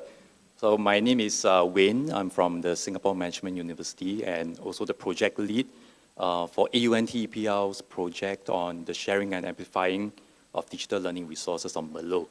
So I had the chance to speak with some of our participants here in person earlier on, and very often I got this question of what is Merlot? So Merlot is not the brand of the red wine or the white wine that we see in the wine store. So Merlot is actually an online open resource sharing platform that is currently already available even before the establishment of AUN TEPL. So AUN TEPL managed to sign an MOU with Merlot to form an online sharing community within AUN TEPL itself. So it allows us to not only share resources, but make it easily searchable within our AUN TEPL sharing community. Right, so, so just to provide a quick overview of how the resource sharing ecosystem work within AUN TEPL, we have three key user groups in this ecosystem. One is the contributors. So these are individuals who actually share resources onto the online platform on Merlot.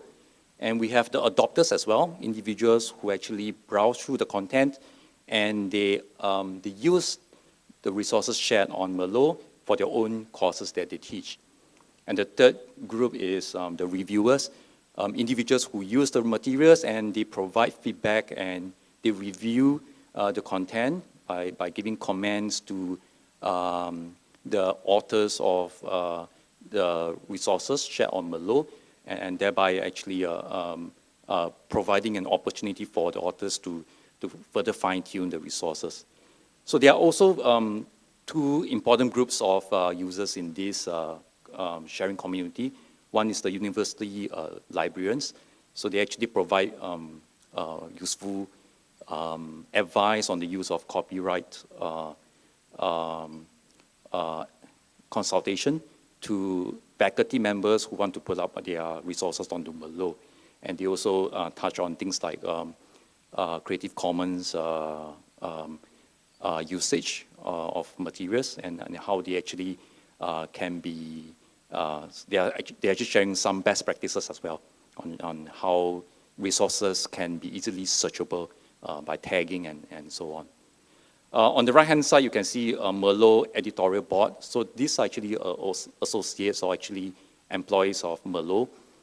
So this group of people, they actually will go into the resources itself, look through the resources and provide reviews for the authors who have contributed to the content on Merlot. All right, so at current point in time, we have about 17 change agents, or rather we call them group members in our collaborative project on sharing and amplifying of digital resources from 9 universities. So what I'm trying to achieve here, and is an ongoing process as well, is to expand this group of change agents so that we have people who can actually contribute not only on the resources as well as to amplify our sharing culture, our sharing practices throughout the AUN universities. Right, so there are actually many roles that you can play. So if you look at the LaSalle, for example, they have 5 members, but actually we can even have more than that because there are so many roles that you can play by joining this particular initiative as a group member. So what are the other benefits as well if you are a member of this particular group?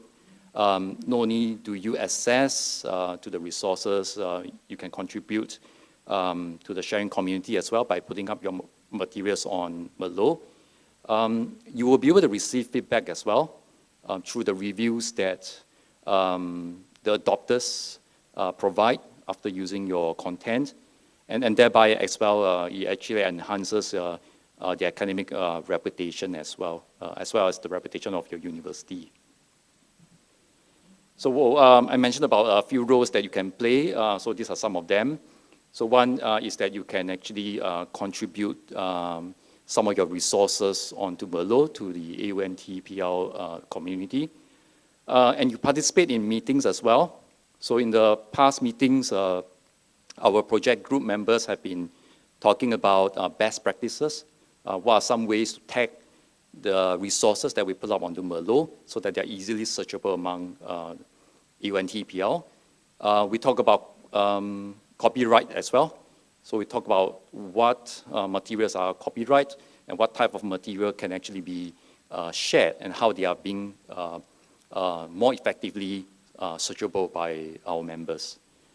So as a member, you also act as a liaison. So, so you actually play the role of a change agent in your university to encourage and coordinate the sharing of resources among your peers, and also to promote the materials as well. One is within your university. So you could help to promote AUN TEPL materials in your university through your librarians. And the other is to promote your university material in throughout AUN universities. Right, so the last thing that I mentioned about was promoting. So these are some of the ways that we have used to promote our AUN TEPL shared resources on Merlot. One is via the AUN e-newsletters. So we actually curate some featured resources and share it across to all our AUN partners as well. And we also have curated a set of resources featured in our AUN TEPL website as well. Right, so at current point in time, we have about 75 resources shared by our AUN TEPL members. So I've been talking about Merlot for some time, so I think, and I promise some of our participants here when I met earlier on that I will be doing a quick demo. So that will give you some idea of what Merlot does and how you can play a part in joining this online sharing community as well. So if you're on Merlot, whether logged in or not, when you actually key in and search for AUN TEPL in the search bar, you will be able to see all our materials shared by our AUN TEPL members, and these are the materials that have been tagged with AUN TEPL as a keyword as well. So you could be searching by material type. So there are things like animations, assessment tools, and so on. And there's a listing, there's a number indication that shows you how many of such materials are available on Merlot. Sorting as well. So I'm going to sort based on, to look at what are the latest resources that I have on Merlot right now. All right, so the latest is a material called Bravo. Coincidentally, this is contributed by SMU, the university that I'm in. So in this resource, you notice that Professor Kusnadi, who is the author of this resource, he need not upload any content onto Merlot. So in a way, you're not losing your copyright to Merlot. So what Merlot does is that whenever you're putting up a resource, you are just pointing to your resource that you host it in your own university or any other external hosting platform. So in this case, Professor Kusnadi was just providing a description about his resource. So this is a web-based resource about budgeting. And what he does is he provides a link. And when I click on the link, it actually brings me to the web resource itself.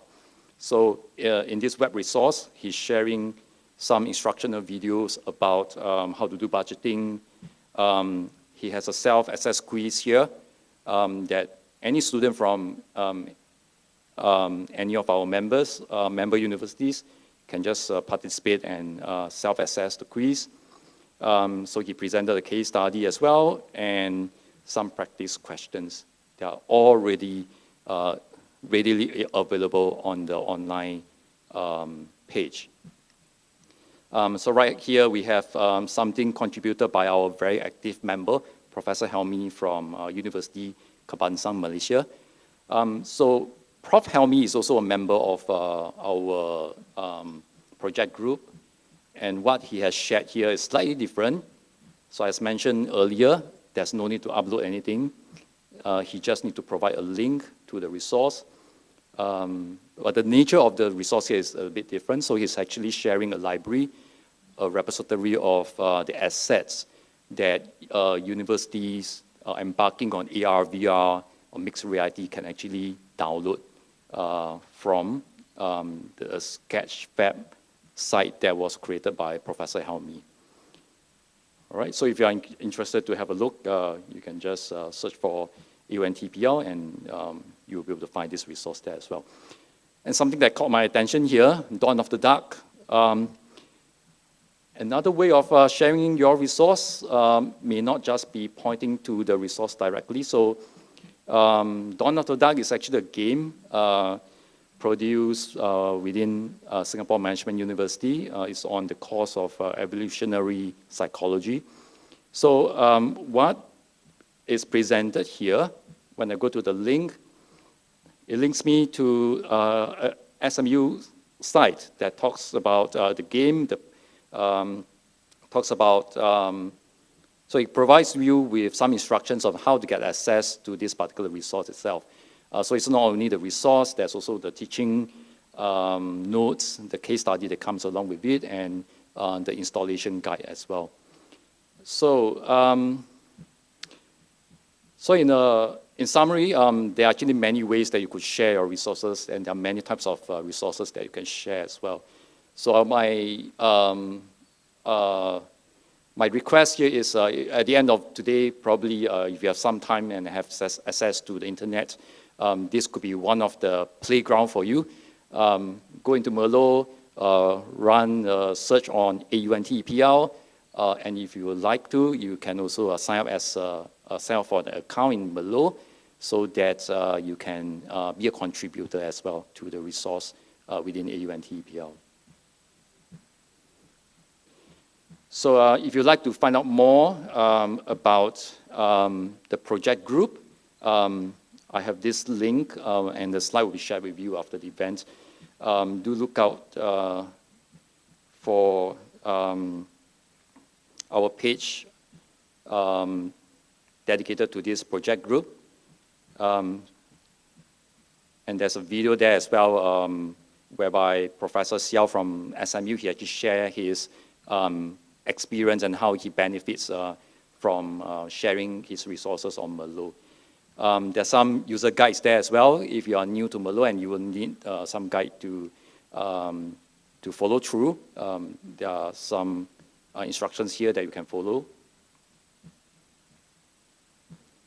All right, so yeah, I think that's about all that I want to cover. And if you would like to find out more, I'll be at the project booth during the break, and we can have a chat in person as well, or you can just email me at auntpl@smu.edu.sg.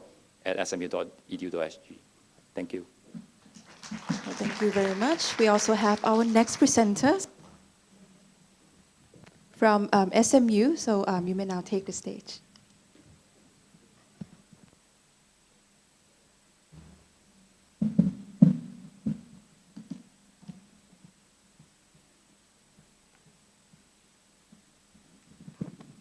As you can see, I'm quite petite. So, all right, good afternoon, everybody. I'm Wei-Ling from SMU. Try to adjust. And today it's my pleasure to describe to you the opportunity to lead and co-lead education research projects in the team of personalized learning using technology. So right now, we actually have 4 projects on TEPL. We have 2 projects on AI, one on engagement, and one on collaborative learning using technology tools. And it's my pleasure that right now we have 6 universities from 3 countries, from Philippines, 2 from Malaysia, no, 2 from Singapore and 1 from Malaysia.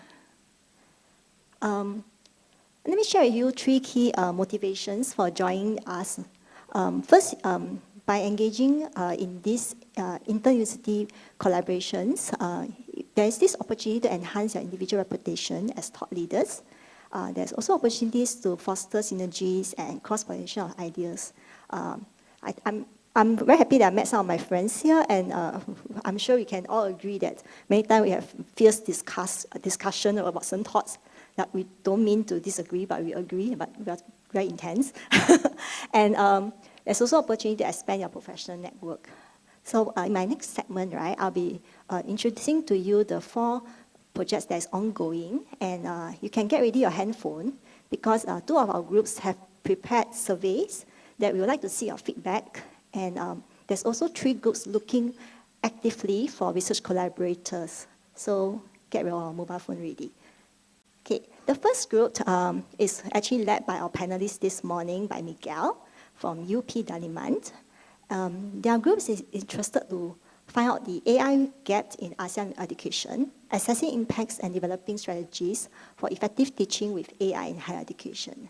And we have a survey that we would like to see your feedback about what do you think are the AI competencies of university teachers.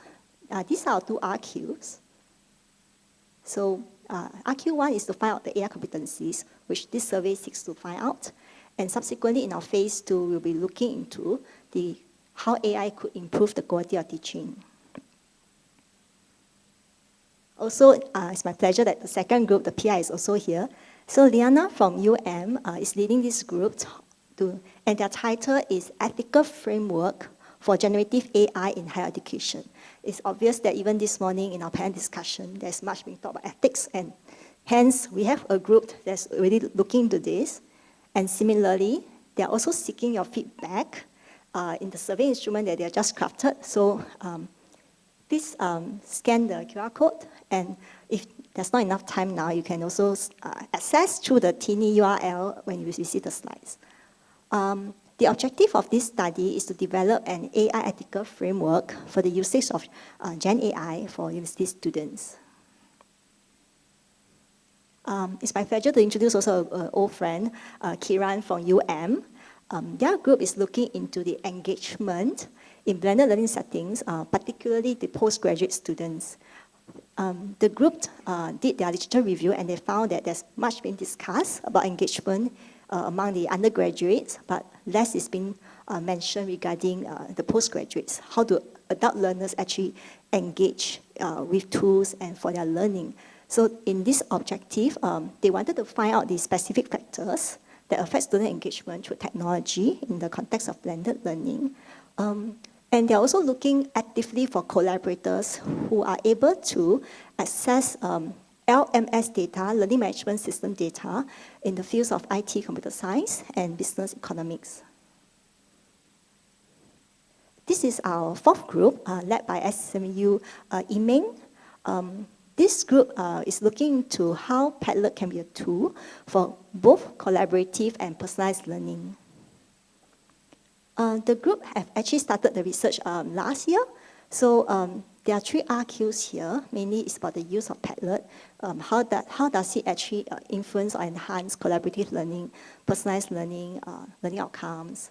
And through these preliminary findings, they found out that using Padlet enhances both collaborative and personalized learning.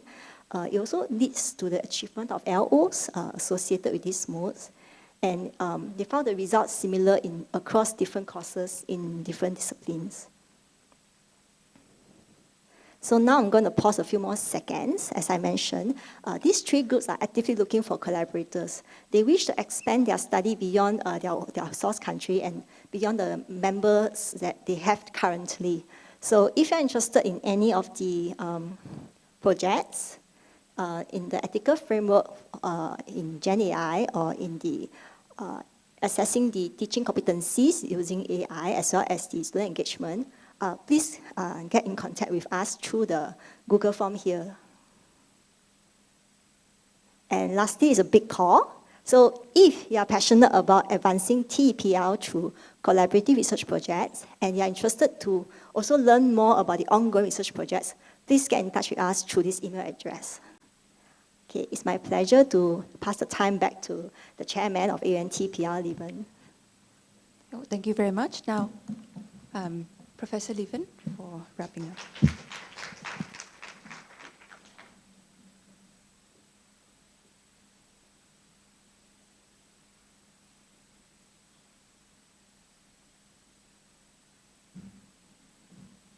Hi, everybody. I just wanted to share kind of one project that we did as well, which is actually has been completed. We have a working paper. And just to share a little bit what I also think are the benefits of doing a joint research project, you know, within AUN TPL, within our collaborative project like the ones we have. I mean, first of all, and I'll kind of, you know, I'll go through the findings. I think some of you may have seen them because I presented some of them last time as well. But I, you know, for those of you who haven't seen them, I just wanted to show what we found. So the question we had was, you know, during COVID-19, obviously there was a lot of use of technology. And we were wondering, did any of it lead to personalized learning? So it was kind of a natural experiment. You know, we're interested in personalized learning and technology-enhanced version of it. So we were wondering, you know, did we see any additional TEPL?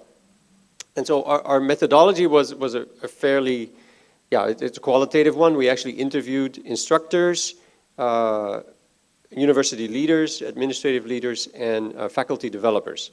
And so it was a project with 3 universities. We had Mahidol University, University Malaya, and SMU. So here are some of the findings. So you know, we conducted the research in 3 universities. We saw good we saw some impact, or at least, you know, we think that there was additional personalized learning taking place. You know, creating student, you know, helps students discover their learning preferences, but it also creates a greater degree of personalized learning through this flexibility of learning at one space, right? So that, and that was obviously something we knew, but we saw that confirmed.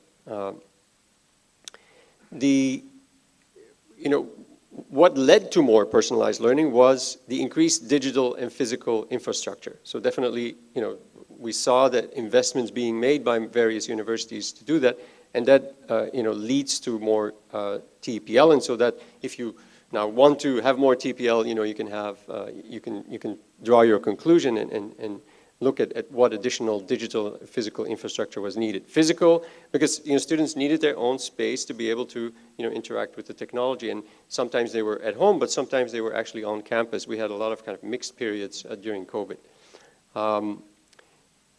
Not a surprising finding, you know, we needed provision of equipment, tools, and technical support, not only for students, but also for faculty members. And then for some students, and we talked a little bit about a digital divide, you know, they also needed financial support in addition to the training, the TEPL training, and then pedagogical support for both, again, students and instructors. So where did we see additional TEPL? One was this kind of anonymous participation. We saw that in COVID, you know, where there was either, in some of the tools, some of the web-based tools, anonymous participation was allowed. And so, you know, the interviewees told us that they saw more participation from some students that might otherwise have been more quiet. And so this is, I think it's kind of a mixed finding. Do you want to encourage more anonymous participation? But at least for me, it meant that, you know, some students are shy.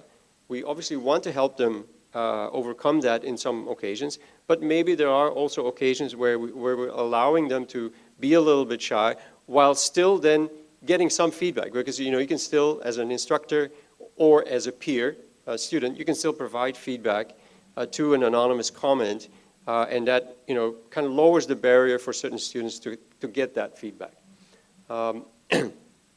There was, you know, instructors did find more opportunities to give that personalized feedback. I think, you know, all of us are now using various tools that I think we discovered during the pandemic, where, you know, just the nature of the tool allows you to communicate more directly with the student and give them feedback. And then, you know, many of the, whether it's games or you know, other kind of web-based tools that we have to communicate with students, you know, we do see their data, and you know, there's definitely that potential of then having an analytic tool on top of it that provides real-time feedback to students, and that's you know, one form of technology-enhanced personalized learning. So the one thing, so in addition to the findings, I wanted to talk a little bit about, you know, the process and kind of what I think was the benefit. First of all, I think if you come to us with a research question, you know, we can help you find collaborators. So I think that's kind of one advantage. You know, we have a growing network. If we can link you up with potentially other universities where that collaborator can be. Clearly, the advantage is that you'll have access to a kind of a larger, more potentially representative set of data from multiple universities. I think we also benefited from, you know, discussing the research questions with each other. And so I think our research questions became more refined, and so I thought there was an advantage of the collaboration within AUN TEPL. The other thing I would say is that, you know, more and more in universities, as in mine, faculty members are not just asked about their citations or their publications, they also asked about what's your impact with your research. And I would say that, you know, one advantage of, you know, kind of collaborating within AUN TEPL is that, you know, what you have typically around with those collaborators are a set of change agents in the university. And so they can take those findings from your research and actually, you know, maybe change a policy or change, the way that best practices are being taught at the university. And so it gives you a way to have impact. So yeah, just keep that in mind as you maybe consider, starting a research project or learning about some of the other research projects that we are doing. So if you have any questions, please do get in touch with us at auntpl@smu.edu.sg. And okay, sorry, I was going the wrong direction, but so that slide was still relevant. Yes. Thank you. Thank you so much. Okay, so, well, to give you more time to learn more about all of these interesting projects, we're going to take a very short break, about 10 minutes, so you can talk to these project leads in the hallway and learn more about their project. We will come back here for our next session, which is going to be our workshop. We have 2 workshops today. So we will come back to this room at about 2:30. Right, so see you in a bit.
ก็จะเป็นต่อจากของกันตลอดเลยเนาะโอเคได้ค่ะ ถู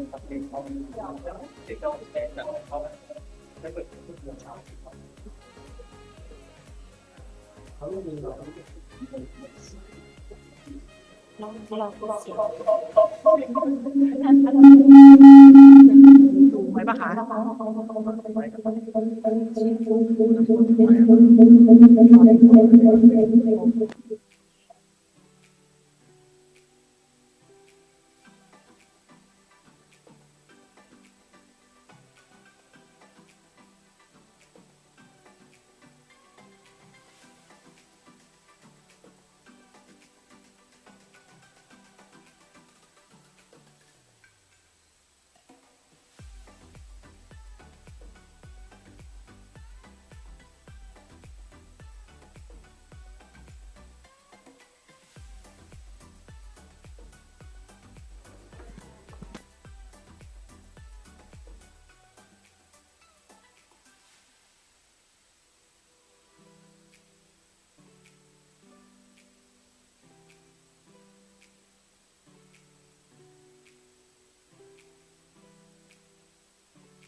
Hey, I have a wedding to go.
มีเวลาบอกไหมคะ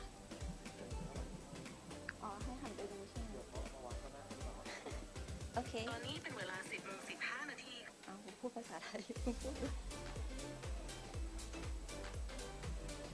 โอเคค่ะ ได้ ได้ น่าจะได้แหละ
All right, so welcome back, everyone.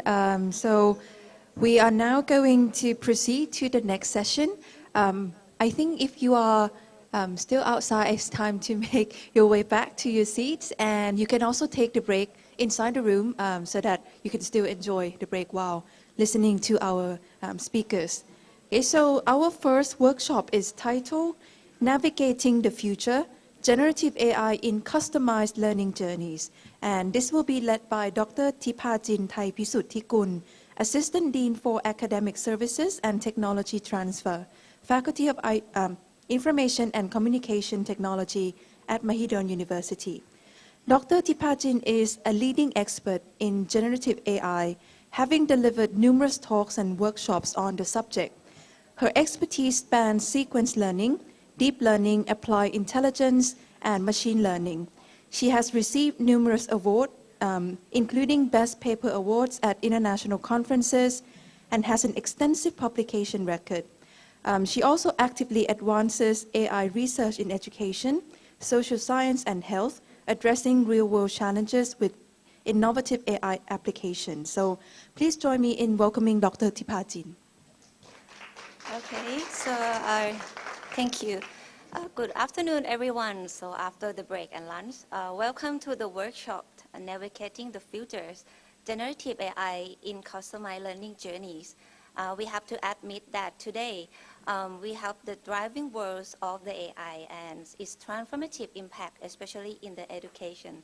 Okay, so as the educators, we're facing the challenge in bringing this technology to create the customized learning journey that engage, inspire, and empower our students. So today, let's adventure this journey together. So maybe we start from the questions that most educators may heard from your students. Why do I have to learn this subject? Okay, I heard a lot from my students, okay, this question. And also, how can we demonstrate the real-world application of what we are teaching? Especially the students that eager to understand how the education translates into the job skill that they need in the futures, okay? And also, importantly, how can we provide a personalized feedback and customize the learning part to the student that align with their unique career goal in the futures, okay? So these are the questions. Are the pain point, okay, that's better. Are the pain point at all the educators, okay? So maybe it's better, okay, it's better. So all these questions, I believe that they are the pain point that most educators experience daily. But the good news is generative AI now can provide an innovative solution that bridges the gap between the education and the career. Okay, so the MC already introduced me a little bit, but beside the instructor and researcher, I'm also established many reskill and upskill trainings, especially related to AI and generative AI. And today workshops, I will introduce you along the way, starting from the future of educations and a brief introduction about the generative AI. Then we move to the prompt engineer that we heard a lot in the morning session. Then we take the role play of being the student, instructor, and researcher in using the generative AI. And lastly, we talk a bit about the responsible AI and wrap up all the things. So today we will take a payroll as the student, teacher, and we have a little bit time to touch the researcher. I believe we don't have enough time to act as the managers. Maybe will be next time, okay?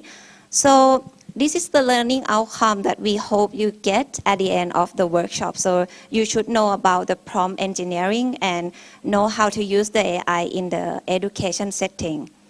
Okay, so let's start from the future of educations. So actually we start learning from the first day that we born, right? So some people stay in the formal education, so they did the high school and then bachelor degree. But the interesting thing is like in the yellow box here, we spend more than 50 years to do the lifelong learning, to learn and upskill ourselves to be in the job market here. And so that's why learning is very important. Okay, before the workshop, let's set the meaning on the same page about the key terms. So when we talk about the personalized learning, we mean that we want some material that match our unique style of learning, and then we can learn on our own speed, right? And we want to learn something based on our motivations, and everyone can be the learner. And this preference of the learning is changed from time to time, okay? And also it's affected by the external factors. Then if we are talking about the personalized teaching, now we act as a teacher. It means that we customize our materials, we customize our assessment, and the way that we evaluate the students based on the students' learning style, and also based on their motivation and career, okay? But besides the personalized learning and teaching, it's interesting how that we can personalize the human characteristic of our student. Because I believe that out there are many talents, okay? But how can we make sure that their students are the good people and then contribute to the society? I believe that most universities has their own motto, right? In Mahidol, we believe that true success is not in the learning, but it's in application to benefit of mankind. So it's interesting that how the generative AI can support and frame our students to be the person that we want them to be, okay? So this is the thing that you will learn together from this workshop.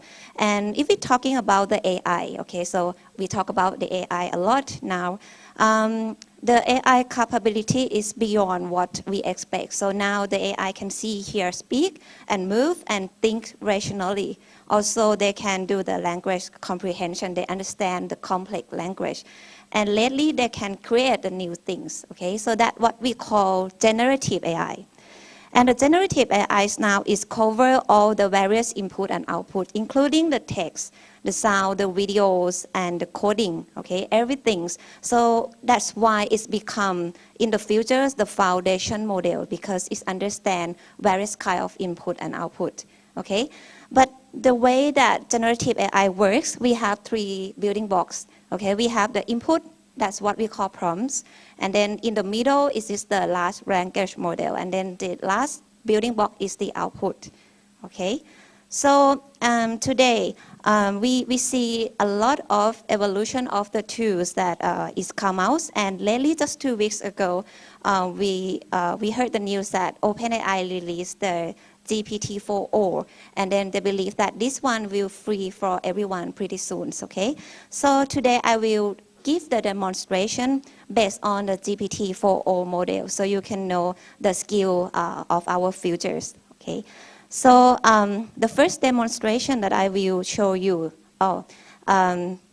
before the demonstration, if you wonder what is the O is stand for OMI, so it means that this model can receive various types of the input, okay, that is the OMI.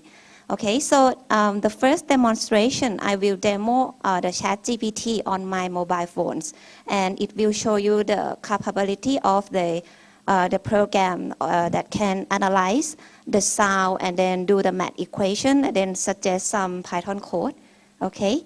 But because it's a live demo and it's a generative AI, so the output every time that is given to us will be different. So let's see what is going on here.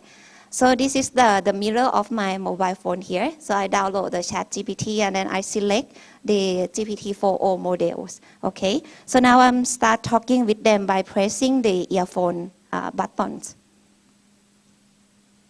And it's connecting. Okay. So hey, how are you doing today? What's on your mind? Okay, how are you doing today? I'm doing well. Thanks for asking. How about you? Okay, so I'm now up on the stage and I'm doing the live demo for AUN TEPL workshop. And you know what, there are a lot of senior professors here and I have to admit that I feel a bit nervous. Can you help me chill out a little bit? Absolutely. I can help with that. It's perfectly normal to feel nervous, especially in front of such a distinguished audience. Remember, you know your material well, and you're there because you're knowledgeable and capable. Take a deep breath, and maybe we can go over a key part of your demo together to boost your confidence. What part of the presentation are you most concerned about? Okay, so my demo is all about AI for personalized learning, and let jumps and help me solve the math problem together. Can you help me with that? Of course. Let's work through the math problem together. What's the problem you're looking to solve? Okay, so I'm looking how to solve 2x plus 10 equal to 40. What is x? But don't tell me the solution directly. Just hint me along the way. Sure thing. Let's start by isolating the term with x. What can you do to both sides of the equation to get rid of the constant term 10? I'm not sure. No worries. Think about what you could subtract from both sides to eliminate the 10 on the left side of the equation. What number, when subtracted from 10, will leave you with just the term involving x? So I have to do minus 10. That's right. If you subtract 10 from both sides, what does the equation look like now? Okay, so now the equation should be 2x equal to 30.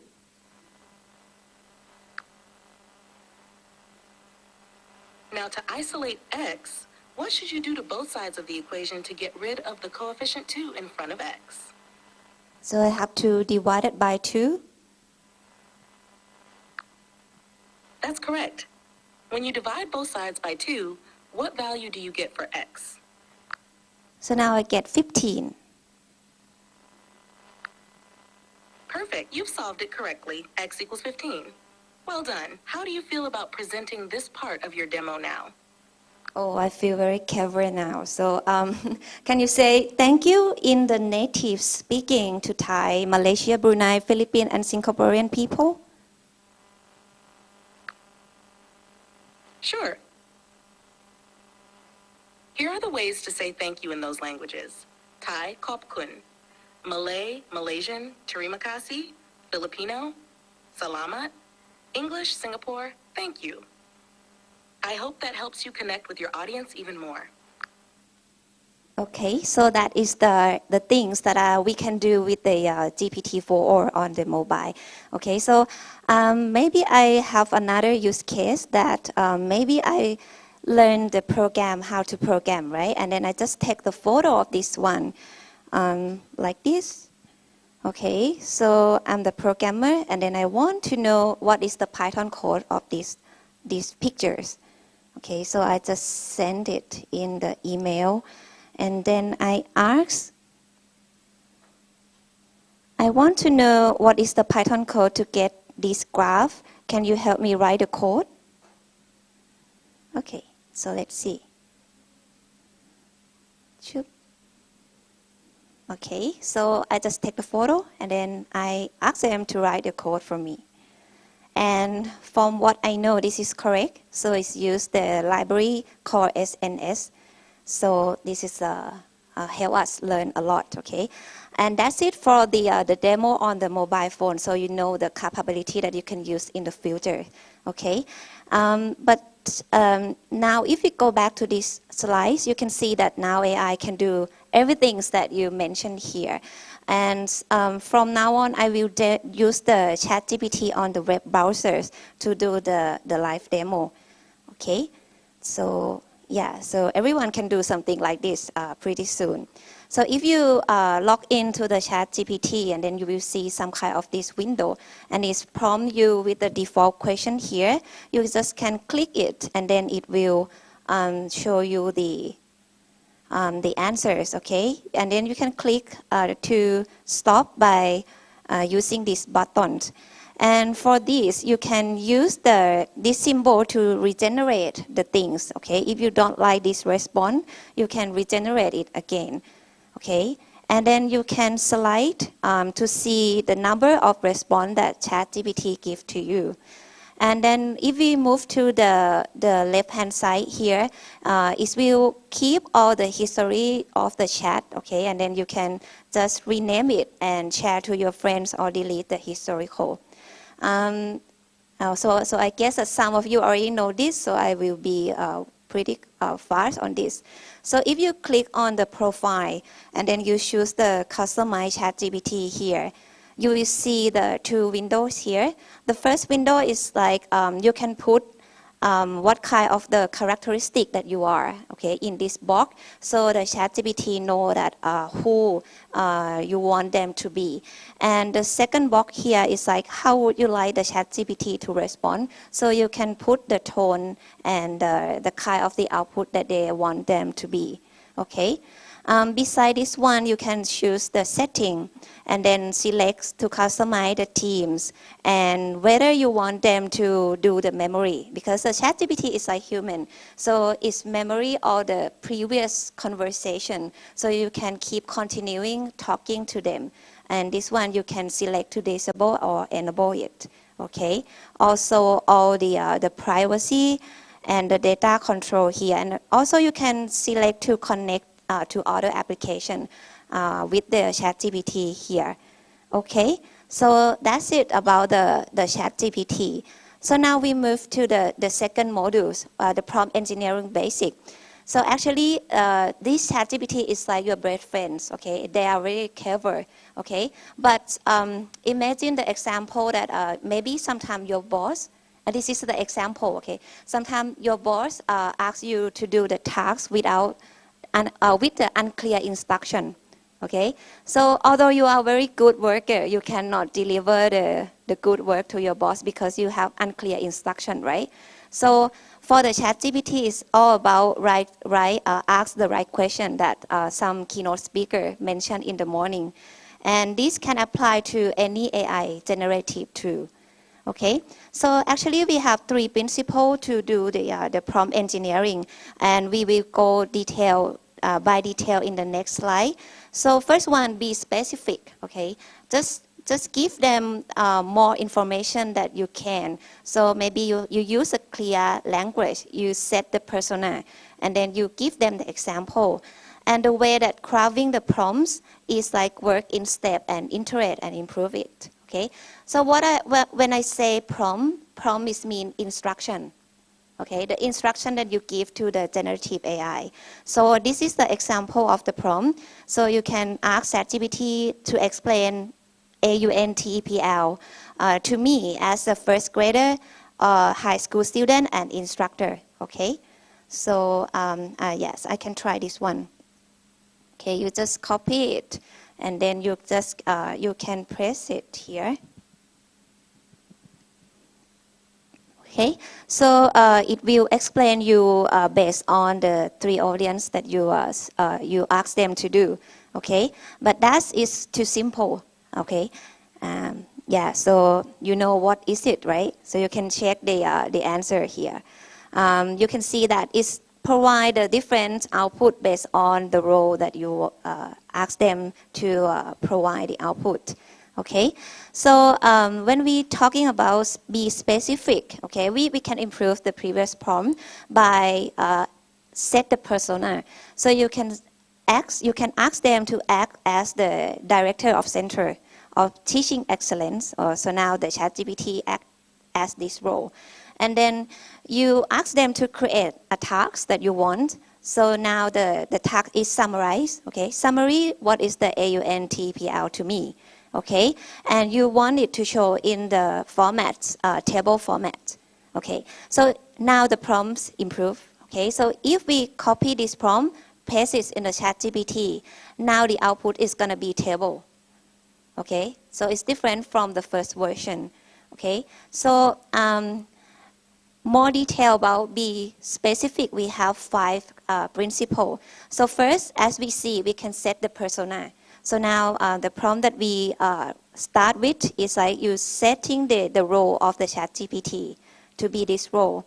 And then the second, you just tell them what kind of the output that you want them to produce. So in this case, I wanted to produce the theme name of the next symposium, okay, of the AUN TEPLs in the next year. And I want it in the 10 bullet points, okay? Maybe so you know, we can get some idea what will be the themes of the next symposiums.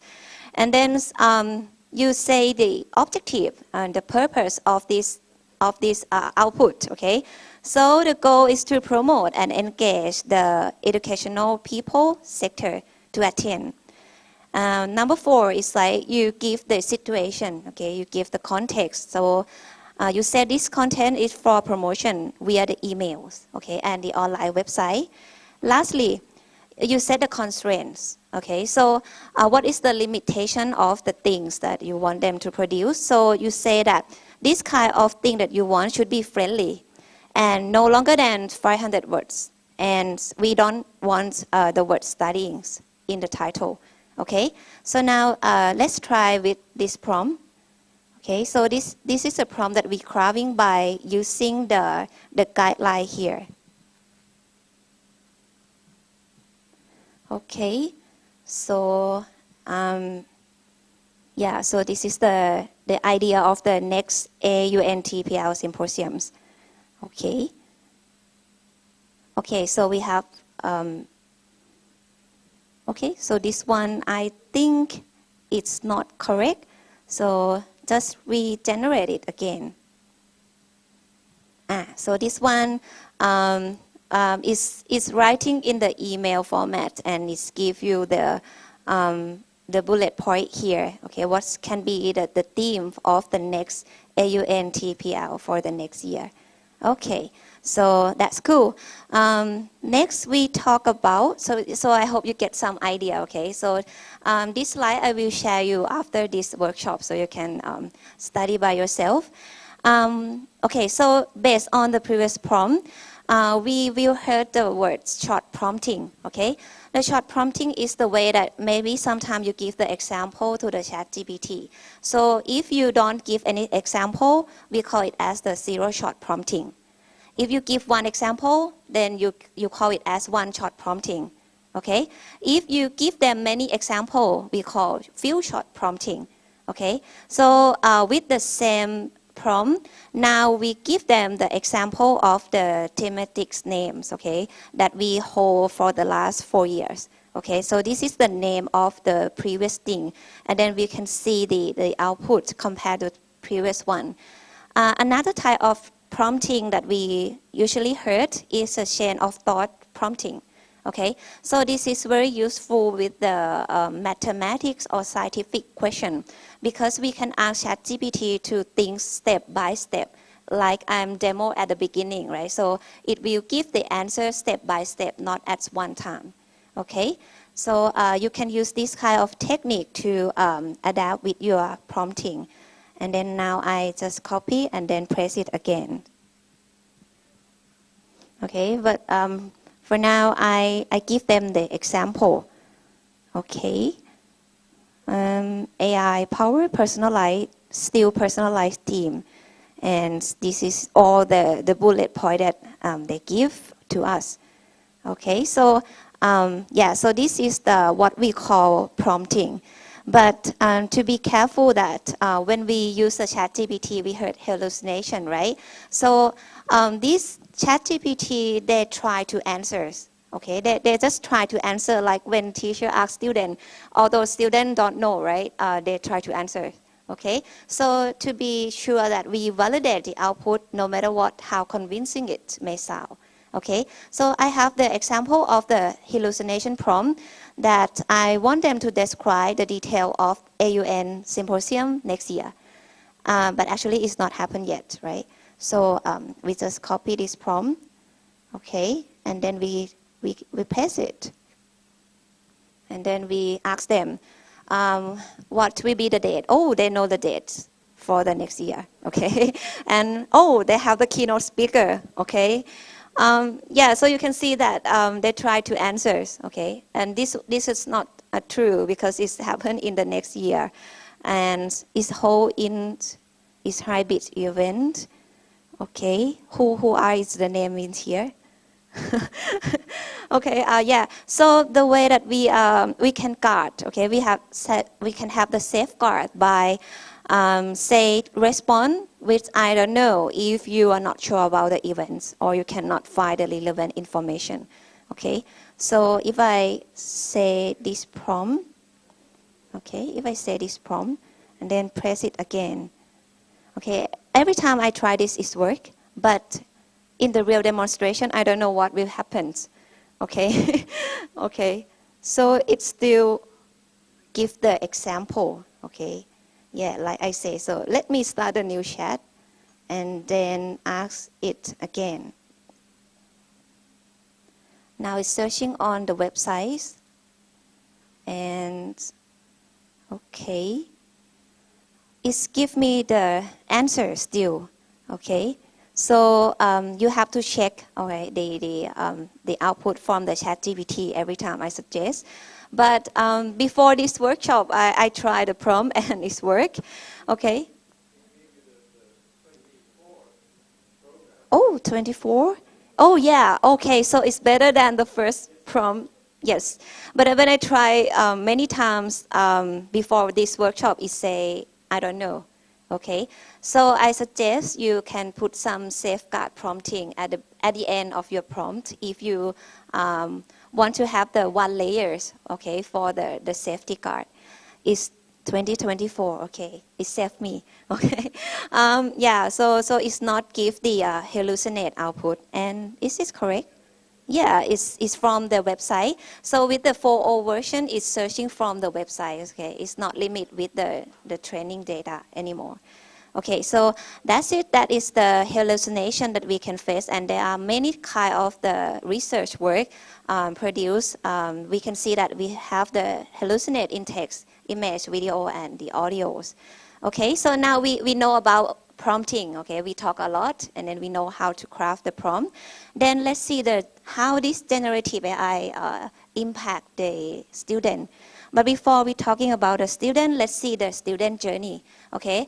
I take this photo from the Carnegie Mellon University, so it's demonstrate the student journey when they come to the university. And university want to emphasize the world-class education and creativity and the real-world experience to students. But when we look deeper, okay, in the student journey, we see that they focus on the academics, socials, and also other related skills, okay. Mainly we can know that for the academic, I'm pretty sure that everyone here puts a lot of work for your student, right? From the foundation to the advanced course, and also boost them to have the social life and the critical thinking, okay? So this is the way that a student travel from the first year to the last year. And for the faculty of ICT, Mahidol University, so this is the example of the student journey. So they start from university prep and then admit to our university. We have orientation. And then for the first year, we found them with the foundation course. And then we want them to be like the specialist in the second years. Now, the third year and final year, we focus on the career planning and the capstone project. Then they go to the postgraduate. Okay, so the demo here lets us act as a third year and final year student. So now they are seeking for the career, right? What they want to be in the future. So the question is, how can AI can tailor the learning part based on the goal or the career that I want to be? Okay, so for the ChatGPT, first I want them to know about me, about my skill. Okay, so I can use this prompt. So I use this prompt that you are my personal assistant and help me achieve the career development plan. First, I will give the background about me. So after this, you can type in text, okay, describing what is your expertise in and what is your knowledge. Or maybe you can just put the CV into the ChatGPT. Okay, so let's me doing this. Okay. Every time I try it's work, but when I do the workshop, it's exciting. Okay, so this is a prompt, and then I have my CV. Let me find find my CV. Okay. Oh, no. Okay, I have the CV here, and then I just drag it into the ChatGPT. Okay, so I just enter. Okay, so what's going on here is like now ChatGPT know who I am. Okay, that is the beginning of the pathway. And next, okay, so we are in the third year, right? We want to seek for the job.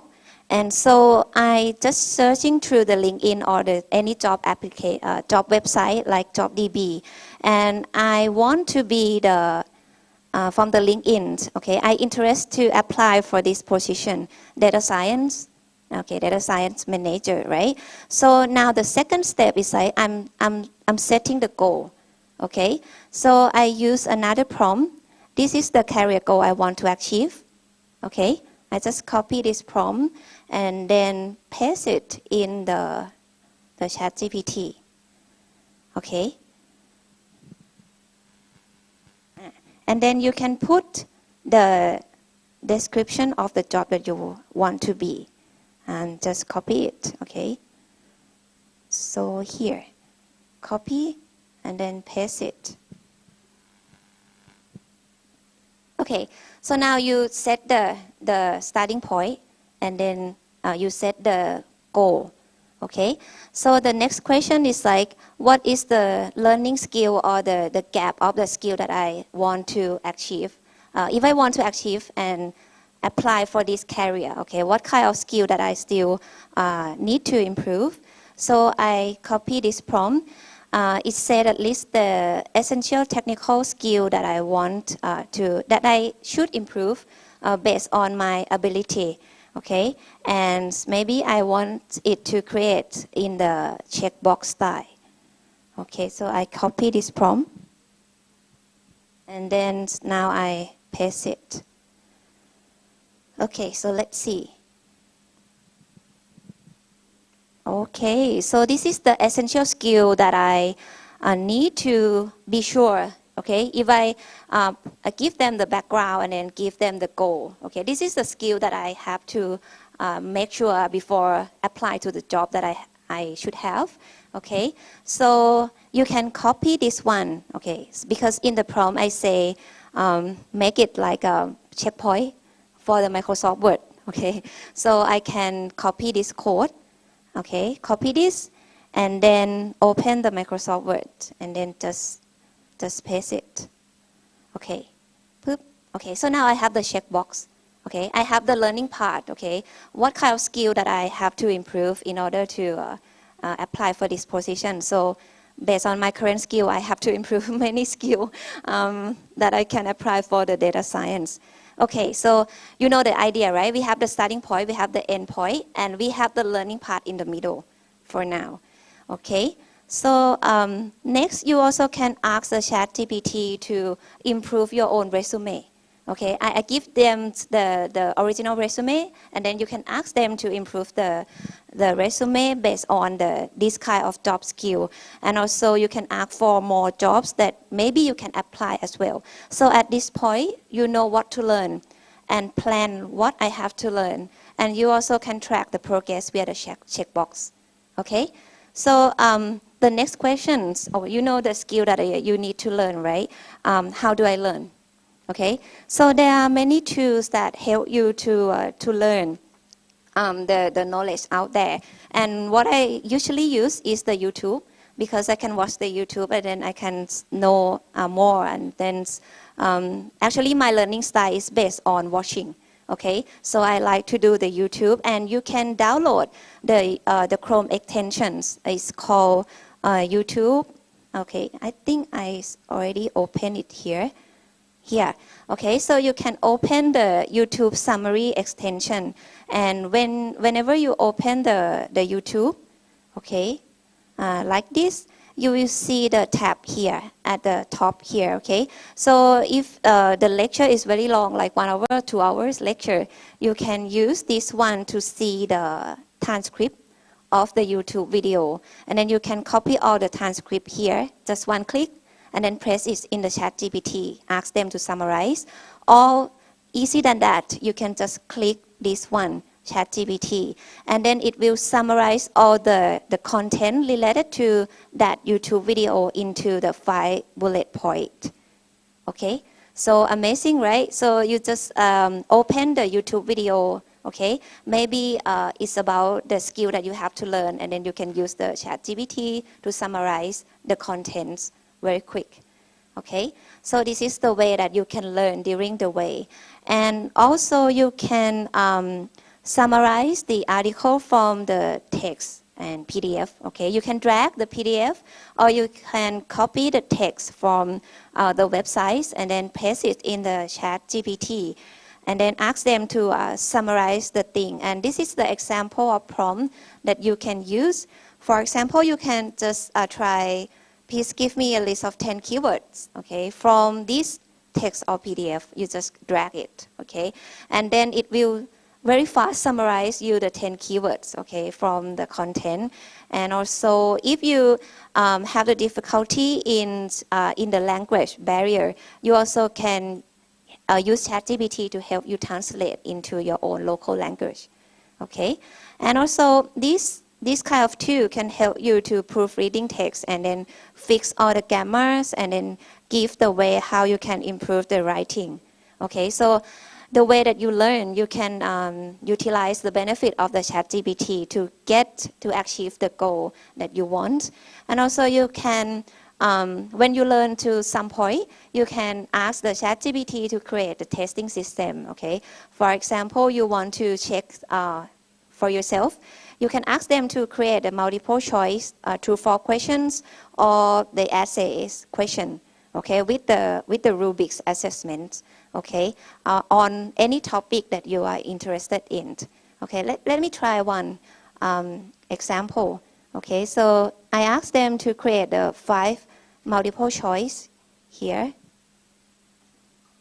Okay, based on the, maybe I have some PDF. Okay, this is the deep learning skill. Okay, the skill that the ChatGPT suggests me to improve. And then I asked them to create the 5 multiple choice question. Okay, and it's come with the solution. So you can see, okay, you can check the understanding of yourself, and you can see that it's come with the explanations, with the correct answers. Okay, so yeah, so this is the way that you can learn. Okay.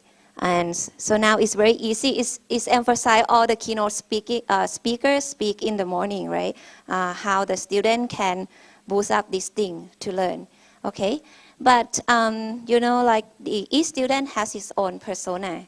And I found that a lot of students, they feel very pressure and feel depressed, okay? So maybe like we want some custom ChatGPT that built particular for this persona.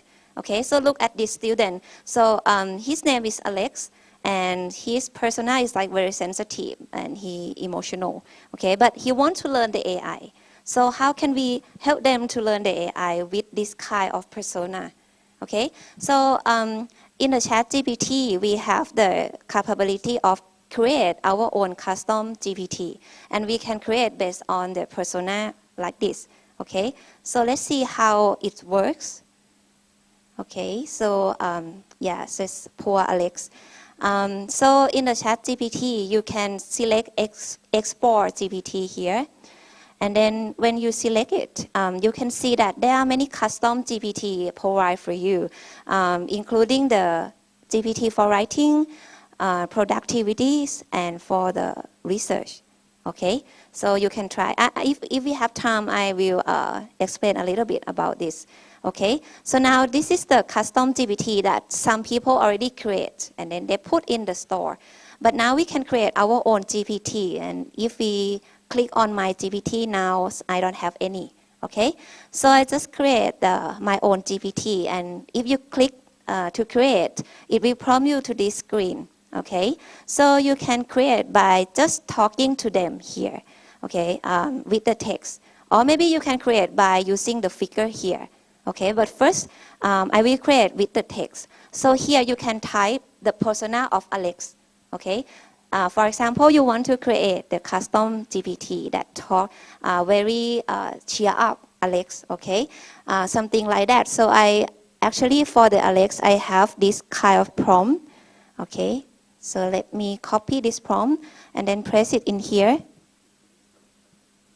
Okay, so I say I want to create the GPT that is the AI expert. Okay, so this GPT is the AI expert with the latest AI knowledge. But this GPT should be empathic.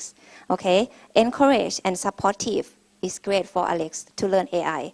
And understand that the audience feel depressed, tired, and very tired because they have a lot of assignment, for example. And then I just prompt them, okay? And wait a second, they're updating the GPT, okay? So now they come with the words, okay? So empathic AI mentor, do you like that? Okay, so I say, yes, I like that. Okay, so this is the custom GPT that is created. And then now it's generating the profile photo. Okay, you can also upload your own profile photo or it will generate it for you. So this is your the chat for Alex to learn to teach the Alex to be the AI expert. And this is the profile. Do you like it? Yes, I like it. Okay. And so it's asked us that what specific thing that we should emphasize or avoid in the response. Okay, so now you can put some tone, some voice, or something that you want to put it into this custom chat. So for my demo, I have the prompts here, but actually it is in the same text on the slide. So I have the avoidance, okay, and the tone and style that I want this ChatGPT to be. So where is it? Here, okay. So I just press it here. Okay. So now the ChatGPT updates the personas that we should avoid some answer that may be like make Alex more sad, okay, when they are studying, right? And yeah, so that's it. That's good. And you can choose to config manually here. You see that at the beginning it's empty, but now it's filled with the information. And it's come with the default question here, okay? So this is the default question when you start using this custom GPT, and then you can customize and then write the new custom default question, okay? So yeah, so you can just ask, you can frame your own question by your own, okay? So this is the custom GPT, but for the AI expert, maybe you have your own document, okay? So you can upload your files, okay? So in this case, I want to give them more knowledge about the statistic plan about the AI in Thailand, okay? So this is the local knowledge, okay? That I want this ChatGPT to know. So when I ask them the question, they can also search out there external knowledge and also can search for the internal knowledge. So you can imagine like if students have many slides, many assignments particular to the subject, they can upload their knowledge here. And this will be the student friends, okay, to answer all the questions that students might ask, okay. And then the capability here, you can select the coding, the web browsing things. And here you can create the new actions, okay. If you want to make this custom GPT to be the AI agent, like sending the email, remind you the meeting, do the automatic things, you can custom these buttons, okay. But it's more advanced, so I didn't demo in here. Okay, so for now, maybe I just change the question a little bit, okay? So I want the default questions to be what are the latest trend in AI, okay? And then, boop, this is the 4 default question. and then just create. Okay, and when you create, you can just share with only me or anyone with the link. Okay, so you can ask other people to start chatting with you. Okay, so I save it. Okay, and then for now, these friends have the knowledge that I just give to them. I just upload the file. You can think in your own situation. Okay, so you have your own subject that you want to learn, and then you upload this file to the custom ChatGPT, and now it's work. So you can ask them what is the latest trends in the AI. That is the default question. Okay, and also if I ask them the question specifically to the file that I just upload, okay, they will search from the internal knowledge. Okay, so let me copy the prompt, and I will ask them what is the key important for the responsible AI in Thailand. Okay, okay, this is the answering for the first question. Still there. Okay, very long. Okay. I should stop here, maybe, because there are many latest trends in the AI, okay? Yeah, but one of them is AI in education, so we are in the right track. Okay, almost there. And then I just ask them here. You can see that it's searching for my knowledge. So it's searching from the file that I just uploading, okay? It's a local knowledge that you can customize the ChatGPT.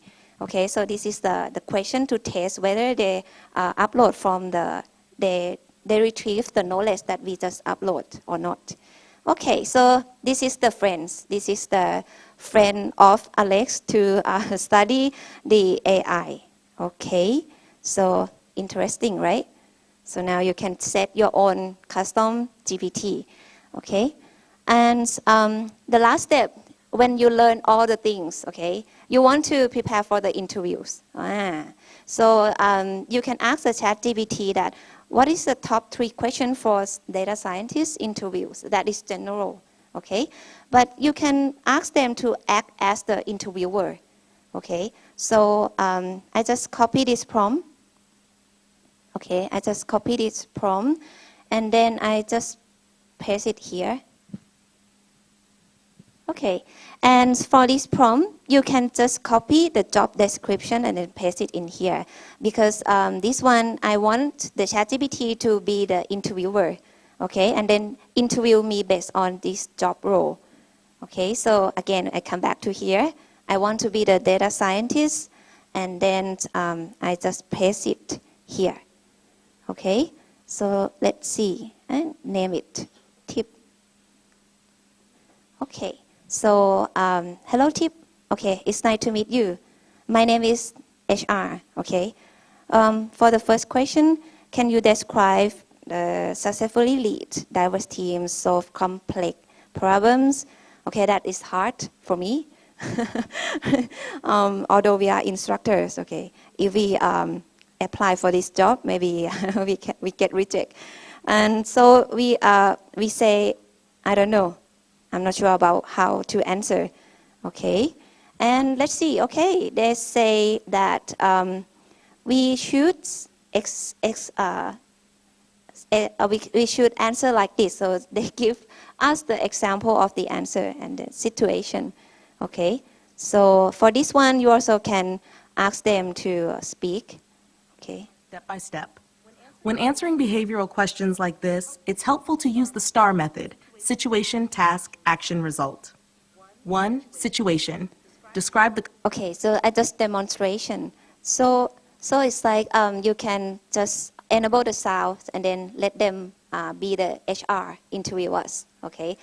So that's it for the student journey. So now you can see that with the ChatGPT, it can help us to customize our career path, okay? Give us the skill that we need and also prepare us for the job interview, okay? So now let's move to the instructor. So I still have time, right? Okay, so the instructor journey is longer than student. Maybe we live longer. Yeah, so it starts from the academic preparation. Okay, so we get the PhD, and then we do the academic experience. We secure our academics, and we have to teach. We have to do research. Okay, so in the next semester, I have to create the new course. So I have to do the course development, and we have to seek for effective teaching practice. Okay, and we are all continuous learning until we retire. Okay, and don't forget that we have the motto of university. So along with this, we want to bring in the key from the motto, okay, to any activity that we create the course. Like for Mahidol, we want the student to make the things that not appear, and then share to other people, and also do unto others as you would have other do unto you. Okay, so this is the thing that not particularly in the course curriculum. Okay, so the situation is like I have to develop a new course for next semester, and the course is prompt engineering. This is real. Okay, so I asked them to do the course outline for this subject. Okay, and I just copy the prompt, and I say I need just 4 modules, no more than that. Combine all the lesson in just 1 module. Okay, so the course outline for prompt engineering for the first module is introduction. Okay, like I already talked at the beginning, and the second module is crafting the prompt and advanced technique. Okay, that pretty cool. That helps me a lot in terms of the instructor. And now I want the ChatGPT to create the test. Okay, so I say for the first module, design the practical assignments, quiz, formal assessment, and also discussion, and also maybe the essay. Okay. Boop.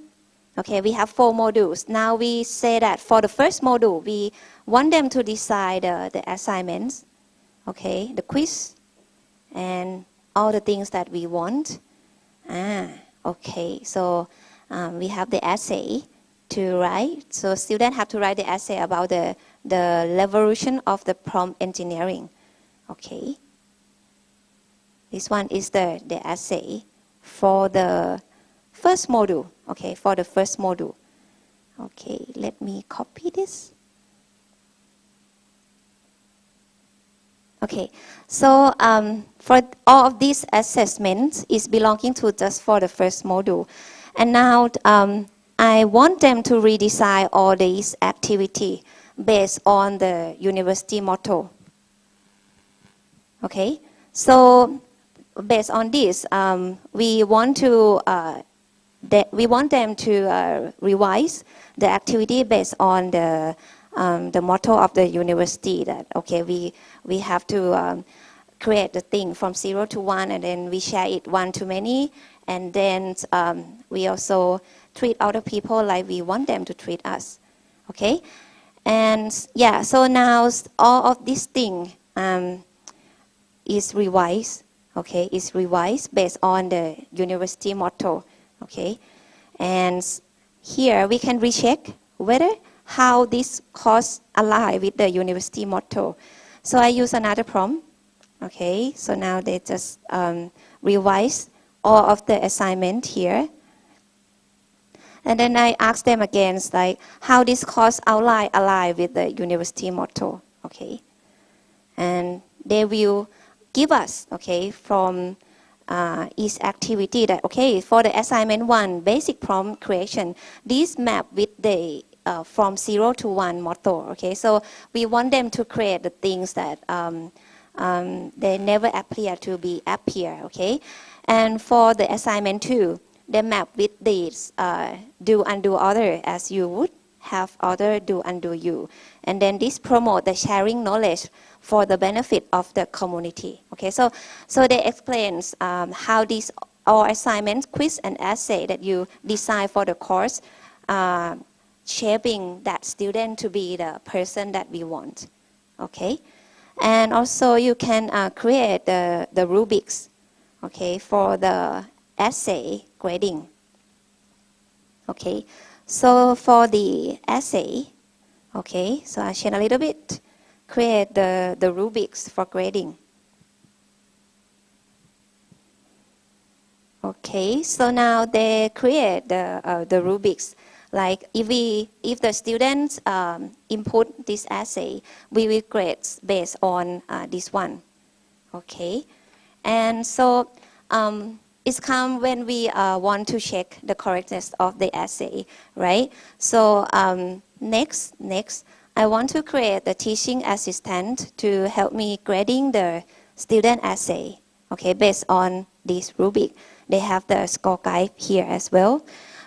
So now I ask the ChatGPT to, let me find the prompt. Okay, so I asked the ChatGPT to be the teacher assistant to help me create, to help me grade the essay from the student. So I just copy the prompts, okay, and then paste it in the ChatGPT here. And I say, I'm about to create a custom GPT, like you have seen, okay, and to be the teacher assistant to help me grade the essay. Based on this criteria, please write the instruction that I should put in my custom GPT. So now you can get the teaching assistant and it can grade immediately, okay, based on this rubric. Okay, so this is all the instruction that you should put in the custom GPT. Okay, blah, blah, blah. Okay, so while we are waiting, let us, so they are writing, okay, the custom instruction. So now we go back to the export GPT and then I create another custom GPT. Okay, this one will be the teaching assistant to grade the essay. Okay, so yeah, so from this prompt, okay, so you are the teacher assistant to help me grade the essay assignment, and you can estimate the essay score, give me some feedback. Okay, so I just put it in here. Okay, and then here you can copy what you get from the GPT. Okay, let me copy the previous one. Okay. Oh, it's gone. Okay, maybe it's here. Okay, it's still there. Very long rubrics here. So the instruction is here, right? So I just copy it. Boop. Okay. Okay. Yeah, so thumbs up. Yeah, so this is the last demo, I guess. But for the researchers, you can still like explore some the custom GPT. Okay. And okay, so for now it's like we can get another teaching assistant, and then you can configure the rubrics here, and then you can share this chat with your student.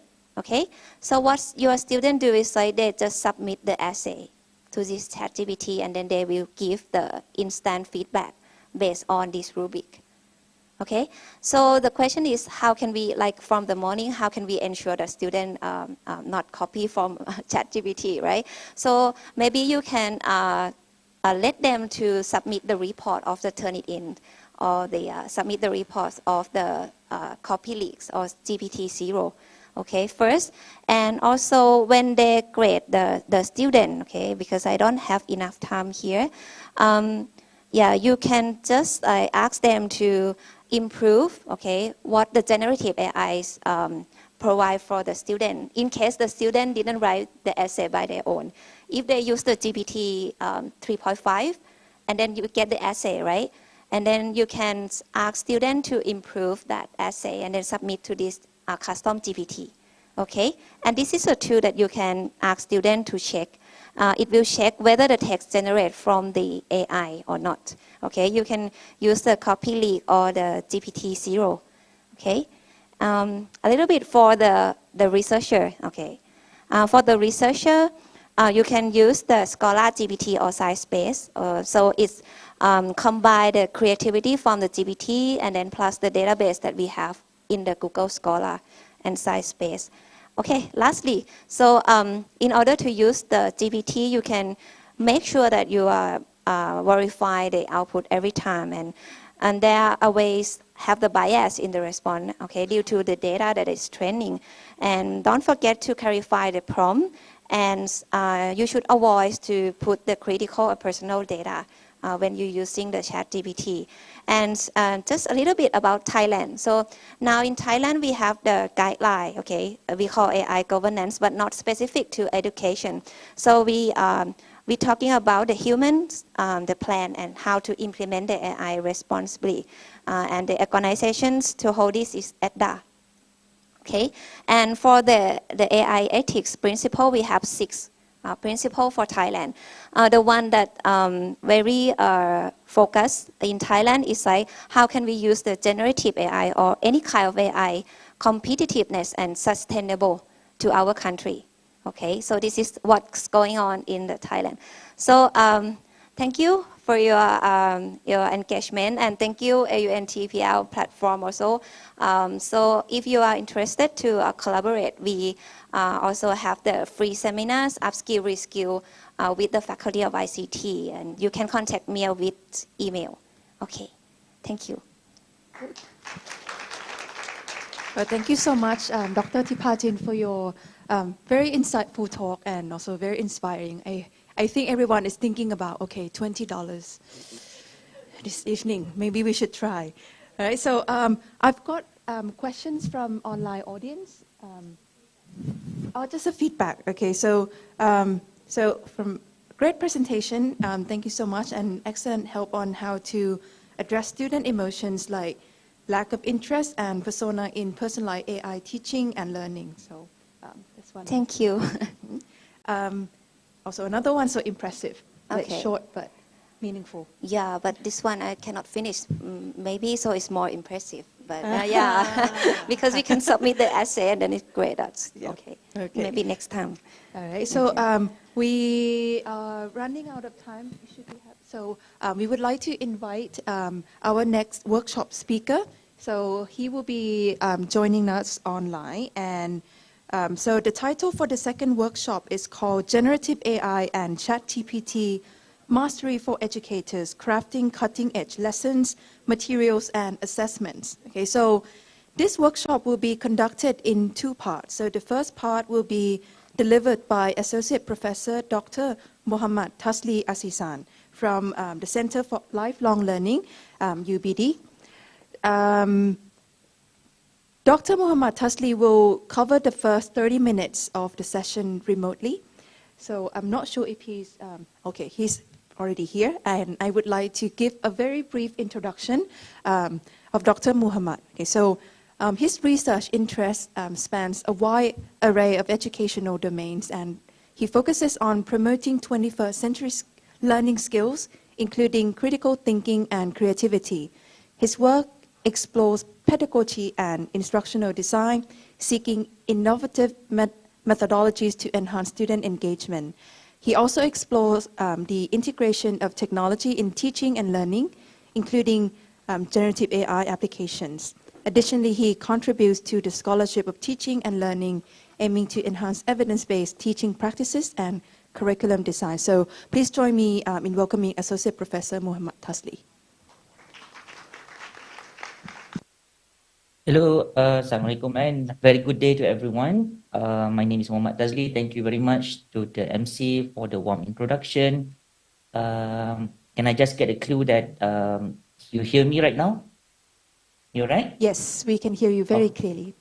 Okay, thank you. Right, so let me share my screen first. Okay. So today I'll be sharing with you for the next half an hour. After this, I'll be passing the baton to Dr. Nick, my colleague, for the next another half an hour. What we're going to do today is actually we're going to look at how we can use generative AI to master our content creation. Okay, so we're going to look at this point is actually how best that we can use. What are the tools of AI that we can use in order for us to create content, especially the video. I think the previous speaker have talked a lot on using ChatGPT. I'll be using it a bit, but I'll be sharing also some other tools that may be helpful to us as the educators.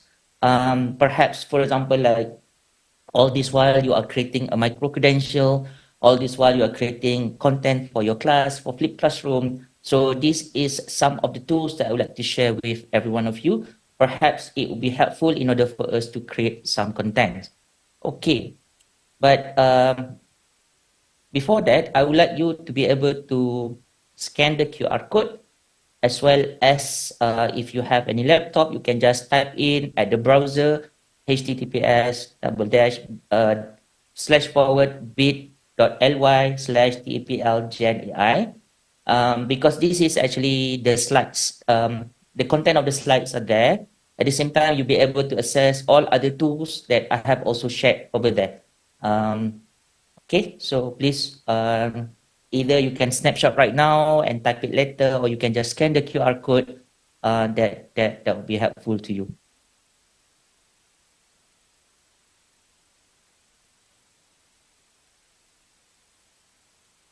Okay, can we move now? All right. Okay. There are some questions that I would like you to answer prior to that. So as such, I would like you to go to www.menti.com. So you can just type on your browser and enter the code, or you can also scan this QR code. And if let's say you have joined it, just put a hands up button there that you actually are with me right now. You are with me.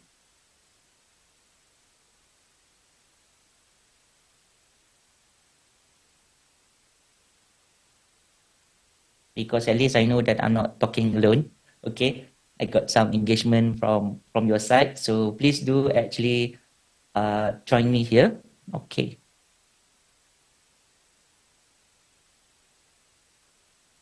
So I'll bring you to the question straight away. Oh, okay.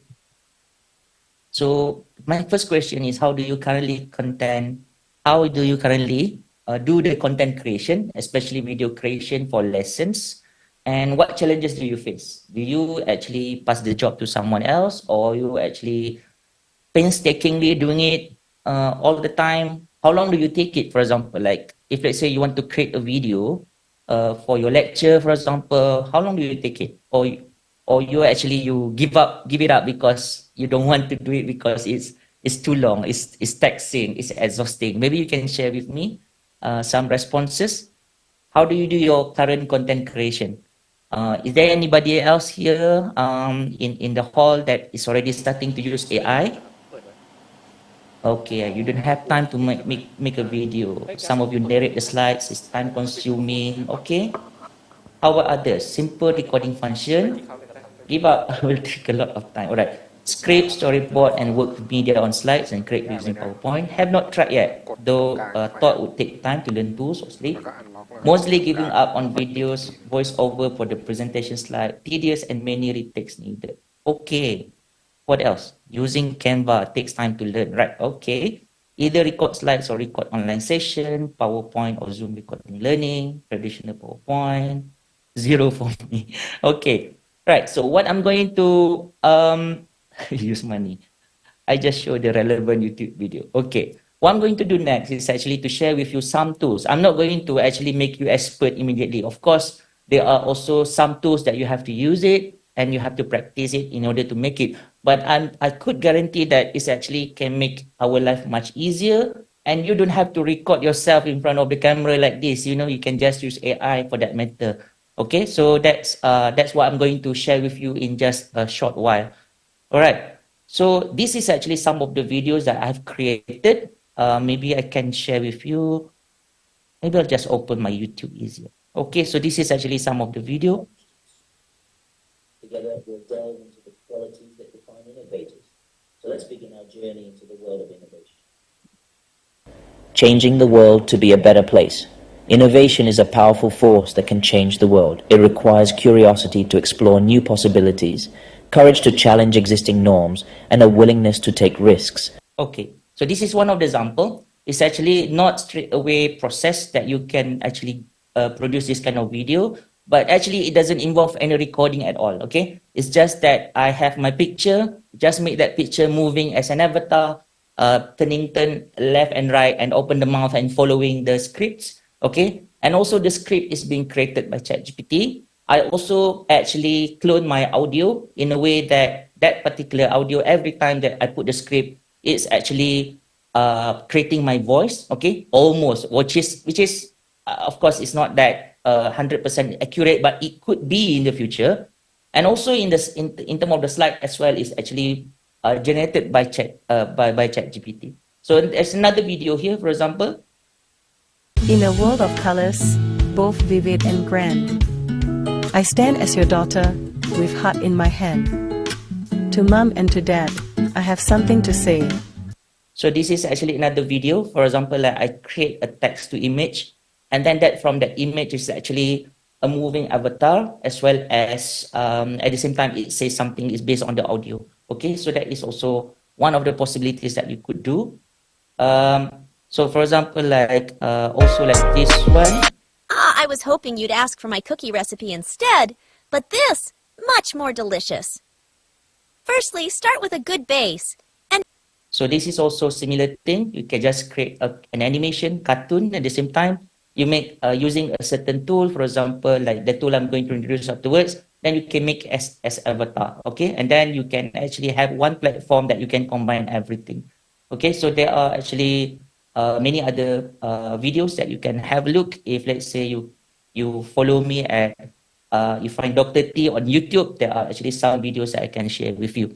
All right. Skipping on to that, actually, I will be sharing with you, there are several tools that I've been using it. So there are actually Gamma.app. If let's say how some of you have been informed about it, Gamma.app is actually the fastest way that you can actually generate slides, okay? Generate slides with contents in it. So I love to use Gamma.app because, for example, like sometimes I've been asked to teach a new subject, and the content itself is quite, you know, it's actually everywhere, sometimes in the previous slides and so on, or in the from the textbook or from the certain article. So I want to create a content out of that, right? So I actually use a combination of Gamma app as well as ChatGPT. So if let's say you go to the Padlet that I shared with you earlier, so this is actually Gamma app. So you can just simply click on it and sign up, Gamma app. Okay, there are also some other tools that we will visit later on. So what is actually that Gamma app will do? So let's say we start with ChatGPT, right? So ChatGPT, I'm also subscribing to ChatGPT Plus, but at the same time, now you can have ChatGPT 4.0 that is also free for you to just upload any kind of information, right? So let's say we just talk about a simple slides that you want to produce, right? So for example, like I would like to generate maybe 10 slides about environmental protection to be taught to 15 years old students, for example. Okay, so recommend the talking points, okay, because ChatGPT cannot give you immediately the slides, so you just say recommend the talking point. Maybe not 15, I say 21 years old, student, second year degree in chemical engineering, for example. My background was in chemical engineering. Okay, so recommend the talking points for these slides. Okay, so I asked ChatGPT straight away, and then ChatGPT give me this kind of what will be my talking points up to 10 slides, for example. So right now, so what I have to do is just I need to copy this. Okay, so copy up to 10 points, slide 10, and then I go to Gamma app. So in Gamma app, what I have to do is actually I just create new AI, and then I just go to paste in text. You can also just create straight away to generate, but I prefer to have a combination between ChatGPT and Gamma app. So I just tap this. You know, I just paste this, And then they will ask you, what would you like to create with this content? Is it presentation, website, or document? So I just said a presentation, so I continue. And then they would ask you further whether you want it to be condensed, you want it to have a brief or medium. So maybe I would just say some medium content or brief. I'll make it brief, just quickly. And then I can go up to maybe 10 cards. So because I'm not using Pro, I'm just using a basic one. So they give me 10 cards. Okay. So I click continue, which will consume me 40 credits. At the first time that you sign up, you will gain up to 400 credits. And then if let's say you refer your friends, you'll be able to get additional 200 credits once you refer to your friends. Okay. So here we can just pick any of our theme that you like. So I would say this theme, and then let's just generate.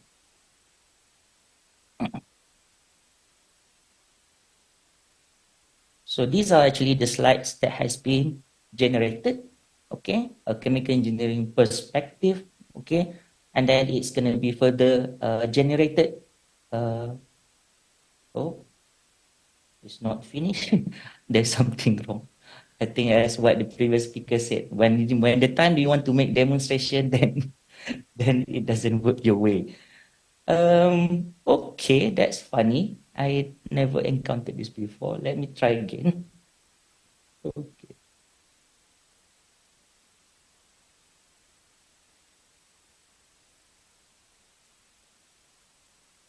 Okay, now we got more. All right. So now it's creating all the slides. I asked for 10 cards, which means I asked for about 10 slides, right? So it's generating for me. So all the slides are here. So if let's say you're looking for slides ready, if let's say you just want to use for your lecture, this is the fastest way that you could do. Once you got the slides, and then you can go to the 3 buttons here, up here, and then you can just export. So you can have a choice whether you want to export to PowerPoint or you want to export to PDF. So let me export to PowerPoint. Okay, now it's going to save in PowerPoint. Meanwhile, once I got this PowerPoint, I will just actually bring this PowerPoint document going back to ChatGPT. So this is where actually I'm using a lot of ChatGPT as well. So when I put ChatGPT, I just go back to my previous document PowerPoint that I just download, and then I'm going to share it here. Okay. So this is the slide that I generated from Gamma, but I use PowerPoint format. So here I'm going to say that from this slide, because I know that some of you think about, using the narrative, right? So from these slides, generate like what? Maybe this 10 slide, we just want to make a 8 minutes video, 8 minutes video script. Or maybe you can just generate 5 minutes video script. Okay, from these slides. Okay, and maybe if let's say you want to put certain emphasis on certain slide number, for example, like if let's say we go here, then maybe we want to put emphasis on green chemistry principles, maybe. Okay, we just want to go to this side, slide number 3 and slide number 4. You just need to highlight here, put extra emphasis, okay, on slides 3 and 4. Okay. So you just press enter, and then, for example, like they'll be able to use some kind of video script. Okay. So you have this kind of video script, right?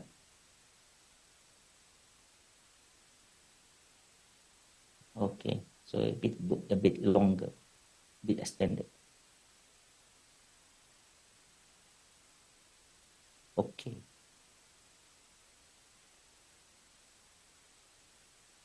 So, and then I would actually, so what I'm going to do next is actually, I'm just going to copy this. Okay. I'm going to copy the script. And then there is another tool that I would like to use is what we call as 11labs.io.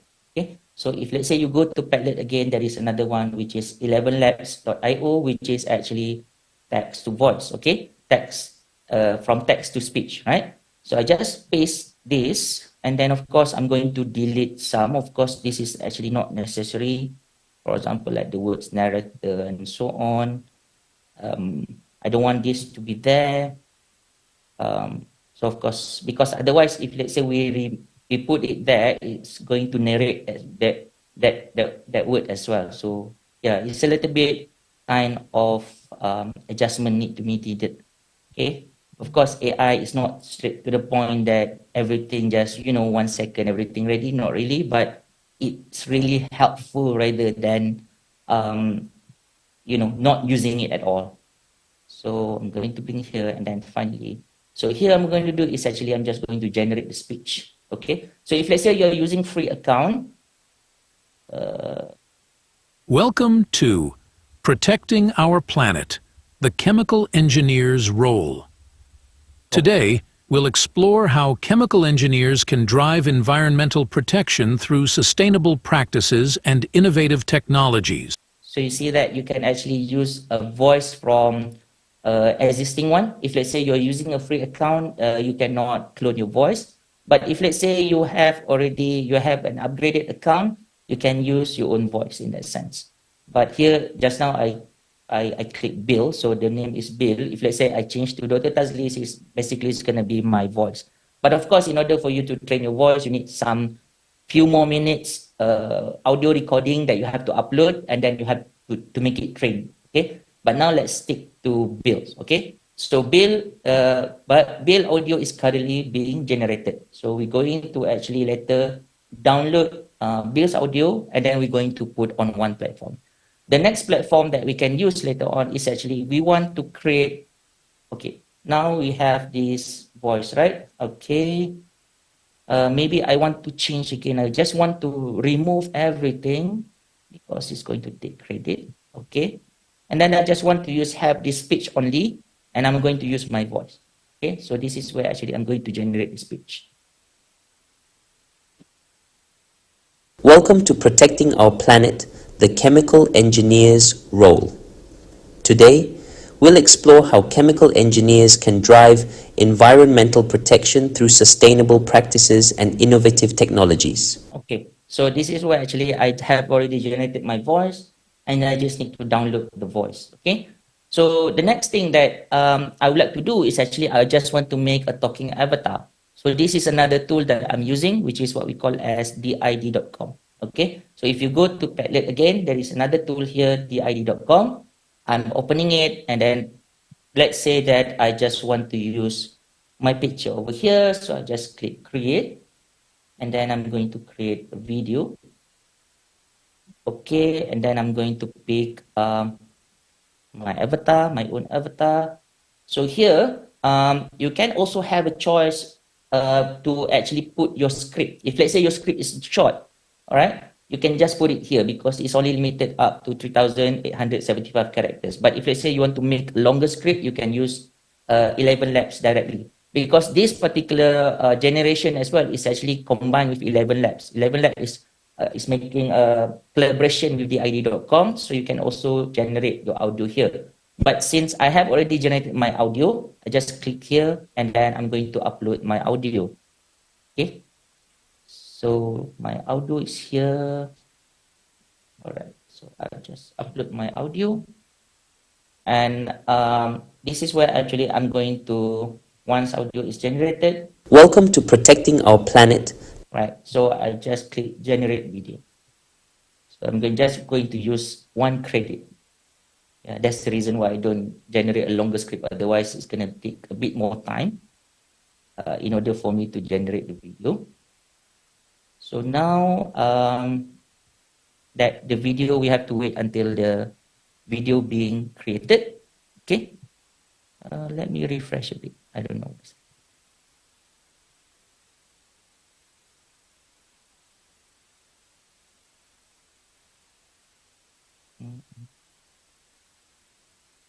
I'm not sure what happened now.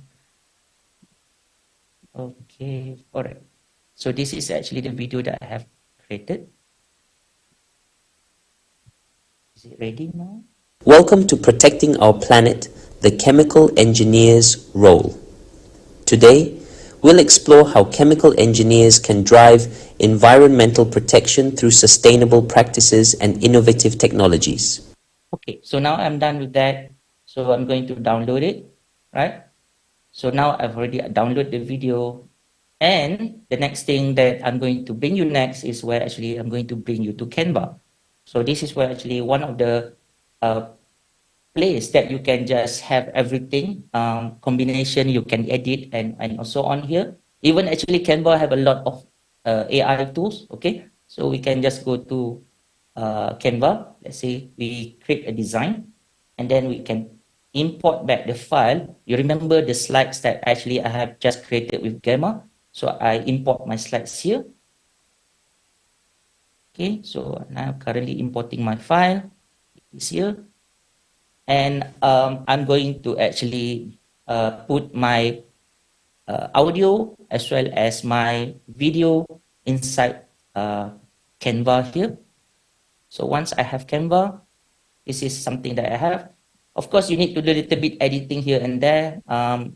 So for example, like it may have a little bit adjustment needed. For example, you don't want to have made with Canva, you just delete it. And then this is also you delete it. Then you make some adjustment here just to make it nice and so on. Or you can change the pictures and so on. Okay, so that's up to you. Or also you can use different template, or you can create a new template from if let's say you don't want to use this existing Gamma template. So what I have to do next is actually I just need to upload my video avatar that I have downloaded earlier. So I'm going to upload files. So I'm going to do it here. So now the file is being uploaded.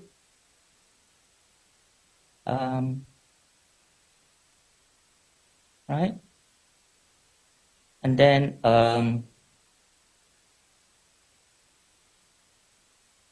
now I'm going to put this avatar here. Welcome to Protecting Our Planet, the Chemical Engineers.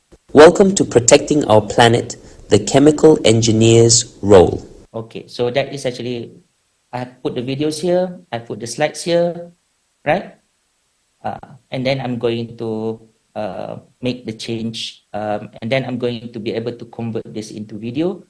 I'm also going to upload some audios here. So for example, like if I go to here on this side, I'm going to upload an audio, which is actually, if you remember the audio that I have generated earlier. Let me bring back to AI. Okay. It's okay. I don't have. All right. So once you have this, or if let's say you have some other audio that you want to put in, once you upload file, you can put other audio in. And then after that, you can just share and you can just download it into what we call as MP4 video. Okay. But of course, you need some adjustment here, editing, trimming, and so on. That's a little bit time, but it's actually by practice that we can get a better way of doing it. But I just want to show you within 30 minutes how it's possible to be done. Okay. So that is actually, you know, some of the things that we could do, possibly do in order for us to make the video. It's not that difficult. It's much easier. I don't have to record myself. Everything is there. Okay. So while waiting for downloading, perhaps you can share with me your thoughts is once you see these tools, what potential use case do you see for these tools in your video creation process? How do you find that? Can you respond to me on Mentimeter? Because I know that you are in the hall, that of course you cannot respond to me by voice, but you can type it to me. What do you think? Are you interested to learn it further? You can use this at menti.com and use this code 6154-8894. Okay.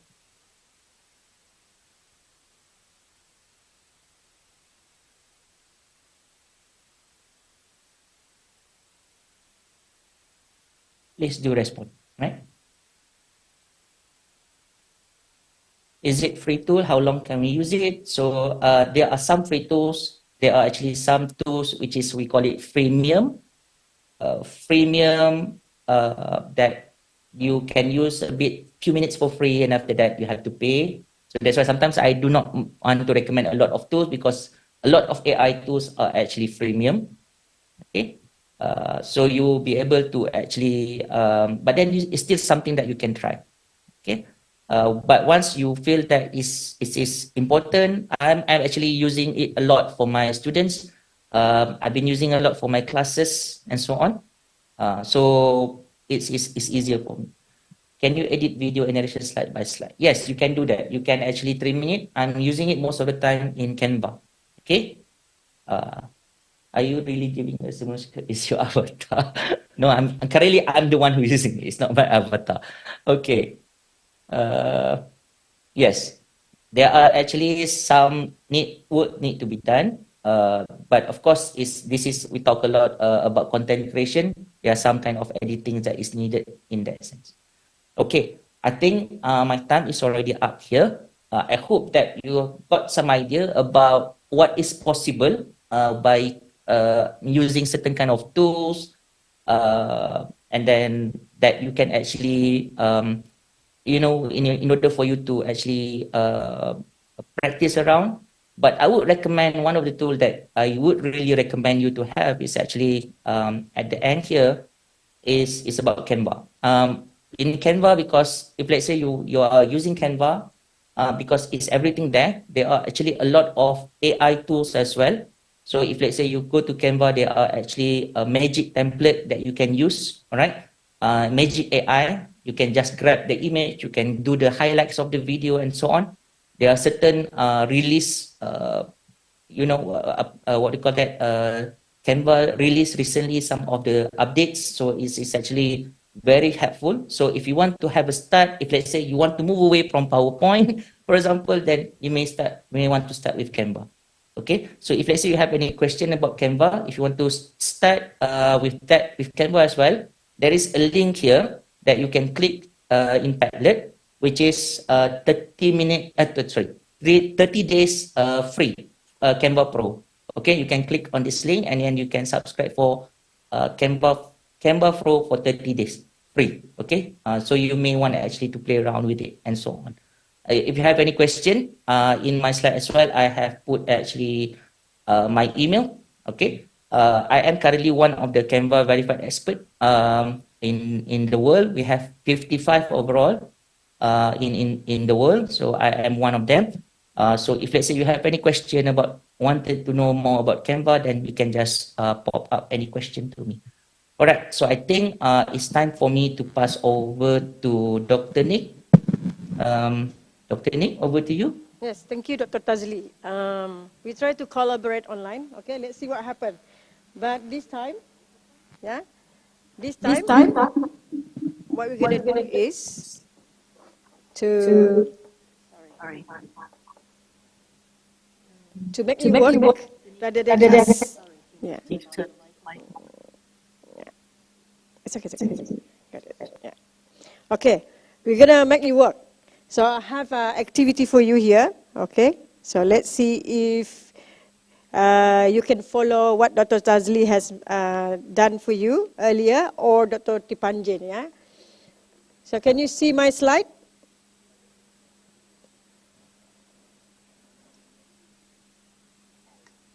Yeah. Okay. Now, this is your homework or your classwork here.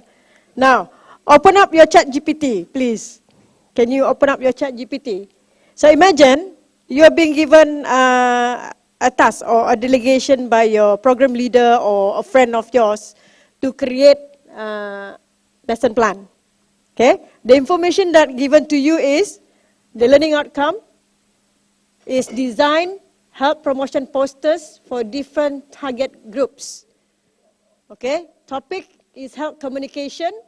Key concepts, you can type in 7 C's of health communication, and those are the different elements. And then you can type formative assessment if you wish, summative assessment. And don't worry about the format yet, okay? So why don't you try selecting the correct prompts? Because earlier, our first speaker during the first workshop has actually mentioned that crafting prompt or prompting is important. Would you like to try that? Yeah? And then I'm going to ask maybe 1 or 2 people to share, okay? And we will need a mic, okay? So for those online, don't worry, okay? You can always share your idea on the chat, okay? So I'll give you a couple of minutes. Just choose any of the prompts there that you can, utilize to develop your lesson plan. This is quite easy, straightforward.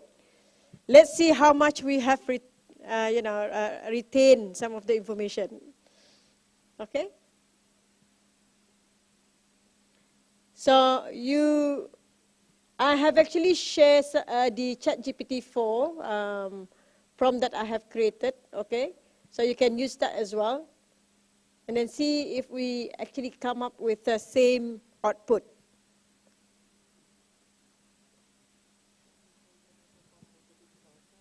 Yeah. Okay? Anybody has output? So just imagine you are asked to deliver a workshop or a brief session, and you are given this information to craft your lesson plan, and you can use them as prompt.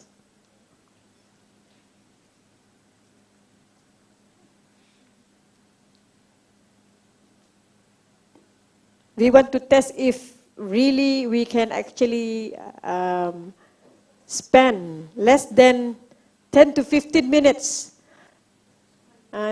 developing a lesson plan. Okay?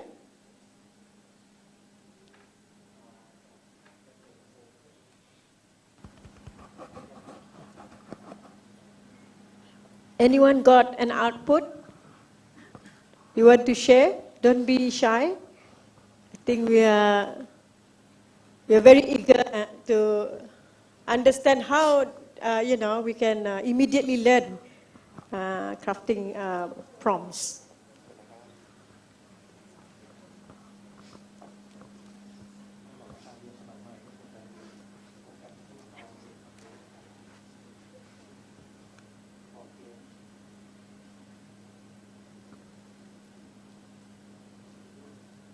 Okay, let me invite anyone who's ready. Anybody ready to share what is your output from the prompt?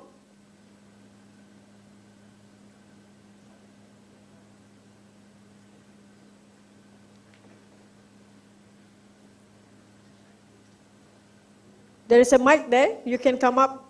Maybe can I invite one of my colleagues from UBD?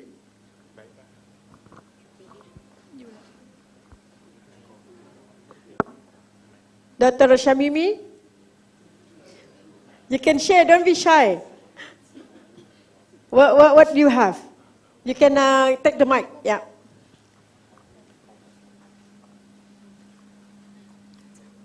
Dr. Raja Shamimi, there you go, yeah. Okay, Dr. Raja Shamimi. All right, so for the prompts, I used the one similar to yours. So the feedback from ChatGPT 4.0 was a dynamic lesson plan, designing health promotion posters. So the lesson titled was Designing Health Promotion Posters for different target groups using health communication principles. So in there, the grade levels that they gave was high school, college, subject health education, communication, and the durations for 2 weeks. So they have crafted the materials and the learning outcomes to be catered for the 2 weeks. Right? So I've got the responses in less than a few seconds. It took me longer to type, The responses was very fast. And they gave a full activity for the 2 weeks, as well as the activities and lessons plans, as well as personalized student feedback. So, yeah. So they're much more faster than us as human, of course. Thank you, Dr. Rajashimi. Yes. You see, you can imagine the right prompting actually give certain output, which you need to read again. For instance, when we look at the learning outcome, right? Is the learning outcome matching with what we intend to deliver for that topic. So normally, our colleague or your program leader will let you know what is the learning outcome. So it's very important for you to check and match, not just take everything, which is given by ChatGPT. This is really important. And the concept itself. Do you think that the concept is aligned with what has been assigned to you to deliver on that particular session? Okay?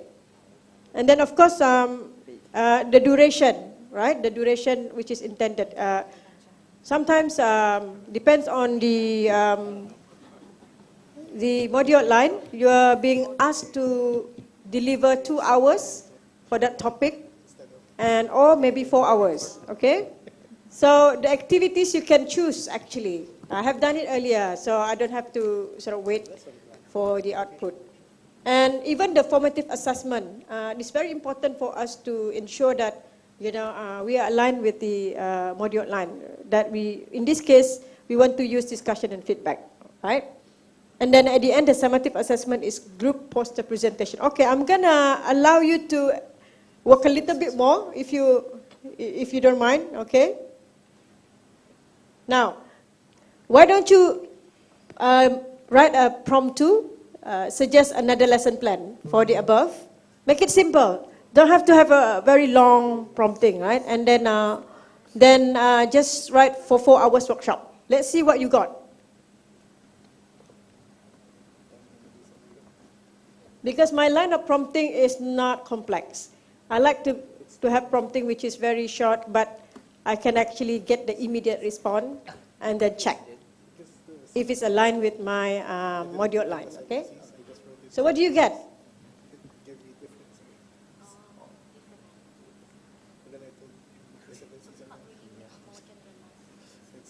Anybody want to share?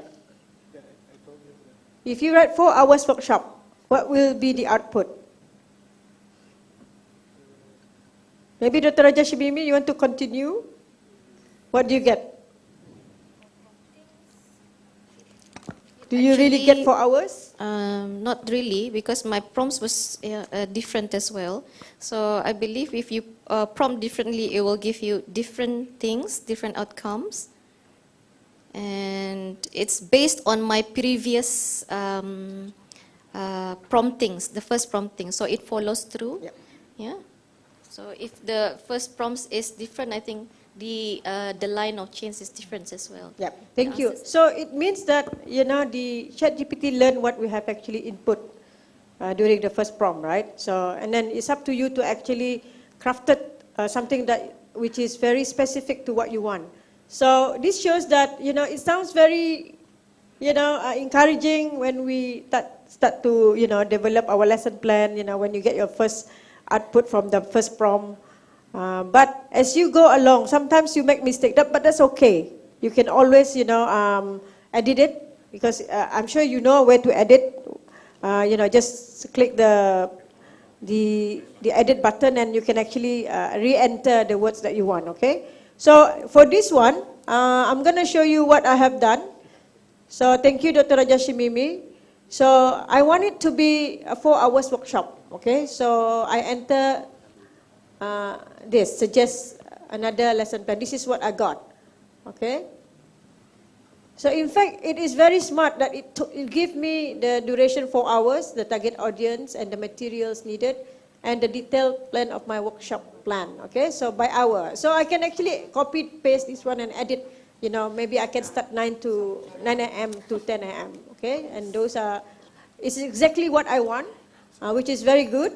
It gives me guidance on, how should I actually run my workshop for 4 hours. First, I have to, of course, give the lecture on 7C health communication. I can spend 50 minutes. And then the second hour, I can do group formation and initial design. Because my intention is, if you remember, the summative assessment is for them to create a poster presentation. It seems easy, but when you start thinking about the lesson plan, you need to have the alignment of your activities to the learning outcomes, right? So as you can see here, as it moves towards the third hour, which is maybe You can write here maybe 10 to 11 a.m. you want to spend that amount of time. The student can actually do poster development and peer review. So they can spend 30 minutes. It's very important for us to be specific on the timing because we want to make sure that our learning outcome is delivered within the time that we plan, and also the activity is very much tailored to our instructions that we want to deliver to the student, right? And then finally, we can actually have finalization and presentation. So this thing actually can be used for your lesson plan, and you can actually adapt it according to your own lesson plan guideline, because each university normally they have their own basic requirement. Okay. Now let's just make this interesting. This is face to face. Let's make it interesting by giving the third prompt using online mode for the above. For me, I don't repeat the prompt. I just write for the above and then using online mode. See what happens. See if we can actually come up with a different teaching and learning strategies for online.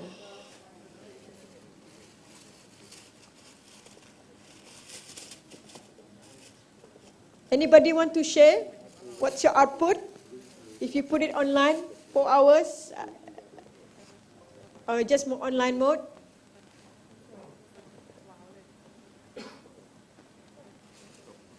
Prof. Leven, are you all right?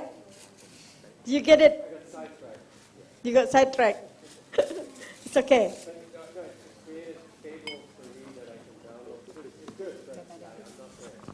Yeah, I think this is the fact that when we start practicing our prompting, sometimes you do not get the output that you want. But when we start prompting, eventually we will improve our style and how do we use the different keywords, and how do we actually instruct ChatGPT to do so. So for me, what I did earlier was I just typed those prompts. Honestly, I don't type fancy thing. So I just type very simple, and it just come up with this very nice online workshop overview. It's too long for me to read anyway, but it is still within what I have expected in terms of the learning outcomes, and I check the delivery, I check the concepts are quite right.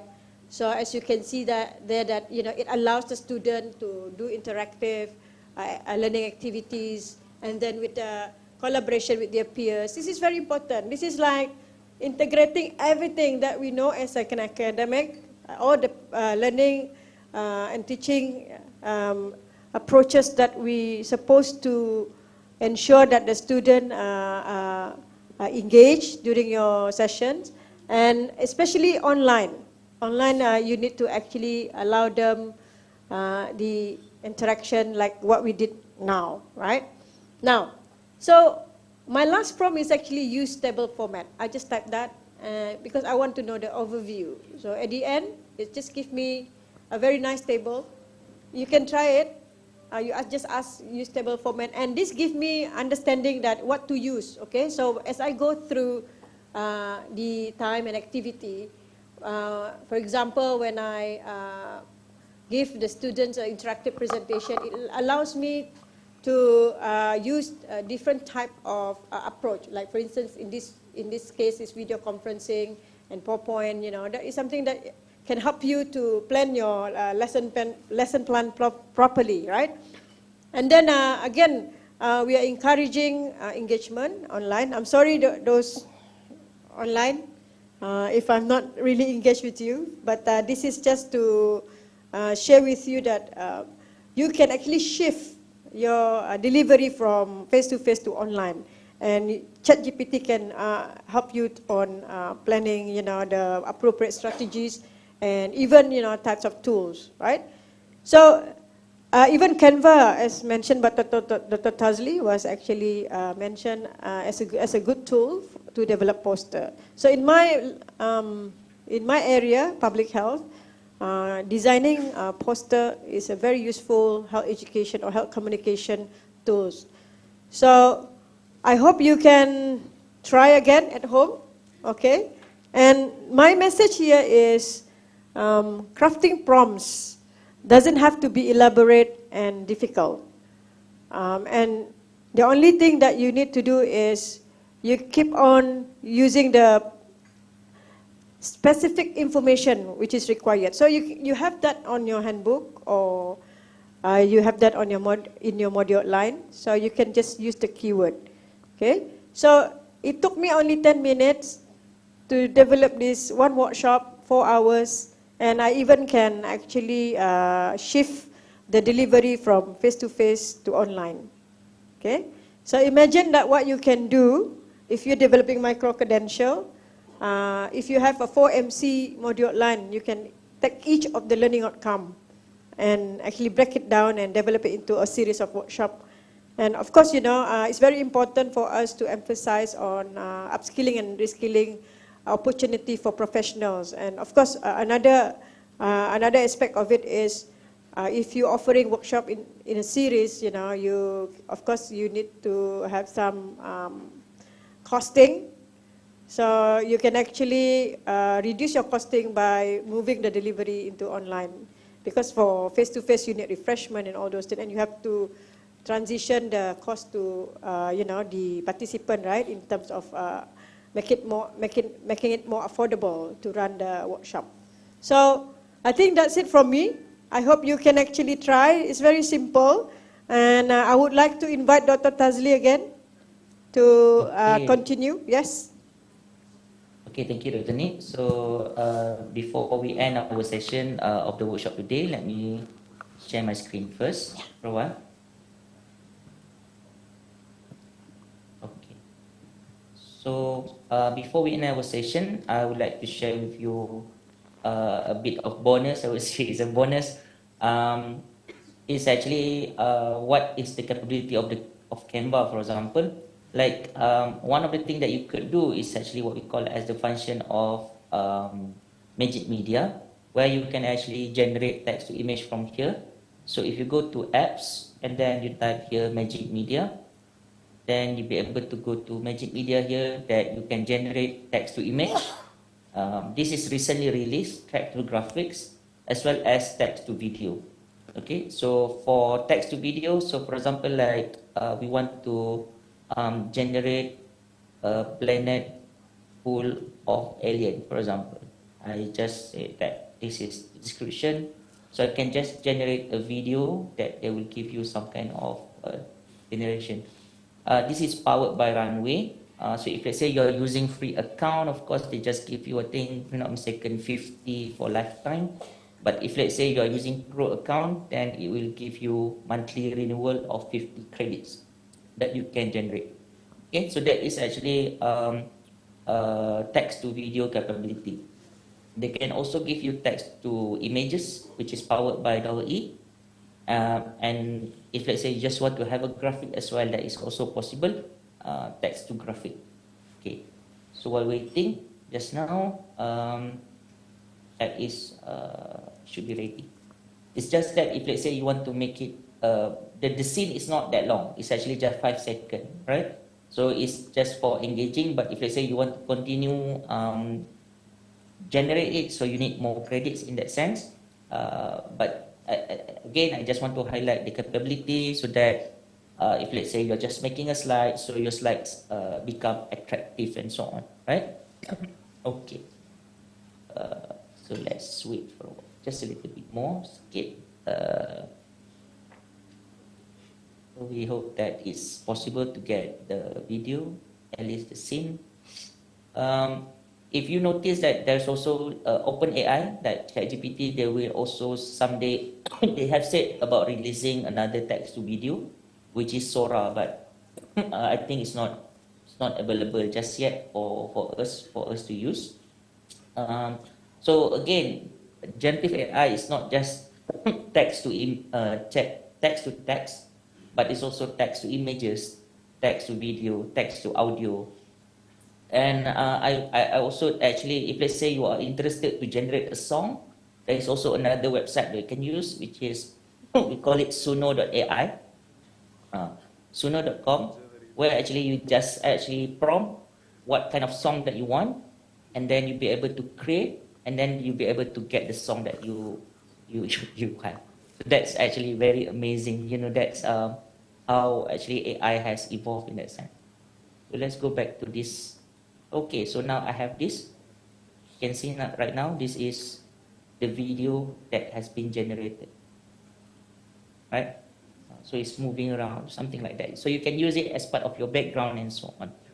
So that's all. I think our purpose of the workshop for 1 hour is very short, just for us to share with you what are the capability of AI. It's not just ChatGPT, but it's actually a lot of it that can be done, that can ease our task, that can help us a lot in creativity.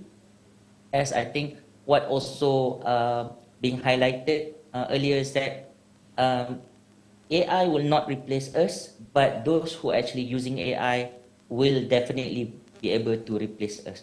Okay, so perhaps before end of our session, maybe you can just share with us what do you learn today. And if you are interested to learn more about this, of course, I think I go very fast just now about, you know, explaining different tools. And it's not my aim actually just to make you understand everything. It's just that my aim to show you that there's a lot of AI tools outside there that is capable to do many things that can ease our task, that can ease our job. So perhaps if, let's say, you want to learn it further, you can just let me know. I mean, we can provide further training in that sense. If you are interested, that is also possible. But please do share with me at menti.com using this code 61548894. What do you learn from our sharing today? Sorry.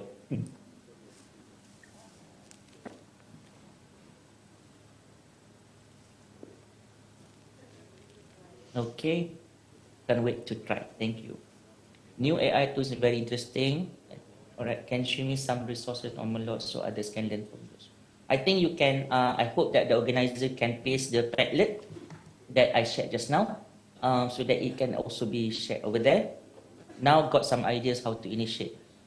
All right, by the way, if let's say I also can share with you, and maybe I paste it in, I can also paste it in, sorry, not here. I can paste it over here. If let's say you can actually go to my YouTube, that's also possible, so that you can actually access some of the video. I also have a lesson plan. Okay, so that's also the answer. You can go to here, for example, if you drag down further, there is actually a video of my lesson that I have conducted. That's about 2 hours session with my students. There are also plenty of things that I have taught over there. So you can visit my YouTube in order for you to learn. All right. I think that's all. Thank you very much. Over to the organizer. Thank you again. Well, thank you so much, Dr. Tasli and also Dr. Nick, for very informative and also eye-opening sessions. So I think we have time for about 2 quick questions. If anyone here in the room would like to ask any questions, and also those who are joining us online, if you have any questions, feel free to type your question in the chat, and then I think our speakers will be able to respond to those questions. Comments are also welcome. If you'd like to comment anything, please just raise your hand, and then we'll bring the microphone to you.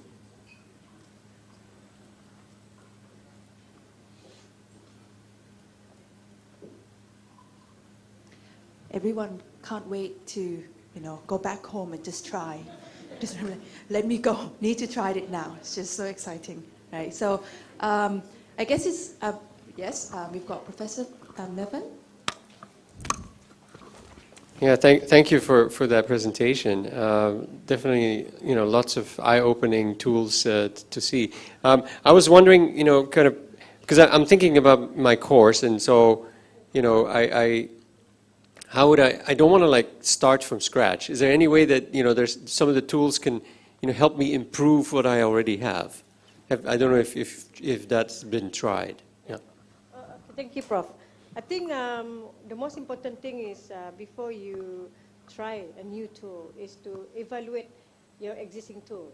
Do you need improvement in, let's say, as you develop your lesson plan or your module, do you require prompting, good crafting of prompts, for example? You know, sometimes it's not because the tools is not working. It's just a matter of for us to get familiar more with the prompting engineering, one. And two, of course, you know, you can actually get a free video avatar designer which is freely available. But I think what most important thing is we need to tailor that according to your audience or maybe your students. At what level that your students are, you know, happy to try it with you. Of course, you know, most of the students, they prefer free tools. So if you can provide them with free tools, you know, facility or platform, that will be good for them. If not, then you might want to rethink about, you know, maybe using maybe free ChatGPT for them. Because I think the problem with students is accessibility. Yeah, and so I think that's something I can do if I want to teach them about the AI tools. I'm just wondering about some of my existing lesson plans that I have. Say, for example, I was looking up statistical process control. I'm in process management. So I have a set of slides. It is already narrated. But I'm kind of curious, you know, can the tools help me to improve what I already have? Yes, definitely, because the one that I've given you is actually from my existing, one of the sessions that I've been doing for the last 10 years. And so did you then upload some of your old materials and then ask, you know, ChatGPT to improve on it, or? Yes, you If can I actually. may add. Prof, yes. If I may add, Dr. Nate. Oh, you're still it's around. actually that if let's say you have an existing slides, I would recommend that the first starting point is ChatGPT Plus. If let's say you're using it, or now you're using ChatGPT 4.0, you can just upload your slides and you can just ask the ChatGPT to act as a curriculum developer or curriculum designer, looking back at your content and recommend for what kind of improvement I should make for this content, for example. Or perhaps if let's say you have specific in mind that I want to use this kind of pedagogical strategies, would my content be sufficient for this? Or perhaps what would be the activities are suitable to replace and so that keep me updated? Or maybe you can use, for example, suggested to the AI, you can say that what could be the generative AI tools that I could use in order for me to enhance my class activities. So this, I would say, ChatGPT Plus, for example, is a good starting point to make that kind of enhancement. And after that, we can supplement it with different kind of tools in order for us to make improvement. That's all I can say. Thank you. Thank you very much. Yeah. Thank you, Prof. Very useful questions. Yeah. Anyone else would like to share your concern or your experience? I think the fundamental approach is to always improve our content. And definitely, you know, ChatGPT allows you to do that. Of course, you have to pay $20 for 4.0, right? So, but then for the students as well, you know, we allow them to utilize ChatGPT, but of course they will opt for the cheaper version. But as an educator, I think we need to always focus on the personalized learning aspect of developing our lesson plan and our modules. Thank you. All right, thank you so much, Dr. Nick, for your response. And we're now approaching the end of our symposium today. And to formally close the event, I would like to invite Associate Professor Dr. Neti Sukhsonboon, Vice President for Academic Affairs at Mahidol University, to the stage for the closing remarks. So please join me in welcoming Dr. Neti.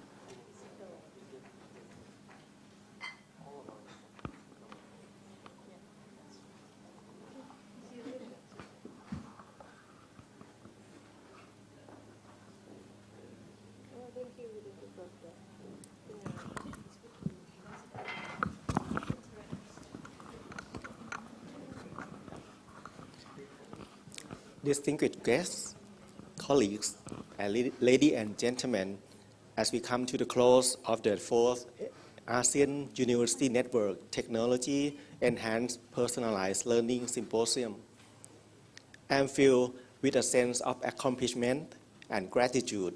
It has been an honor for Mahidol University to host this significant event, and I thank each one of you for your active participation and invaluable contributions. As our theme, AI for Personalized Learning, has proven to be a rich ground for exploration and discussion throughout the symposium, and we have dived into various aspects of artificial intelligence and its transformative potential to interactive workshops and panel discussion. We have collectively broadened our understanding of how AI can be leveraged to create more personalized effectiveness learning experience. I'm particularly inspired by the innovative ideas and collaborative spirit that have characterized this symposium. We have seen examples of cutting-edge research, practical implementation, and forward-thinking strategy that promise to reshape the future of education. The shared knowledge and experience will undoubtedly help us to push the boundary of what is possible in personalized learning.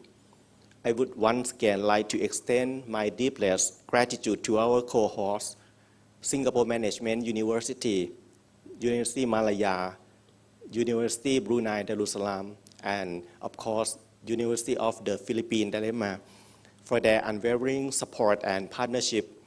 Your contribution have been instrumental in the success of this event. I also wish to thank our guest speakers, panelists, and moderators also for their expertise and dedications. Your insights have enriched our discussion and inspired new way of thinking.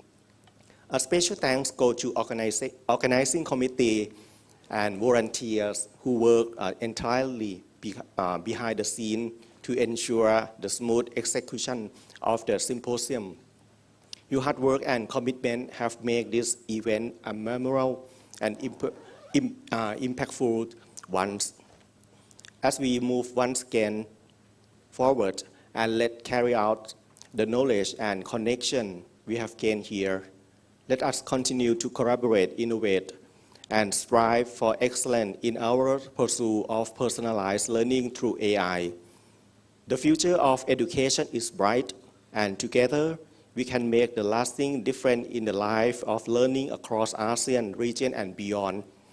Thank you once again for being a part of the symposium. I wish you all safe travel home and continued success in your endeavor. We look forward to seeing you again in a future AUN TEPL event. Thank you very much. สวัสดีครับ Okay, so before we actually really conclude the event, I would like to ask for your kind participation to scan this QR code and then complete our satisfaction survey. Okay, so the feedback that we received today will be very helpful in helping us improving our future projects. And there's an announcement for those of you who are joining us for the welcome dinner for today. So the boat will be leaving a little bit late, about 15 minutes late. So we would like to see you at the lobby at about 6 p.m. So that will be the change in schedule. Okay. And for me, I hope that you gain valuable insights from all these sessions today, and all the inspiration and skills from listening to our panel speakers.